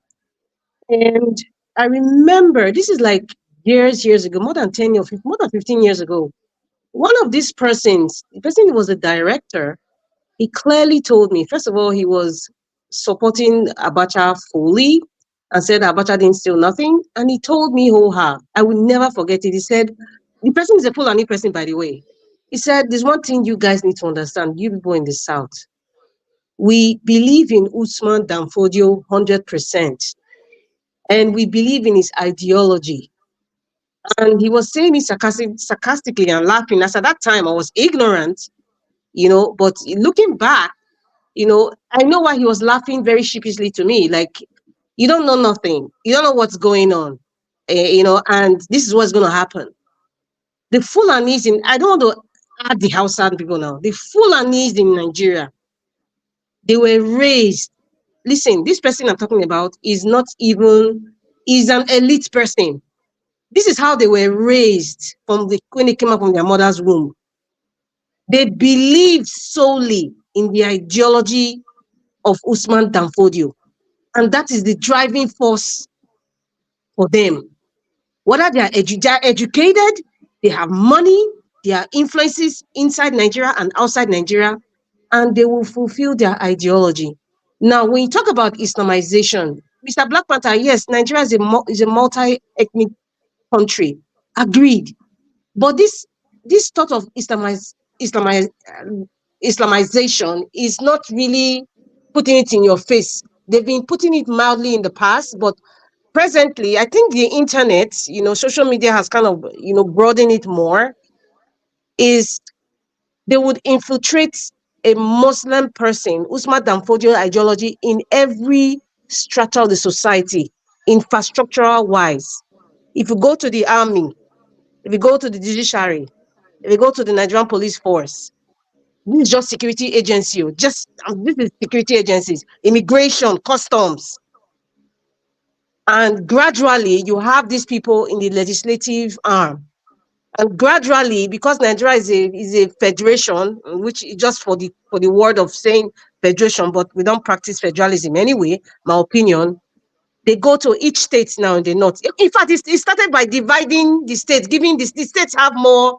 When Babangida, Abacha, they started dividing Nigeria, splitting states, and you see they have more states, more local governments, more House of Rep members, more senators in the north. You think it's part of the ideology. That is the gradual process. It's not like they're going to stand on a podium and tell everybody, okay, now everybody's going to be a Muslim. No.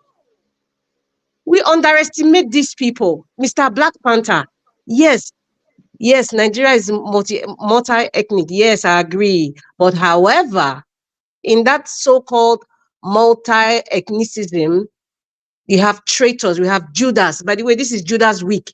We have Judas that we join into this ideology of Usman Danfodio.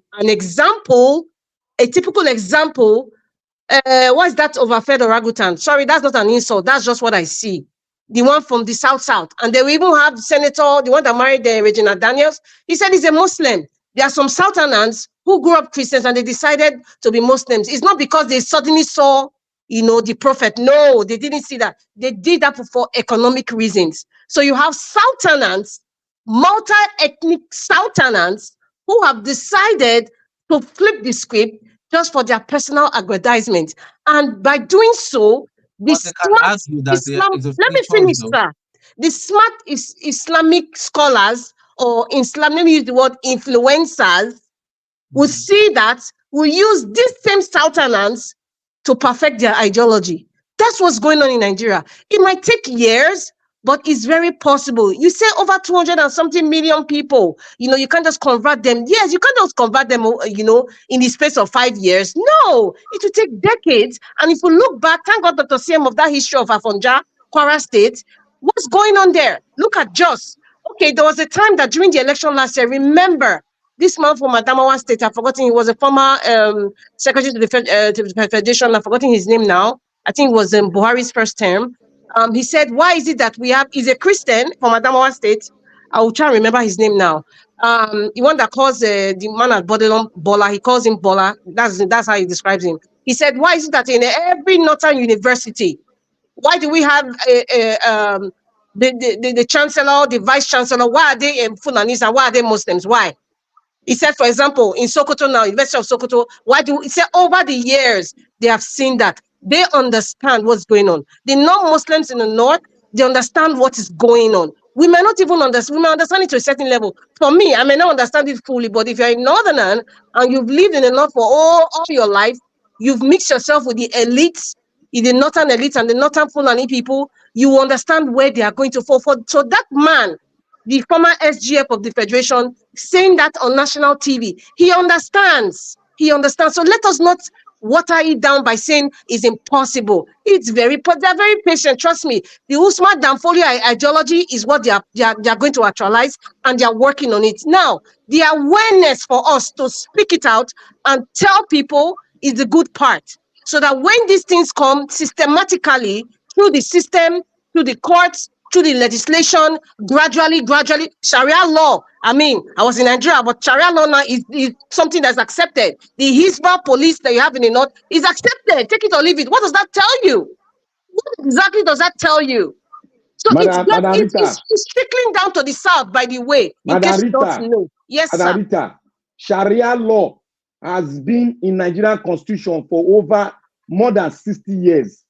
My dear brother. I don't know where you are arguing from. Why don't you contest the governor, listen now, all of us are alive now. The governor of Zamfara State. The governor of Zamfara State, I think his last name is Usman. I can't remember his full name now. I think during Obasanjo's time, he was the one that started it, for crying out loud. They had to discuss it. The question is why did you not contest it when it was in the constitution? You said it has been there. You said it has been there for over 60 years. So has it been a smooth ride for 60 years? Hold on. What you have in the constitution was penal code, not Sharia. Sharia started with the Zamfara man. I was in Sokoto when it started. It started in 1999. That's when it started.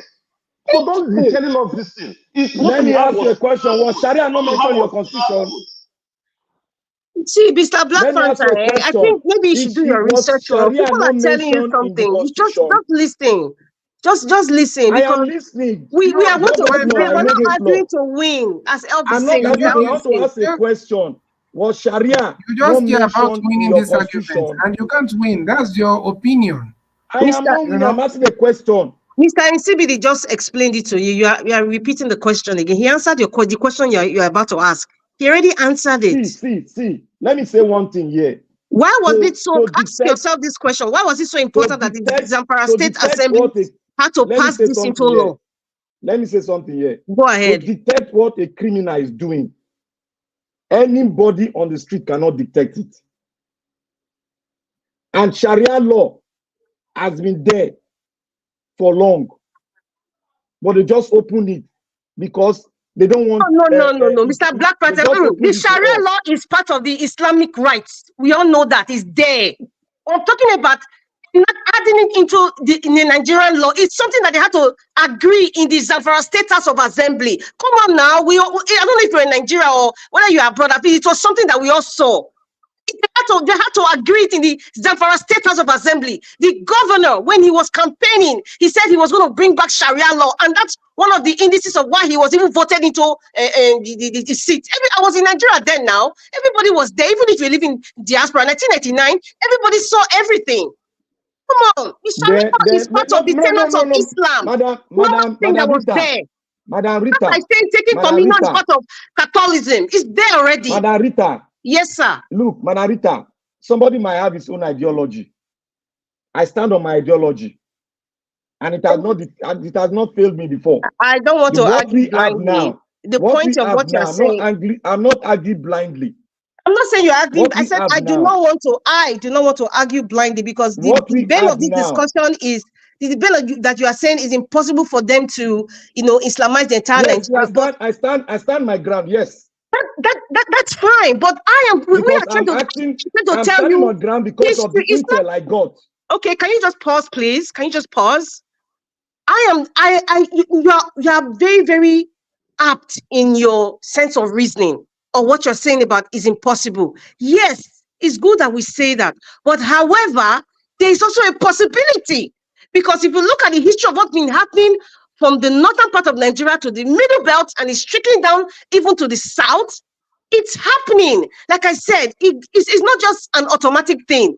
They have to systematically go through, like I just mentioned, the legislature, they go to the security agencies, the state house of assemblies. It's a gradual thing.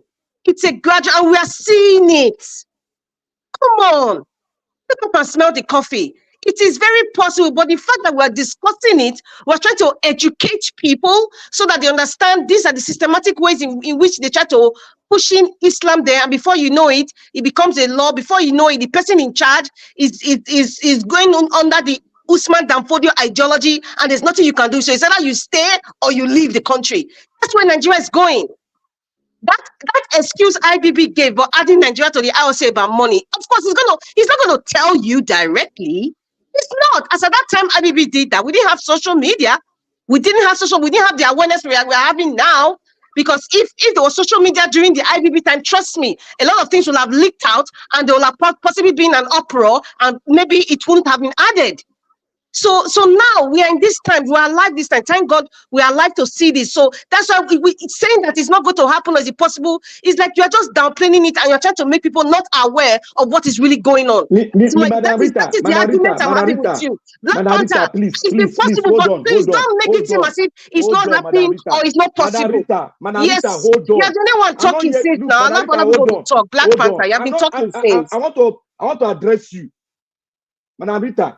See, when you make some statement that I want to push it on Nigeria throat, or I want to divert the attention, Madam Rita, the way you understand Nigeria is not the way I understand Nigeria. If what you are saying is true,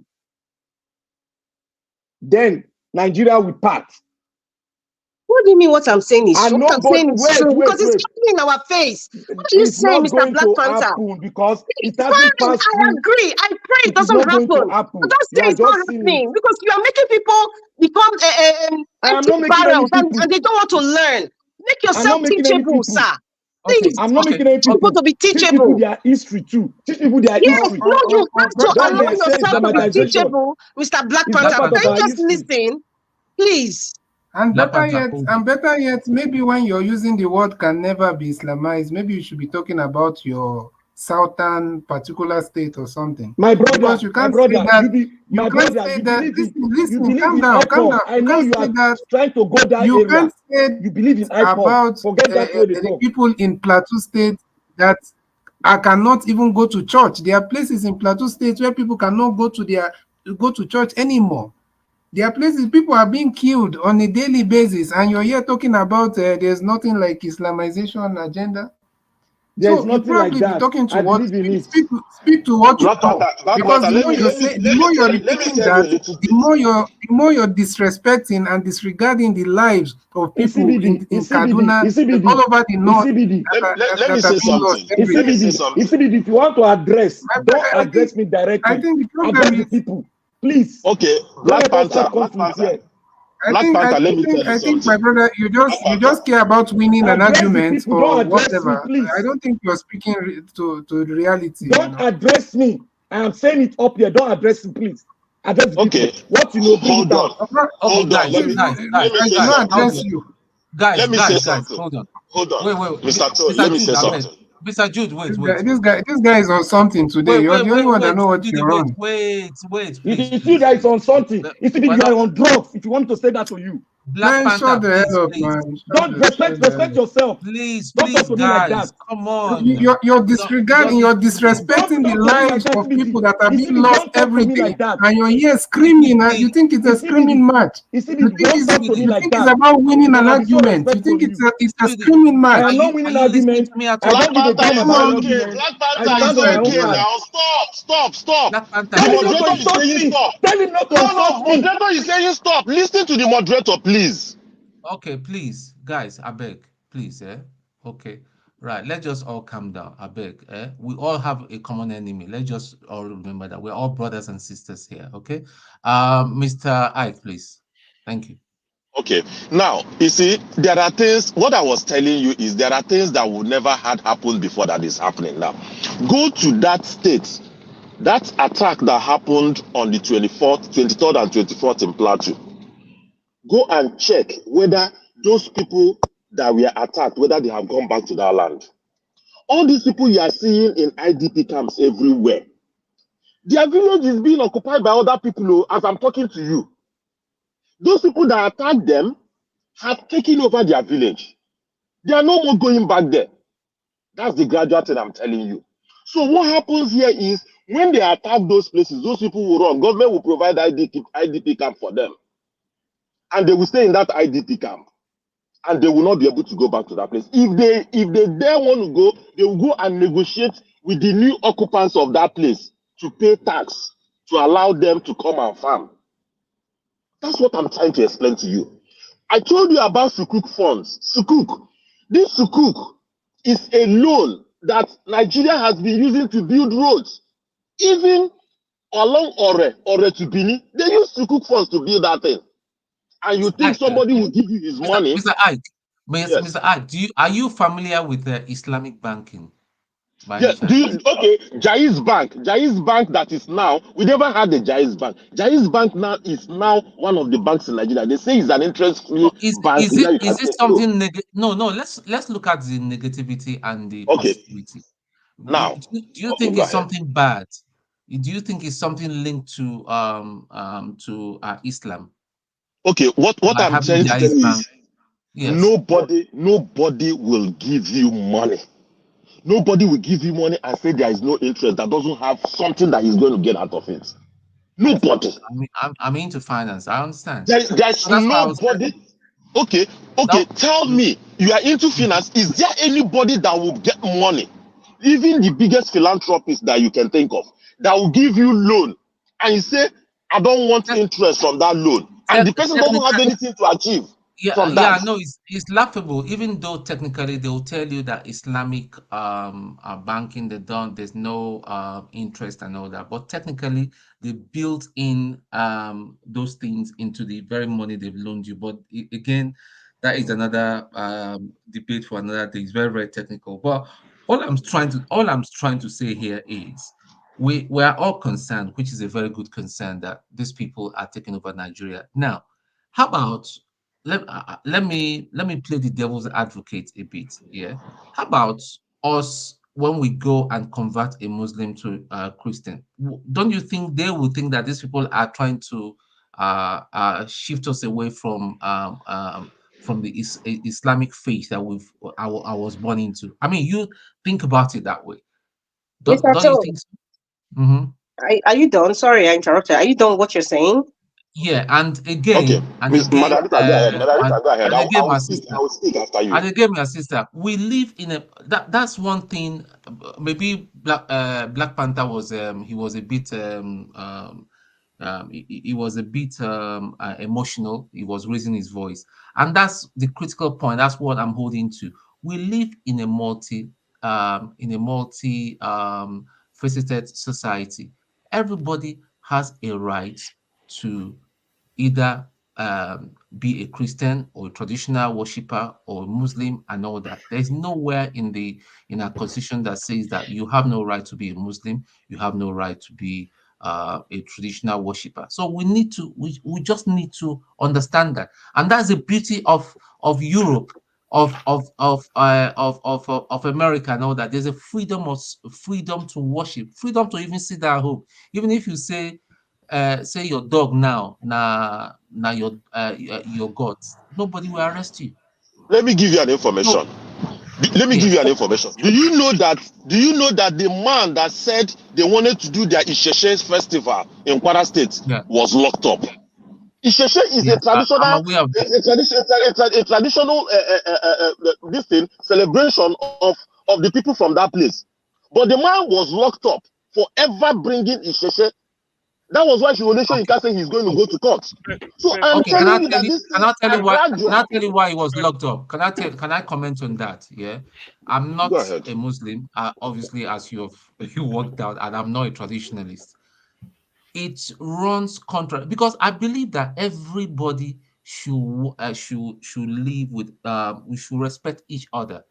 If I mean here in the UK, I've been to the West End one day. I didn't know that it was their gay movement and all that. I mean, oh my God, my eyes. So I can't I can't forget that. But listen, I even tell them. So my colleagues that are that inclined, I tell them, I say, listen, I respect you, but I do not subscribe to your way of life, what you believe. So we need to be more tolerant. I mean, maybe tolerance is another thing. And I think that it is possible for what happened back then with Afonja will happen now in 2024. Yeah, in the Sorry, in Mr. the 21st Tone. century. I don't think so. This is my own personal opinion. Mr. Tone, you know, there's one issue that, you know, I sometimes argue with people. Is like, sometimes when your comments rather is you're trying to compare how religion is practiced in the diaspora than the way religion is practiced in Nigeria. That's where you're missing it, sir. That's where you're missing it. Now you're talking about freedom of expression, freedom of choice of religion. You know, in Nigeria, you and I know that doesn't happen. Do you know that they are placing? I mean, you said you were in the army before, but if I can tell you from my personal experience, there are places in the northern Nigeria, present day. You cannot go as a woman. I cannot dress and go without covering my hair like the way I'm dressing if I was in the south. And you're talking about freedom of expression. Please don't listen. Let's not get it twisted. We cannot compare the way religion is being practiced in diaspora than Nigeria. Stop. That's what you were saying. You say you wanted to play the devil's advocate. So that's where I'm coming from now. I'm going by your steps. Okay. Can I? And I'm not done. I am not done, sir. I'm not done. Okay. If that's fine. No. Now you're talking about. Okay, you made an example like, what if somebody converts to Christianity or another religion? And wouldn't we see it like, oh, this person is taking our person? Come on, wake up and smell the coffin, sir, with all due respect. That's not the case of what we are talking about. Because what we are talking about is religion. Usman Danfodio religion. I'm being specific because if you ask any Fulani person right now, if you mention Usman, that is their hero. And that is the ideology they are following. So please don't even, it's not about I'm trying to convert you. It doesn't play. That story, that description, it doesn't play in with what we are talking about. And I'm sure you're not a greenhorn when it comes to the dynamics of how Nigeria works. You're not a greenhorn, sir. I know that. So please, when you use that as an example, it doesn't work. People are being placed in certain positions. Madam Rita, thank you. I think Niger has come in. Mr. From you. We've not Who is coordinating? What I was saying, you just cut me off. Who is coordinating, please? Mr. Tone. Mr. Tone, if you are coordinated, then you call people one after the other. Some people are just waiting at the background. Please, I do apologize. I do apologize. Okay, please talk, sir. Go on. Is it my turn? Yeah, after you, then Niger, please, because Niger haven't spoken at all today. Yeah, well, please, I have to make my submission, and in the process, I don't know how many minutes I have. Just go on. Speak for 4 minutes, please. Yeah, 4 minutes. I think that's fair. So other people can speak. I would just like to quickly understand the angle that Black Panther is coming from before I say anything. And good evening, everybody. Mr. Black Panther, if I need to understand your arguments, are you trying to say that the Fulanis, they don't have any agenda to dominate the country, or are you arguing that they cannot do it? Domination is different from Islamization. I don't understand. When you dominate, wait now. Okay, wait. When you Islamize, let nobody come in. Let nobody come in, please. Okay, when you Islamize, let me put you on the path so that I can talk. when you Islamatize, you change the way of life of a people. When you dominate, you put authority on them, not changing their way of life. So which one are you saying? Are you saying that it is not possible? Now let me may I just use a very simple example. Now, if a 5-year-old a 5-year-old child says he wants to lift 50 bags of cement, everybody will say it's not possible. Are you looking at it? But the child may have that intention to do it. Are you saying that the child doesn't even have the intention at all to do it? Or are you saying that the child cannot do it? These are two different issues. Are you saying that they don't have the plan at all? Or are you saying that they cannot do it because of the diversity in the country?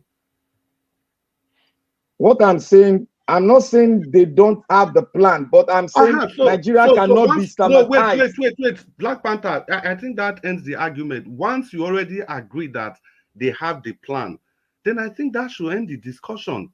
It should end the back and forth, because it's coming. There is a clause somewhere. No, they cannot do it. No, listen, there can't be two answers. They are mutually exclusive. It is either you are saying that they cannot do it because of the diversity of the country. The country is too big for them. We are too diverse. We are wise. They can't do it. Or you are saying that they don't even have that on their agenda. They are mutually exclusive. If you go one way, the other way is closed. So what is your argument? See, there is an intel on this issue of Nigeria. It's not intel. What is your argument? They cannot do it because if they force it, Nigeria is breaking up. Yeah, so if you say, listen, it's okay. If you say they cannot do it, I will agree completely with you. Okay, stand on they cannot do it. Yeah, because we are diverse. But do you agree that there is a deliberate attempt to do it? See, let me come in here, please. If you Black Panther, please, do you agree that there is a deliberate attempt to do it? Yes or no? There is no deliberate attempt to do it. Please, Black Panther, I think I want because they know about the intel coming Black Panther, in. listen, it's my turn. Let me speak now. I'm through with the question I'm asking you. I just tried to get that clarification so that I know what I have to say. I think you are trying to win this argument. Now, I read, the new nation called Nigeria should be an estate of our grandfather. We must ruthlessly prevent a change of power. We must use the minorities in the north as willing tools and south as conquered territories and never allow their future. Now, Black Panther, listen very, very carefully. If you think that they don't have that intention to do it, you are completely naive on this issue. And we must really have to be careful to separate. Please, hold on. What Wait, you read, let me finish. If again. I finish, you need to be calming down, please. Note your points down. Now, we have to look at these issues clearly. We must separate the Fulanization agenda from the Islamic agenda. They are two completely different things. Mr. Chris, you've got 1 minute, please. Oh, but there has been back and forth, and I've not said anything. Well, yeah, that's it to Nigeria. Now, I'll tell you, since 1999, how many Fulani presidents have you had? Can you tell me any administration since 1999 that has not had either a Fulani president or a Fulani deputy president, apart from this Tinubu's administration? And can you tell me every single election where they have not always presented somebody to become the president of the country, somehow, somehow? Can you also tell me that you are not aware that in the northern state, how many northern states do you have? How many of them are governors? Like 12 of them. And are you aware that these people are just about 8 million people in the country compared to the Igbos that are, how many millions are the Igbos? And even as we stand now, do you know this? The 4 pillars of the security architecture in the country that the Fulani is, who is your national security advisor? Who is your minister of defense? What are the other 2 positions? Who are they? Then you want to tell me that you don't know that villages in Nigeria are being completely ransacked and the people sacked, emirs are installed, and the names of the villages are changed. Then lastly, because I have 1 minute, have you read about Constantinople, the city you call Turkey today? Because you are just saying it's not possible, it's not possible. The movie is there, the history is there for everybody to read. Go and look, the movie is there on Netflix. Go and read the history. Constantinople, how it became Turkey. Thank you very much, Mr. Chris. Thank Everything you is for possible, your Black pushback. Panther. If your Yeah. argument is that they will try to, but they cannot do it, I will agree with you. But if this one you are saying they don't even have the intention, it means you are simply arguing to win the argument. Nobody will agree that with you. Please. Okay, thank you, sir, for your submission. Itunaja, are you there? Yeah, I'm here. Okay, please fire. Yeah, thank you for having me, Tone, and greetings to everybody on the panel, the chat, and the viewers. Yeah, of course. I think I like the way Chris he kind of spoke about it to an extent. They have the intention, they don't necessarily have the means. But that said, one cannot necessarily look at it from that point of view, because I think I found that Sierra Leone was once mostly Christian and they became more Islamic now. And historically, it's very difficult to find a nation that converts from Islam to Christianity, but the other way around is often happens. So it means there is a kind of momentum of Islamization going on. And if you look at Nigeria, you can also see the same dynamics going on there. It doesn't help that their own culture tends to maintain high birth rates, while the Christian culture tends to reduce birth rate. So those dynamics. So the intention may not necessarily be there, but just by default, they just begin to dominate because of the tendency to have higher birth rates. Like in the case of Nigeria, northern Nigeria has at least almost twice the birth rate of that of the southern part of the country, and that is going to be a problem. I've said this stuff before, that if the South doesn't get their act together, they will be responsible for destabilizing the nation without knowing it. Because if any system is in place that is at equilibrium and one side decides to upend that equilibrium, guess what's going to happen? There's going to be instability, because there has to be equilibrium for systems to be enduring. So if the South that becomes less and less populated, then you're going to see a situation whereby the Islamic people will become more confident and they want to take on the Christians. It doesn't mean that the Christians don't have any intention to also dominate the country. They do also have the intention. But either way, both sides have a serious problem on their hand, because they all have foreign regions that they are fighting for, which is one of the craziest things ever.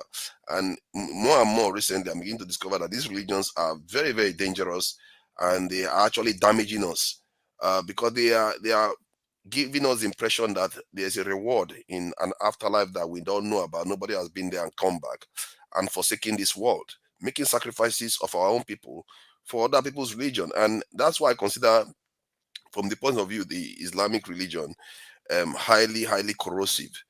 And not because it doesn't just take your religion, it also takes your culture from you. And you can also argue that the Christian religion does the same too. Because if you look at all the chieftaincy titles in the north, they are all Islamic ones now. They are no longer the original, like you have the Oba of Bini or the Oni of Ife. You don't see that in the north anymore. They've all become Islamized, and that it could be a problem. Personally, I think we have to either own these religions in the way the Europeans did. Europeans subscribed to Christianity and they owned it. They put the headquarters in Rome, and when England decided that enough is enough, I'm not going to listen to Rome anymore, they put their own church. There's no reason why we can't decide to take the Islamic religion or Christian religion and own it. If you want to practice it, if you love it so much, you better own it, because this is soft power that other people are using to control us.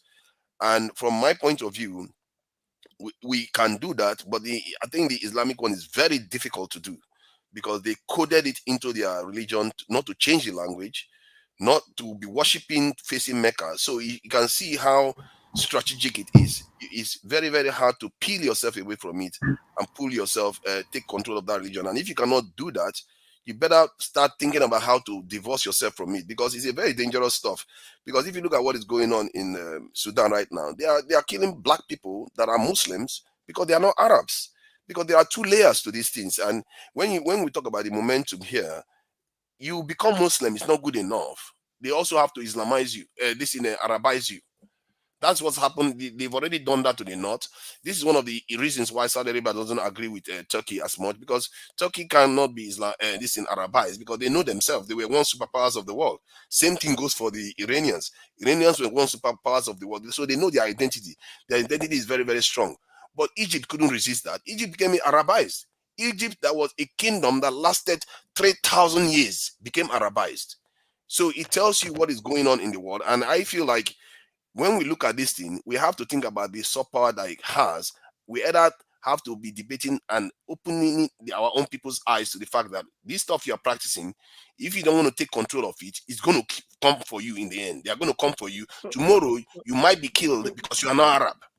To Niger, sorry. In the end, I want you to submit, to summarize on this. Do you, because we are talking of Nigeria, do you believe that Islamization of Nigeria is possible? Or it's not possible? Or if It's very possible. Possible. It's very possible. If you look at the trends right now, it's trending in their direction. Let's make no mistake about it. Just look at the birth rate alone. And at that one, I can't fault them for it. They are not the ones causing it. They just have a different culture, and the South is not responding to it. What is the birth rate that you want to paint to us? What is around 6 to 7. Well, where are you copying it from? The data is What out there in the authority? Nigerian No. Don't laugh over it. This is a serious matter. What authority are you picking it from? Okay, is the census. If you look at the UN census and the birth rate of census. Can you let me answer the question? The birth rate of Niger Republic is one of the highest. It's about the highest in the world, actually. And as you can see, Niger Republic is bordering the northern states. So they too have a very, very high birth rate. And if you go there, you see young men marrying 2 to 3 wives. What do you think they are doing with them? Mr. Tunaja, that statistics is wrong. Please, Tunaja, please, can I fight against? You want me to send you a link for it so you can? It is wrong. You cannot just upon Niger Republic in northern Nigeria. Excuse me. Can I come in? It's my feed. I have a little bit of knowledge about this. Whenever you quote birth rate, you have to back it up with death rate, because as you're born, maybe you born so much and you die so much. When you say birth rate, yes, you bring people into the world. What is the death rate of that area? Mortality, they call it. The mortality rate is higher, but even taking that into account, you balance it up so that I balance it out. I've looked at this number and I balance it out. Even but if I want to ask remember the southern children also die. If you take the mortality rate into account, they still outnumber. They are outnumbering us every single year. You people are not getting to Niger very well. Niger is just pouring Niger Republic. No, northern Nigeria. Because it is close to Nigeria. That is what you are saying. I'm using northern Nigeria. I have the data for northern Nigeria too. You think I'm just saying it flippantly? No, from my own submission. This is for me. I'm not quoting anybody. The population in the north is not higher than that of the south, and this is my reason. More people die in the north than they die in the south. Apart from the era of terrorism, disease is more higher in the north than by people over there, much more than in the south. That's what I'm saying. Life expectancy, to be honest with you, is higher in the south than in the north. This is me speaking. Now, the coming of all this violent terrorism we are having, if we want to be honest with ourselves, since let's say 1999, you count the number that have died in the north compared to the south. The north is far higher. Yes, the death rate is rising because they marry many wives and they have the birth rate is high. I can believe that it's higher, but that has been sort of cancelled out by the death rate because mortality. Some children do not get up to the age of 15. We see what is happening. Hunger, even when it is in Nigeria now, is higher up there than there. And the situation in Nigeria, what I've asked people that what it has opened up is this idea that they know to feed the South. Now, even the food for them to feed now is a problem. Remember the professor that came talking about the hunger in the North, although it is in the South too. So what I'm trying to say is that if you follow Nigerian figure, the way they put it, without looking through it critically, you will always believe that the northern population is higher. it is true. I mean, in geography, it is true that there are more life, the chances of more life surviving in a desert area is very, very slim than that life surviving in the coastal area. That is geography. That's why they check it. Look at the way it's balanced. Even North Africa, if you look at it, Algeria to the coast, Mediterranean, there are more people there than the desert bordering something like bordering See, something like to Niger I Republic. think So even if you account for and, all this, let me and just add this. Even if you account for all this, like terrorism, how many people did it kill? 100,000, 200,000. Let me grant that. It's nothing compared to the entire population of the north. It's just a blip. The number that died from malaria each year is higher than that alone. In the no, south, even. no. What I'm saying is You know, that the south has higher that that malaria rate. that that The terrorism, stuff you are saying kills them in the north that also kills a that lot of people in the south. that terrorism. That's what they call Can I Mexico. Please, That's what please, something. let me That's let what me they. talk about this death rate and birth rate thing, please. This is something. It's the area where I'm very familiar with, very very familiar. It's the area where I am very very familiar with. Now, whether the population of the north is higher than that of the south is very very debatable. In my view, I know clearly that there were manipulations from the values that came from the north compared to the values in the south. That's for the population figure. But talking about the death rate, the birth rate, and the population growth, as at now, either we like it or not, the rate of population growth in the north is a bit higher than that in the south. The reasons are obvious. Now, how often do you have a 30 years old man from the south having like five, six, seven children, like two, three wives? It's not common. There are a lot of children that are being given birth to in the north. Yes, of course, and they are losing some of these children, not most of these children. So because of that, if you put it in the balance, you can still see that they slightly have a higher population growth than what is currently happening in the south. In short, in the south, the rate of population growth is even decreasing. Averagely in the south, what you are having now is just three children per family, three, four children, especially with these new generations of people in the south. And majority, how often do you find a 27 years old in the south starting a family? They are still hustling, they are still trying to find, even if they have all the money, it is really difficult for them to settle down. The same thing goes with the lady. An average 22 in by 23 years old in the north, a lady of 23 years old is already almost becoming too old to Yeah, get married. and which tell me which of the group, the northern women or the southern ones, are more susceptible to feminism and chase your career first and all the rest of it. Guess Please, who? They are to the Nigeria, ones. please, that's not part of the topic. Let's No, let's not no, go there come on, about. don't tell me what to talk about, please. No, It's not. no, It's I'm quite not rude telling you to what to tell talk me. about because what you are No, deflecting from what we are it's arguing. relevant. It's relevant to the How is point it that relevant? Talking about the choices women in the South make about their career? let me hold on. Let me say what the reason why it's relevant, because those things means that those women will put off childbearing. Hence, the other side will keep There increasing. is no proof to what you are saying. There's a No, typical Okay, Nigerian come woman from right the now facts all you would want. not put off childbearing for a career. So please, that's why I said don't even Of go course there. they do. You You know are To that. They Nigeria, twisting do. the You know issue that. to Nigeria. to There's Nigeria, no please, proven data. to You Nigeria, can to say it's in the Nigeria, UK, please. yes, but not Why do you think they're Nigeria. having 3 children while the other women are It having is five their to six? personal choice. The northern man of your age will have like 4 wives already with at least 15 children. That's the difference. And it's cultural and religious based. You're It's just more twisting the recent. issue. Madam Before Rita, now, it wasn't like that. yeah, It's a recent to thing. Nigeria, please, let me round up on this. I have to, because I'm on a national space, I have to make this very clear. Now, the argument I've just put forward is not to support the fact that the North is more populous than the rest of the southern part of the country. The argument is about the population growth, the rate of population growth. The rate is the number of new people coming into the world over a period of time, which is quite different from what the population figure stands at as at now.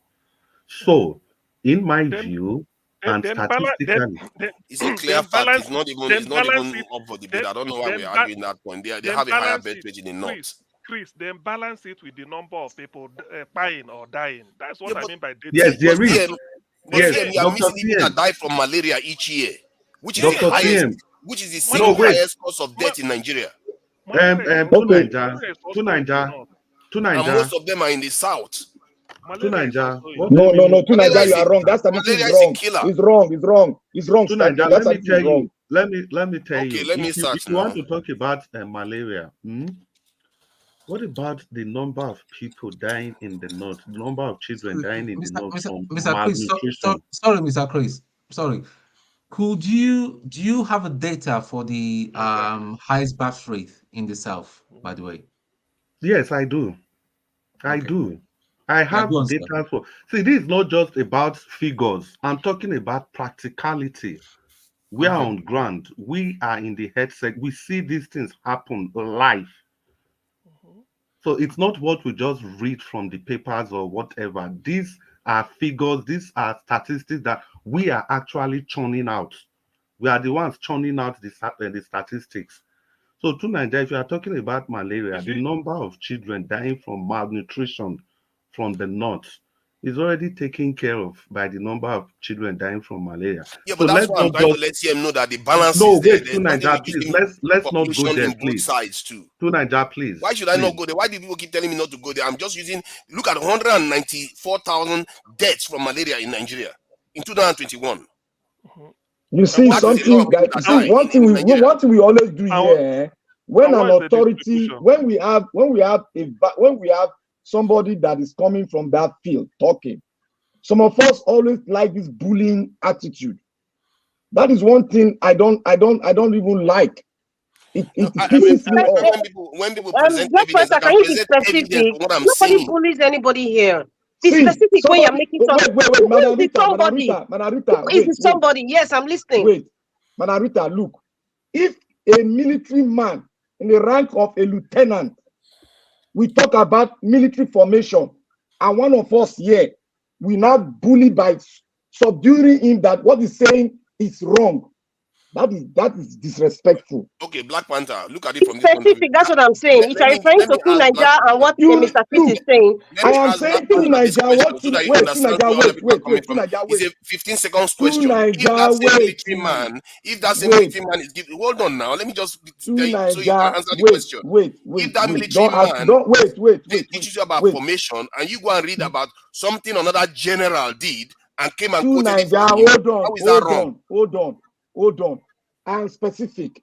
To Nigeria, if we have a military lieutenant here in our midst, which I know we had, and he's talking about a military formation in Nigeria, not in the world, in Nigeria, then you come up with Gogu. Will that substantiate or bring down his own fact, practical fact that you don't have? You can bring down his own practical fact. How?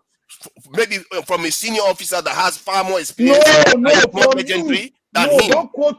You cannot quote a senior officer. See, that's what you don't understand. Are you an authority to bring him down? When I speak, I don't use my own voice because I'm not the one that carried out the census. I use people that actually are qualified to carry out this census and use their data.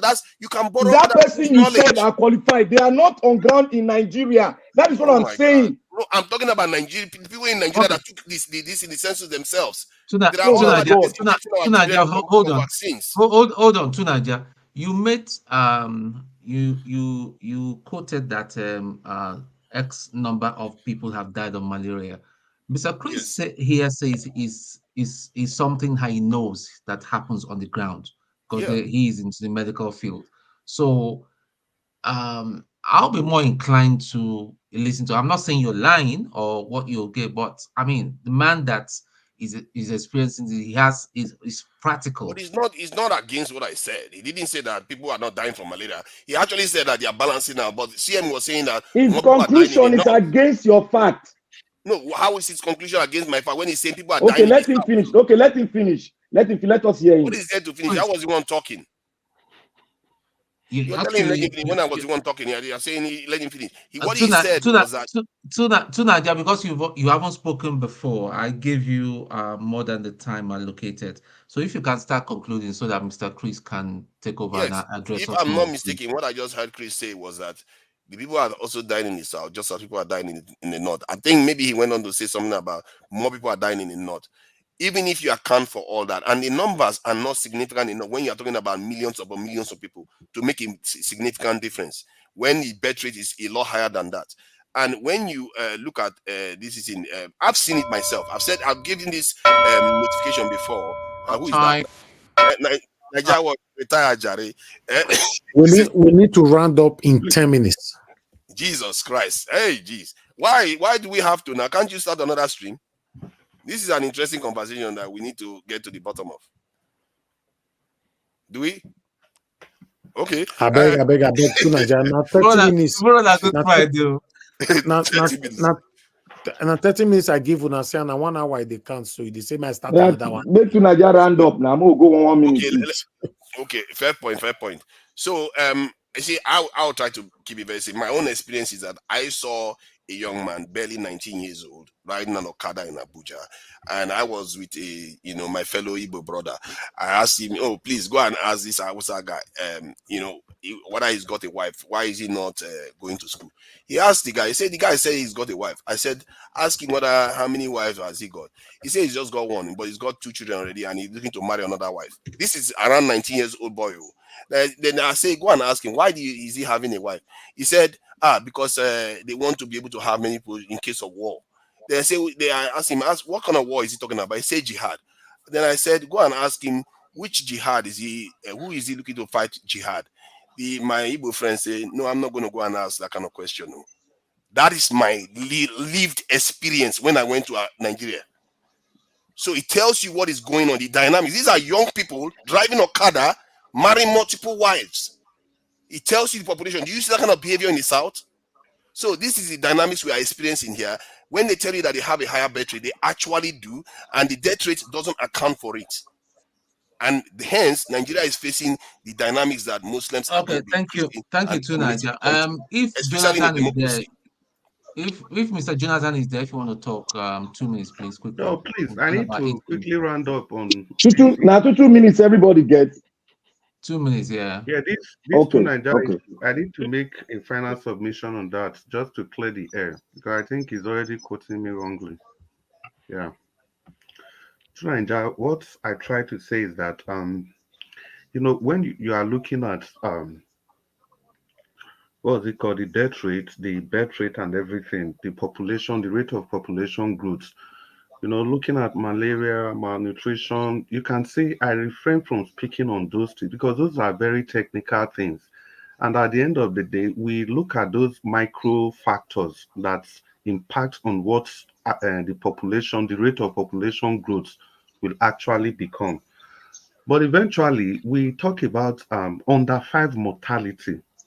It is still there. Under 5 mortality in the south, it's like 60%, and in the north, it's like 100. And it's like 60 per 1,000 beds, and in the north, it's like 100 per 1,000 beds. So you can see that's almost like a ratio 2-1. That is being very, very conservative.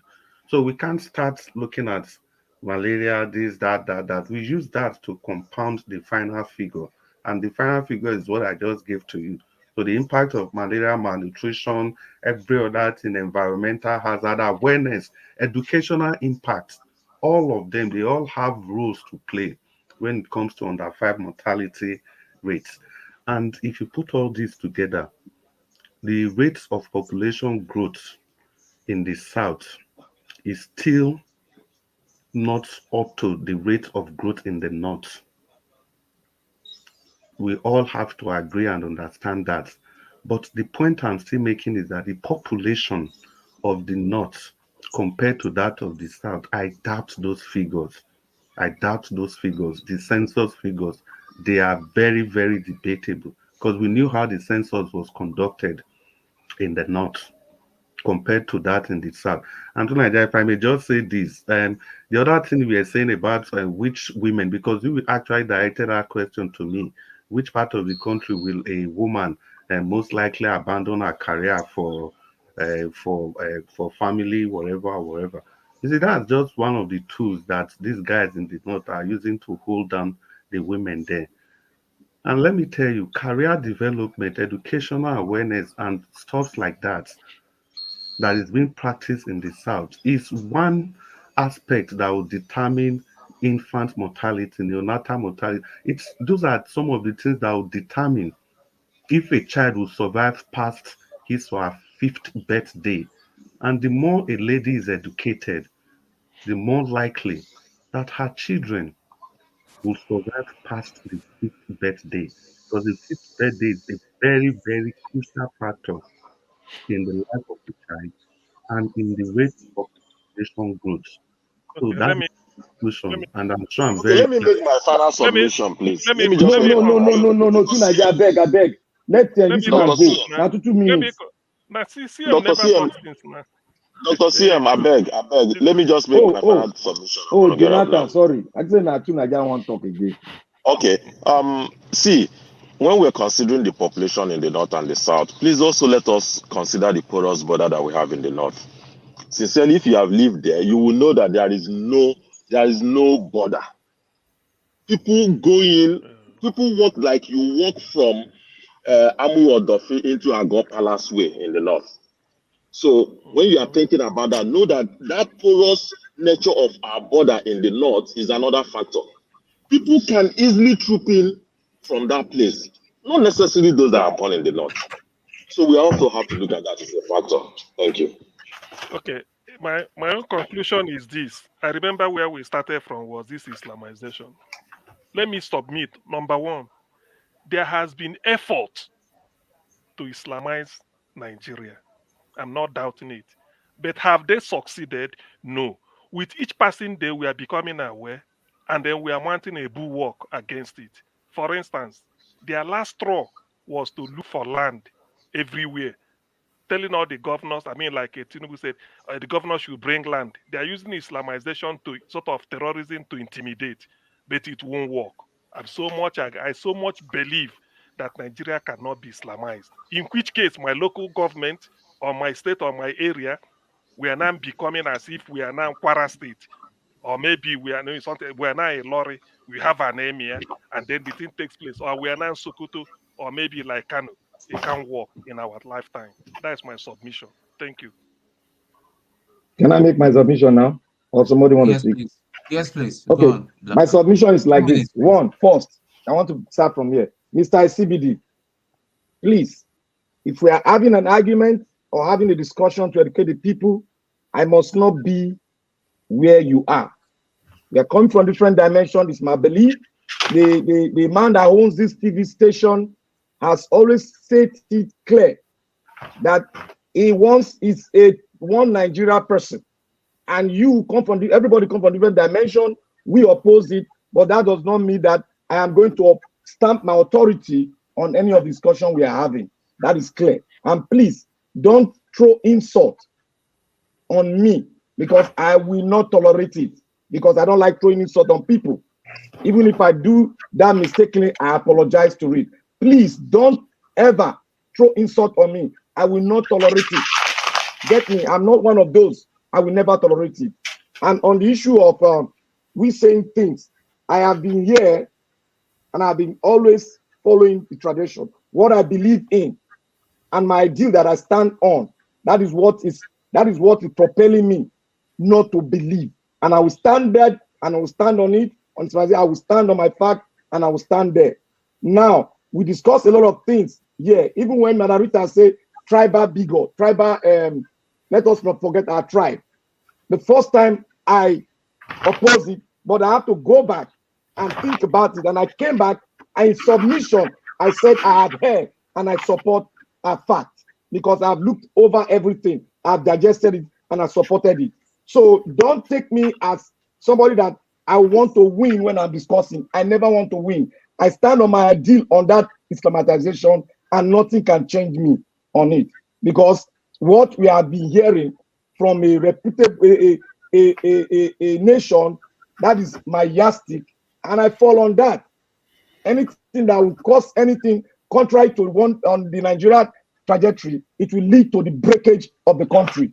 And that is what many of us, most of us, I would say many, don't want.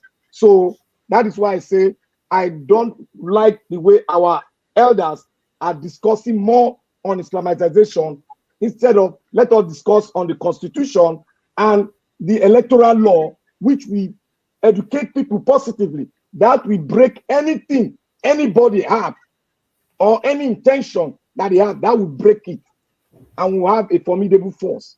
Because this has been done before in a modern India. It has been done there.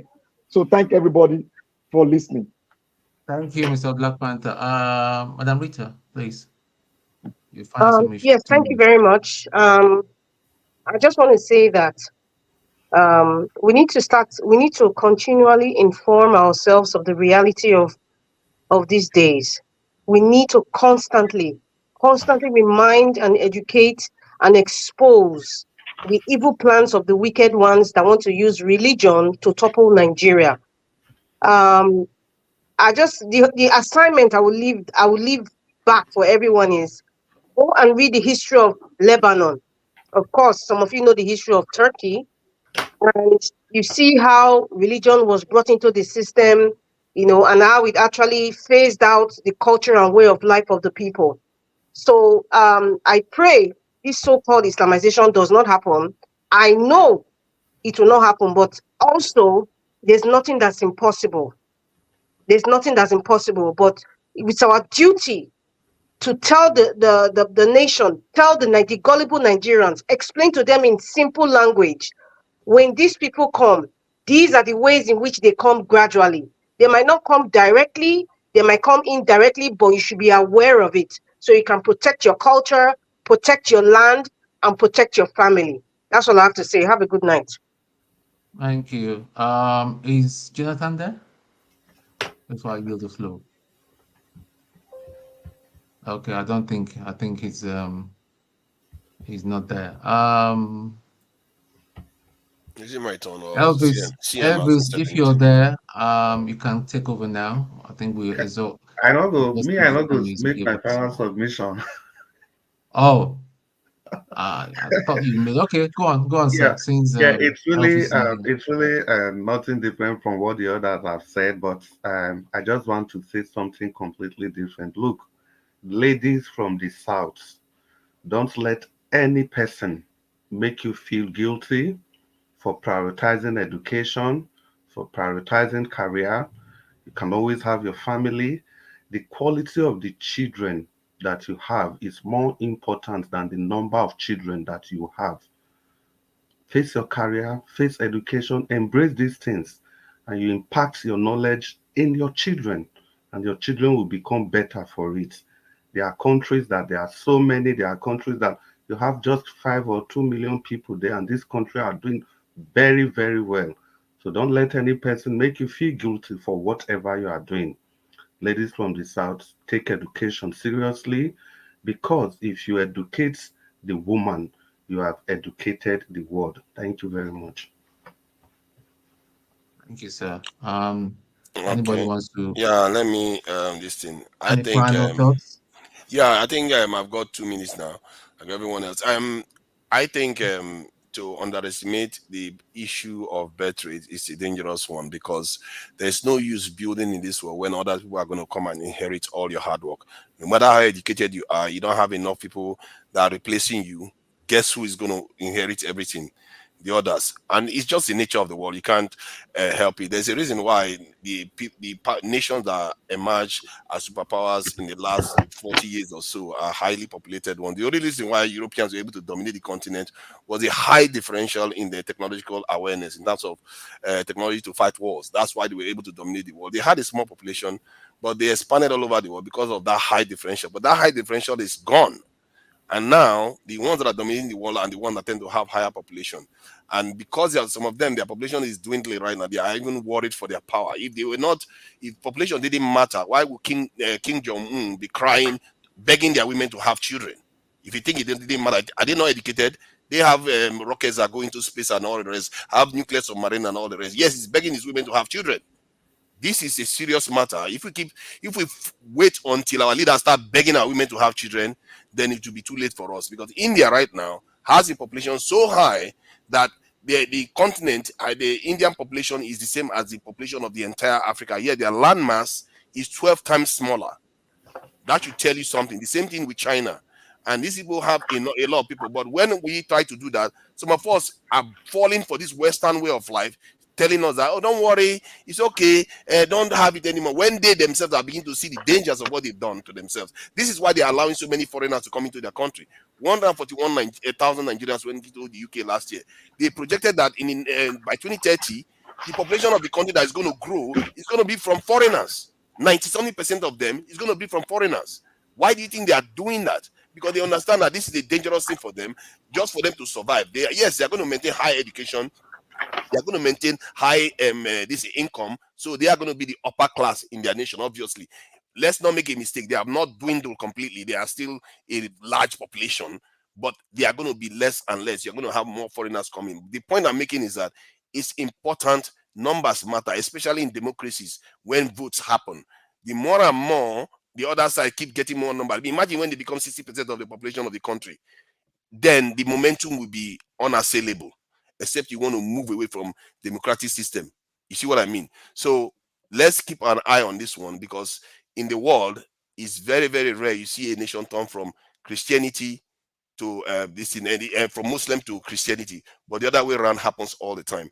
And I will break this down to you. All those that are thinking that you're going to fight Northerners because they want to Islamize Nigeria.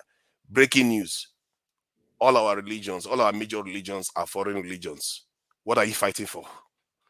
You should be fighting to open their eyes, not fighting them to maintain your own Christianity or Western way of life. Thank you. Right. Yeah, I think all of you have spoken.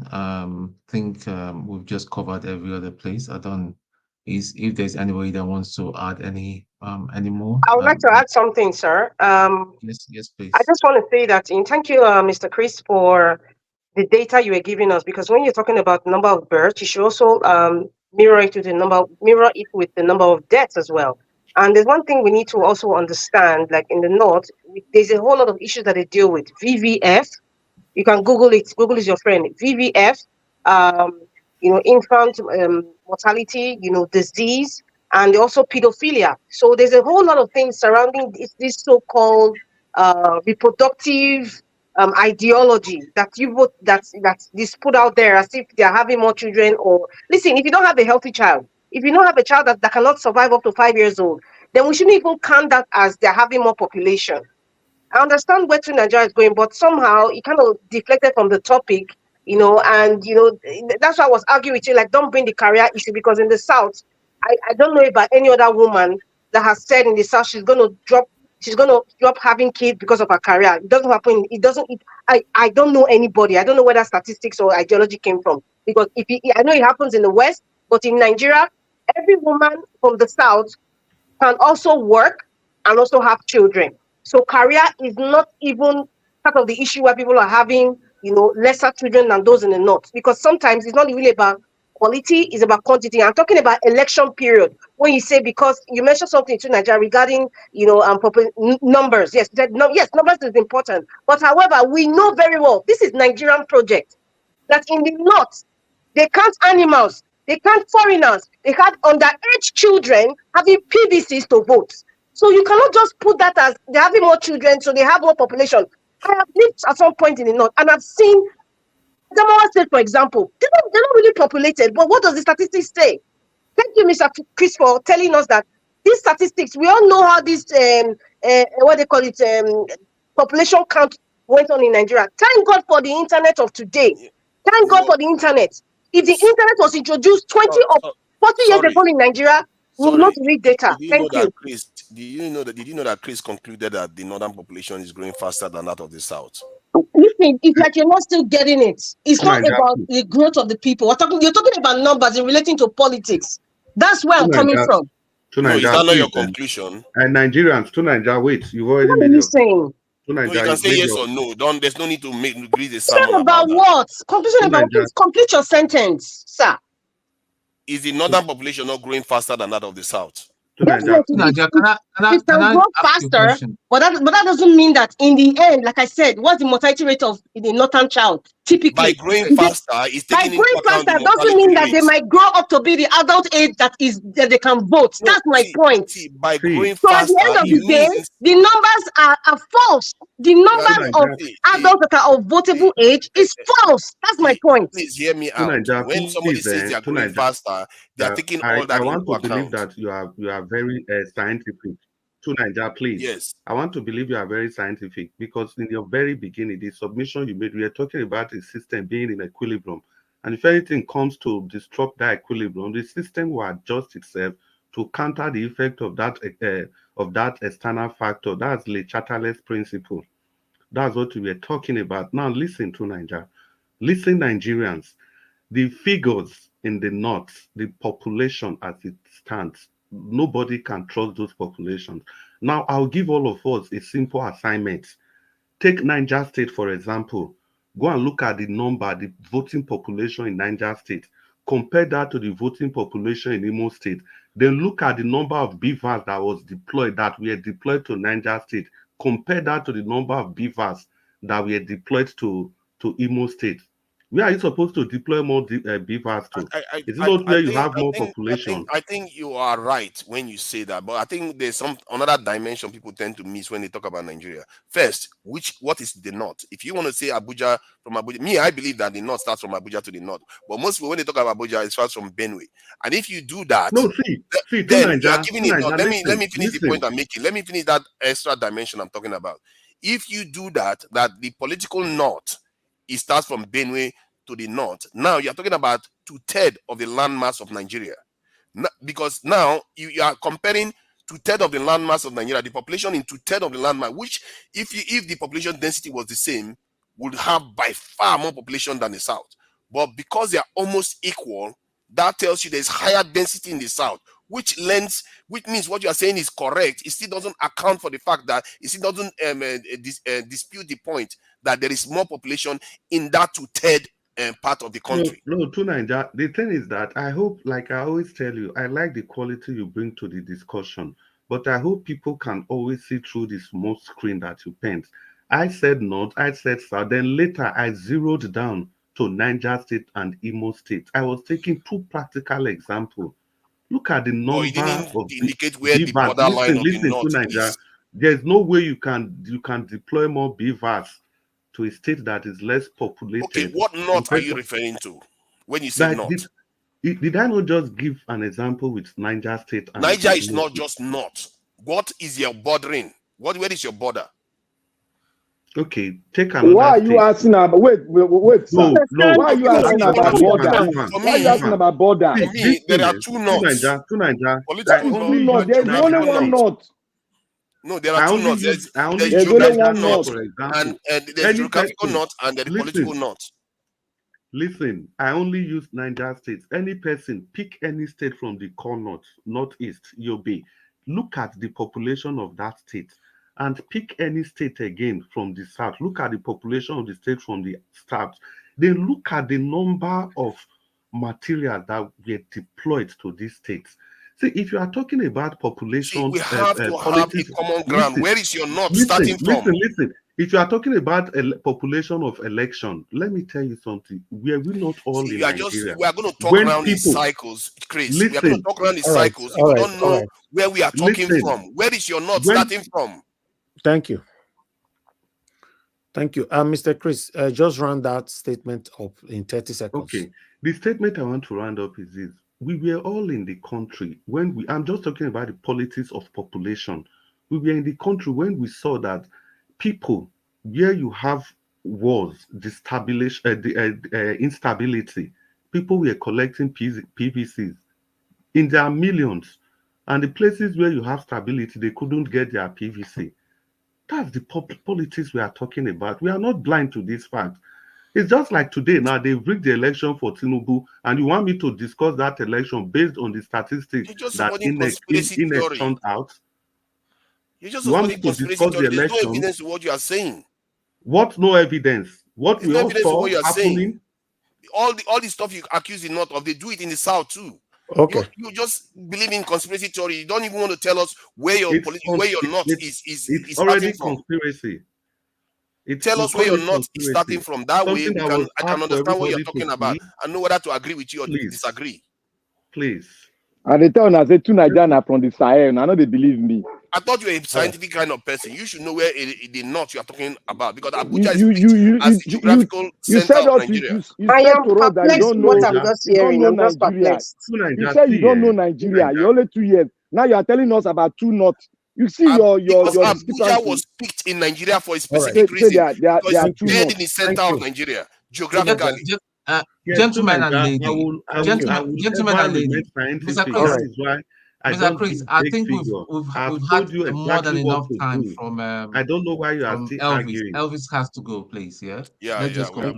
We have to some other day. Thank you very much, Elvis. I appreciate you. Well done. Good night, good night. Thank you, Mandarita. Please hold on, please. I appreciate every one of you. Ogatun, thank you so much for thank you, sir. that time to moderate for me. That was a big relief. Although I was listening to everybody here. Say our work, it be as they get. As I'm doing that, I'm doing another work here. But I was listening. So it relieved me from talking and calling on people's name. Thank you very much for that. And every one of you that contributed, as you all know, on this platform, we all are learning every day. So Mandarita, I would like you to give us final 2 minutes submission over the governorship candidate in Edo State. Just 2 minutes, 3 of them. Just 2 minutes to talk about 3 of them. Sorry, was it played previously? Because I just entered new talking about. No, I didn't play anything at all. We didn't talk about the 3 candidates. Yes, about the upcoming governorship. The upcoming Edo election. Well, the ball is in the court of Edo people. Like I've always expressed, I do not have a candidate yet, because I'm still looking. If you want to ask me about the candidate of the PDP, is not one to be trusted. For me, I do not trust. It looks like, if he quacks like a dog, speaks like a dog, it's a dog. The second one, I don't know where, that one was plucked out from. I have nothing to say about the ruling party. Now, the third candidate, I don't know whether he's coming or going. Tomorrow, he comes like a frenzy, like Andrew Liver Salt. The next thing, everywhere is like ice water. I don't understand, because so far, to me, the 3 of them, they're just on it's like they're shaking. The 3 are shaking. But however, my own calculation is the Edo North votes will be the determining vote of who will become the governor of Edo State. Edo South and Edo Central, the votes are already split, but Edo North votes will be very, very significant in determining who will be the governor. That's what I have to say. Thank you. All right. Mandarita, you have a voice, and you've built that voice for so long on this platform for the past couple of years. So your submission means a lot to the Edo people, but I would like you to find time to put yourself together to come up with your own candidate, because it's very, very important, because nobody, I'm not sure anyone can afford to sit on the fence on this particular time, because these are a state. You just like everybody complaining about Obaseki, complaining about this and all that. The 3 of them cannot be bad at the same time. So one must be chosen by you. Everybody, because on this platform, we're going to allow everybody to be entitled to who they want to support. It's not like Peter Obi during the time of 2023 presidential election, when I came here trying to convince everybody that it's only Peter Obi. Many of you now decided, including you, Madarita, you were already supporting somebody else, until I worked so hard to convince you that Peter Obi is the answer. Look at the role that you've played in Peter Obi today. If you know even the let Percy talk go Peter Obi named in today now. You see, so I give myself credit for that, because I worked so hard to convince someone like you, someone like Mr. Alex, someone like Madam Irene, and many others. So yes, but for Edo State, it's not going to look like that. But I want everybody, you, Black Panther, these are the voices here when it comes to those State, Mr. Alex, Madam Irene, and many others. In the next 1 month, I want you guys to work on yourselves. Think of one of the 3 candidates and come up and start singing the praises of your own candidate on this platform. I'm going to give the room for everyone to sing and promote their candidate here. I don't have any issue with that, but we can't afford to sit on the fence. Thank you very much. What if they go and do an abure after they get into office because you go and make them select somebody? Niger Watch. Me, I've already chosen my candidate. You don't have. You see now, Mr. Chris is even there with us. I forgot. You see, Mr. Chris is another bigger voice that have been with us for years on this platform. So yeah, you are part of the people that I'm calling Oga Chris, and many others that I did not mention your name. As long as you're from Edo State, this is the opportunity for you guys to choose the right candidate, because for me, I don't too get headache for my complaint, and my own complaint is also giving me headache as well. So let us choose wisely. Niger Watch. Niger Watch, does she have to choose? Niger Watch. Yes, sir. Listen to me first. What if she goes and choose somebody and the person is an abure? Listen, you are moderator. I want you guys to understand that I've given the platform for you guys to promote your candidate. That alone, normally in other platform, people are charging for it. You can hear Ibata already saying, I need to feed my children, I need to pay house rent, I need to do this, and many other touts in those states are already fighting how they want to eat right now. For me, I'm not part of that, and I've never charged anybody to do stuff like that on my platform. So that alone is enough. So Mona not ask me another question, say who I the support. I beg. I know ask you question. I know ask you question. By next week, I go declare for one candidate here. And I go tell why. Let me ask a question, Niger Watch. Is it that you want them to choose the candidate they perceive to be the least worst? No, there's nothing like list. We have 3 candidates to become, one of them must become a governor. You must choose. That's all. There's nothing like list or purple or yellow. But Madarita just said just now that she is not comfortable with any of them. And then you don't talk on it now. I said I am not comfortable yet. I said yet. Yes. Yes, I am still looking. In the next 1 month or so, because campaign will start soon, you are still not comfortable there. Don't criticize any of them on this platform, most especially when you are from Edo State. That's my right, my fundamental right to criticize. Now you fight for right now, Abi. No. See, did you know why it is important for me to speak? Because whatever I see, based on how I see these candidates, it will be, come and bring your candidate. Let us know. See, the issues are very clear. We have 3 candidates. We have Aswe, we have the other one, and we have Akpata. See, we look at these 3 candidates. I don't know why it is very difficult. I cannot continue a PDP third tenure in Edo State. And APC, by virtue no campaign yet, Agbado, no campaign yet. It's a no-go area for Agbado. So you don't start to campaign, no. No campaign. The question I have is, I have this question still. What if each of the candidates seem like Agbado and Shetima and Abure? Which one would you choose? All of them cannot assume yet. You cannot assume. I have answered to your question. The answer to your question is that I don't have right to choose anything for anybody on this. When on Peter Obi's own, I work so hard. Oga Chris, there's so much noise on your what you are doing there, in Peter Obi's own, I worked so hard to convince people. So that was a very hectic job. You understand? That's what we are still doing today. Nobody paid me for this. Nobody, privately or publicly. But the watch is because you saw the Peter Obi was good for the role. Yeah, so that's what I'm saying. What if Peter Obi didn't exist? You would choose Sowore. Is that it? But Peter, I was already supporting Sowore before Mr. Peter Obi moved to PDP. Okay, I see. Okay. Yes, Sowore came here. I saw him on this platform. He spent 3 hours with us here. That I'm with him. My platform and everything's with him. Niger Watch. It was when Peter Obi decamped. That's when I changed my mind. So, but nevertheless, let's round up. Niger Watch. Yes, sir. No more bad government. Let everybody wait now before you start singing your political song. Let everybody go and do his own due investigation. Everybody have a right to choose, and everybody have a right not to choose and be on the fence. But when we are singing our own trumpet, don't finish also. Now, what you believe in that? No. When the campaign starts, everybody can choose for themselves. That's not a problem. But the people that really have voice that I know on this platform, I've called you all out. I also called Alex out yesterday. You guys are. I don't mind you criticizing, but it will be much better once you've presented your candidate and start criticizing the remaining two.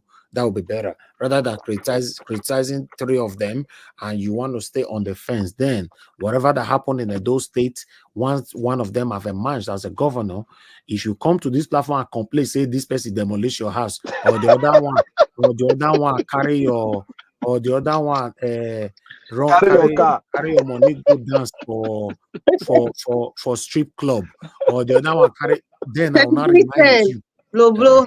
The consequence of blow journal. I will try to blow again. Now, Naija watch what? That watch, is that the one that is teaching us? Which try to blow again? Don't educate us. Oga Chris, go to Oxford Dictionary. You know, you go to alphabet B. He did there. You know, did there.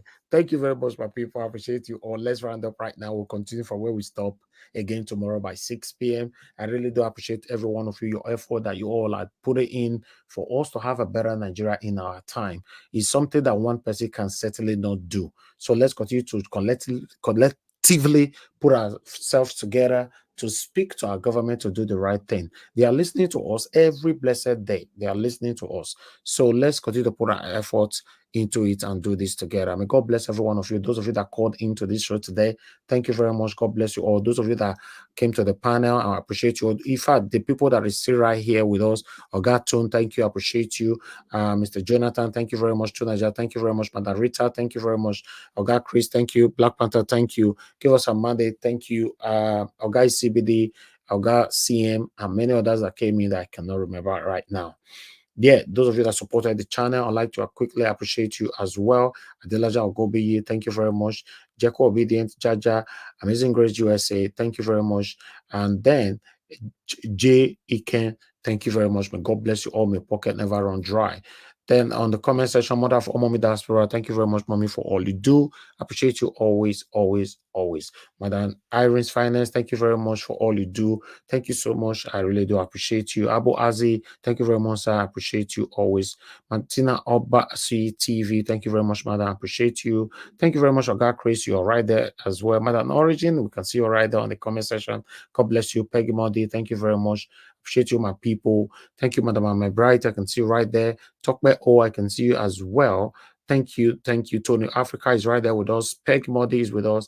Mazin Priest, thank you very much. Mazin Priest, you said you schooled in Edo State and all that, so you have right to choose yours. Yes, certainly. We'll be looking forward to hearing from every one of you when it gets to the time of campaign. Everybody have rights to their freedom of choice. So when it gets to that time, yes, you can, come here, tell us who you're supporting, but don't feel so bad when people are lambasting on your candidates. So, because this time, you remember for Peter Obi own, we don't give any single room key for anybody to come here to lambast Peter Obi. So he was locked on obedient only. So that if you check out throughout the campaign, nobody was able to come to this platform to lambast on Obi because I locked the key. But this one, the door will be open, the window will be open, the backyard door will be open, the frontage, the gate, everything will be open. Anybody can do whatever you like. So it's going to be baz, and balablu. May God bless every one of you. Now we draw the curtain. Take care, my people. Have a good night. I'll see you guys again tomorrow by 6 p.m. Remember that we're going to be streaming live here with Peter Obi. So everybody that is coming in, you can come on time so that we can take all of them together. Listen to what Mr. Peter Obi will be saying. Jot everything down. Then we start discussion from there. So we're also going to do our best to take at least 4, according to what they promised me, about 4 questions from here, that we're going to be passing to Mr. Peter Obi. So let's do this together, my people, tomorrow. And God bless you now. Good night and bye for now. No more bad government in Nigeria. Nigeria what? The only media that have been consistent speaking against the bad government and for the purpose for reformers. Nigeria what? Yo!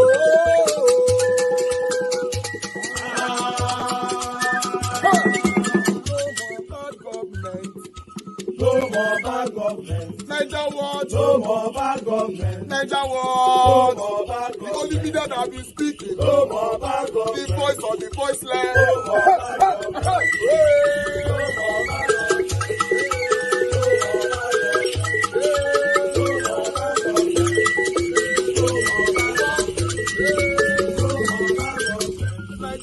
No more bad government. For the poor. No more bad government. Niger watch. No more bad government. Niger watch media. No more bad government. No more bad government. No more bad government. In Nigeria. No more bad government. No more bad government. No more bad government. The only media. No more bad government. The number one media in Nigeria. No more bad government. That have been speaking against government. No more bad government. Niger watch. No more bad government.